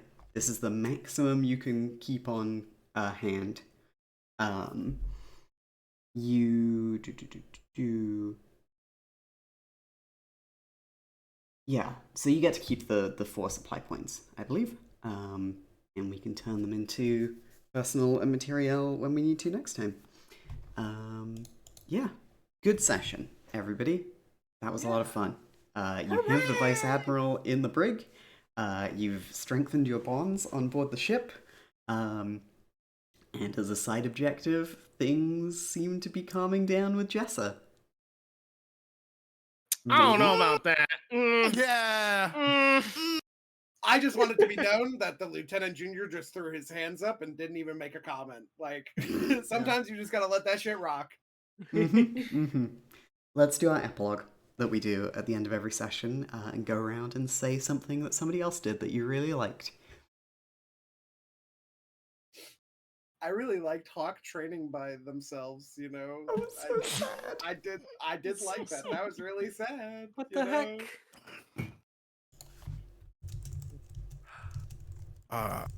I'm going to take the next one and say I really fucked with just Bluto was on fucking point today. I know. Investigation, Bluto be- Bluto. Oh my god. I know. Bluto Kicks my doing feet. Kicks my feet. I'm really in love with this character compared to Blotto. Blotto is just going balls to the walls on everything. This one's a little bit more reserved. There is the hint of it, you know, of just like, I am willing to kill you. I don't want to, but I'm willing to do it. You're an officer. You gotta be stern sometimes. For the rebellion. The rebellion will rebellion. salute me. Also, secondly, this is still about Bluto. I really like the fact that I can now hold it against Mendoza about pulling out guns. It's no longer a dead zone thing. It's a Delta Squad thing. Exigent circumstances being what they are, I mean, sometimes you have to scare somebody into giving up their entire information about why they're selling out the rebellion, you know? It's cool. If I'm allowed to say another one, Go ahead. wow, Kian, the fucking hangar scene, that was impressive. I had to jump in to be like, hey, I'm listening to this. I am writing this down in my mental memoir. I had That to keep was- this around. This is awesome. It was so sweet. It was so good. you. I Thank you. legitimately felt like behind you as you were carving that path. That was awesome. Thank you. Very, very sweet, very kind of you. Fucking yeah, Bluto, you were on fire with the detective where I fucking love playing detective and you were so good at it. You know It's what one of we my should favorite play, things. Kian? You know Yeah. what we should play? There's this board game, this tabletop RPG that's literally just like a bunch of old grandmothers investigating crimes with skulls and stuff. Oh and yes. And all of the books are based off of like actual detectives. So there's like a Columbo skill book, like there's a Oh, fuck Poirot yeah. skill book. It's pretty good. Hell yes. Regardless, Murder we wrote. I know. That was the inspiration today. I was like, I could Columbo the hell out of this situation. I think I am. And that's what I did with, I didn't mention the name of the fucking CG. Yeah. I was like, he hasn't mentioned the name the whole time. He's gonna pull it out. I know he is. I know he's gonna pull out the name when it matters most. I needed to get I needed to do something that would give you that moment in the scene, and Well, that's what I was waiting for. I was like, if I get him angry enough, like actual Columbo, Columbo, if I can get him angry enough, he's gonna let it slip, and I can catch him in it. I'm just glad that we all were on this, like the same 5 people holding each other's hands, going, "We're on the same page here." It's fantastic. And B, your Dead Zone's game terrifies me. I don't understand what she's doing to make it work, but she's fucking doing it out there. Mm-hmm. She surprises me every session. Okay, so in my defense, That was a compliment. Immediately takes it as in my a defense, no, because I have to defend myself on this one. In my defense, when I said that I popped her leg, I forgot that she had prosthetic legs, and it was too late to take that back. Whoopsie. Listen, she's a little freaky with it. She's just a little freaky with it. It's okay. Oh yeah, she is. Help! Jill! Jill! There's no escaping it. You're also playing Jill. Yeah, Ah, pretty shit, much. you now, right. You have to. Jill! Me help! I guess that leaves just me. Yeah, Dick, what was your favorite part? I like when I sat alone in the room but no, I feel like I always repeat kind of like the same go-tos. Do love that when B gets to just, hey, I have no idea where this is going to lead me, but I'm gonna just kind of put the pedal to the floor and just see where this goes. It's always super fun and entertaining. Loved how this played out with Jessa. Did love Unironically, yes, and. exactly. That's what her name is. Yes, Oh. Oh. Always did love the constant Columboing from Bluto of no, I'm gonna fucking make this. I'm gonna let everybody bury their own grave, and I'm just gonna let this happen, which played in perfectly into like, okay, no, Bluto's not gonna save me. I already know where my story is gonna go. This is perfect. I've already figured this out. I can just kind of sit back and enjoy it. I did want to play into. I didn't know. Like, I genuinely didn't know. Up until the point Exactly. of like the flashback of being like, "Hey, Captain, I don't know where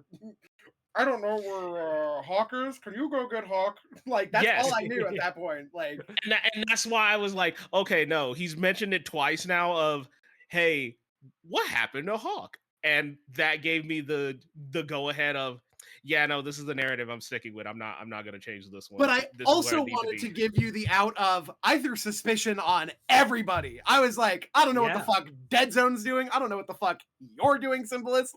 I don't know what the fuck I'm doing. Like, No, it worked, but I also do like, no, if we're pulling the references I think we're all pulling from, no, I have to just kind of lean into this. There's no pushing on it, fighting back. I have to just kind of sit here to see what happens. I do agree also with Kian's scene of connecting with Jessa. Very, very heartfelt. Very good. Very, very high quality. Love this narrative you're weaving between you two. I think it's very funny. And thank you to Ember for making more women that hate me. Yay! Yay! Yay! But actually, yeah. it's been fun. Yeah, this was a really good session. My epilogue thing is I really appreciate how all of you were willing to just leap into characters and do voices and play them. Even if, you know, I didn't give you much direction, I think it all went well. Yeah, we should quickly do XP because I've been reminded about that because this is an actual session and not just downtime. You do get XP. Bluto, if you addressed a challenge with coordination or a ruse, you can mark XP. I'd say so. yes. That was a ruse and a half. The at the entire end there. session was the ruse. Did you express your history, tragedy, or opening?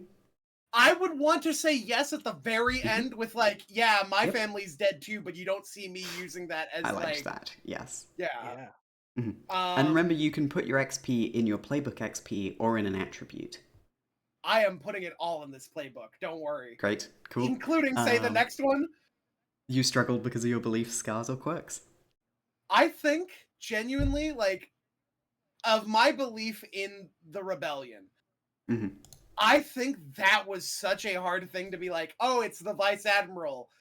Oh, fuck, I'm gonna have to go up and, like... because I didn't want to think it was Hawk. I didn't want to think it was anybody on our team, but like it had to be somebody. And I think that like my beliefs in like the rebellion itself had to take a hit there. But also, every time I roll for a desperate action, didn't I roll for a desperate action? You did once, I believe. That was command against the radio. Yeah. Yeah, so I'm going to say command, yes. So that was a resolve. Yeah. Are you going to give me the struggle because of your beliefs, scars, or quirks? Yeah, I'd say so. I'd say you're allowed that. My playbook XP Playboy's full. Playbook XP is full. Full of articles, nothing else. So while you guys go to the next person, I'm going to figure out what I want to buy. Sweet. B. Did you address a challenge with piloting or violence? Yes. Yeah, absolutely. Take an XP. Either in your playbook or in your attributes. Did you express your history, tragedy, or opening? Theoretically, in the same moment, by tapping into the fact that she was in charge of training and intelligence in her past, specifically with Jessa. Jessa was my problem this episode. It was great, yeah. Yeah. And I mean that lovingly. You kind of set yourself up for it, though. She's my problem child. Not a child. No. No. When I mean problem child, I mean like in the sense of I have to babysit. I am making this worse.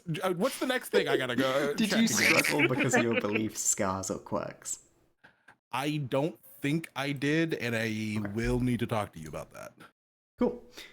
Dick, did you address a challenge with deception or influence? I'm of two minds of it. Like, I kind of feel like I kind of had Hawk check out for most of this one. So I think but I also you still could had say, some opportunities.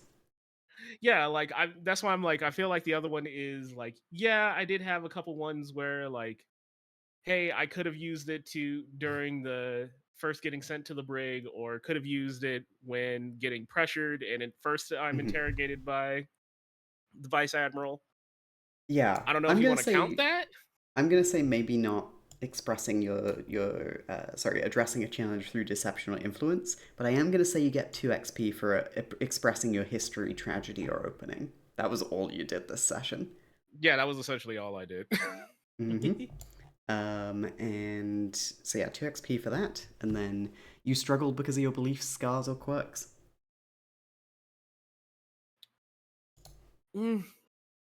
It's the word struggle that kind of gets me, because I don't know if it was struggle. Okay, that's fine then. Just 2 XP. And then finally, Kian, did you address a challenge with understanding or poise? I think I would say I did when I helped out the nervous engineer who thought there was something wrong and that he was going to get in trouble. Yeah, I'd say so. Helped out with that. Did you express your history, tragedy, or opening?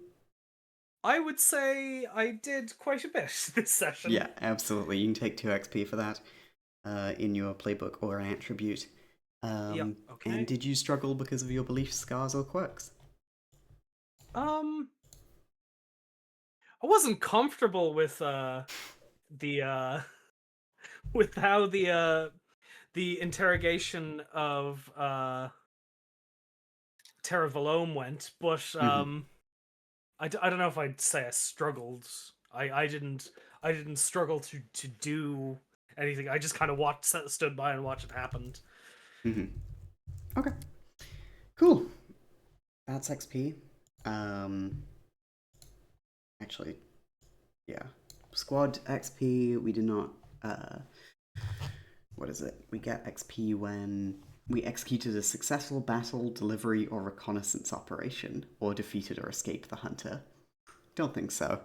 Unfortunately, so none there. No. But yeah, a good session. A really, really, really fun session. Thank you all for joining me for it. Yeah, good to have you. You are a fantastic group. Yay! Yay! Oh, okay. Let's go find somebody to raid into. Ah, Jenny is playing Half-Life Blue Shift. Let's go say hi to her. Yeah. Thank you for coming today, everybody watching. I hope you had a good time. The podcast will continue to go out every Friday, as long as there aren't obscene heat waves stopping me from editing. So eventually this will catch up to it. We'll do another session in 3 or 4 weeks. Things will be a little weird because I'm starting a new job in 2 weeks, so, bear with me. Yeah, I'm glad you could all make it out. I'm glad that you've stuck around to watch this. Thank you for the raids, thank you for the follows, thank you for the subscriptions, thank you to my wonderful co-hosts. You can go follow them, BadLuckBee, DickDebonair, WitchCian, Bluto. And yeah, I'm tired. Time for bed. Good night, everybody. See you later. Good night. Bye. Oh, fuck.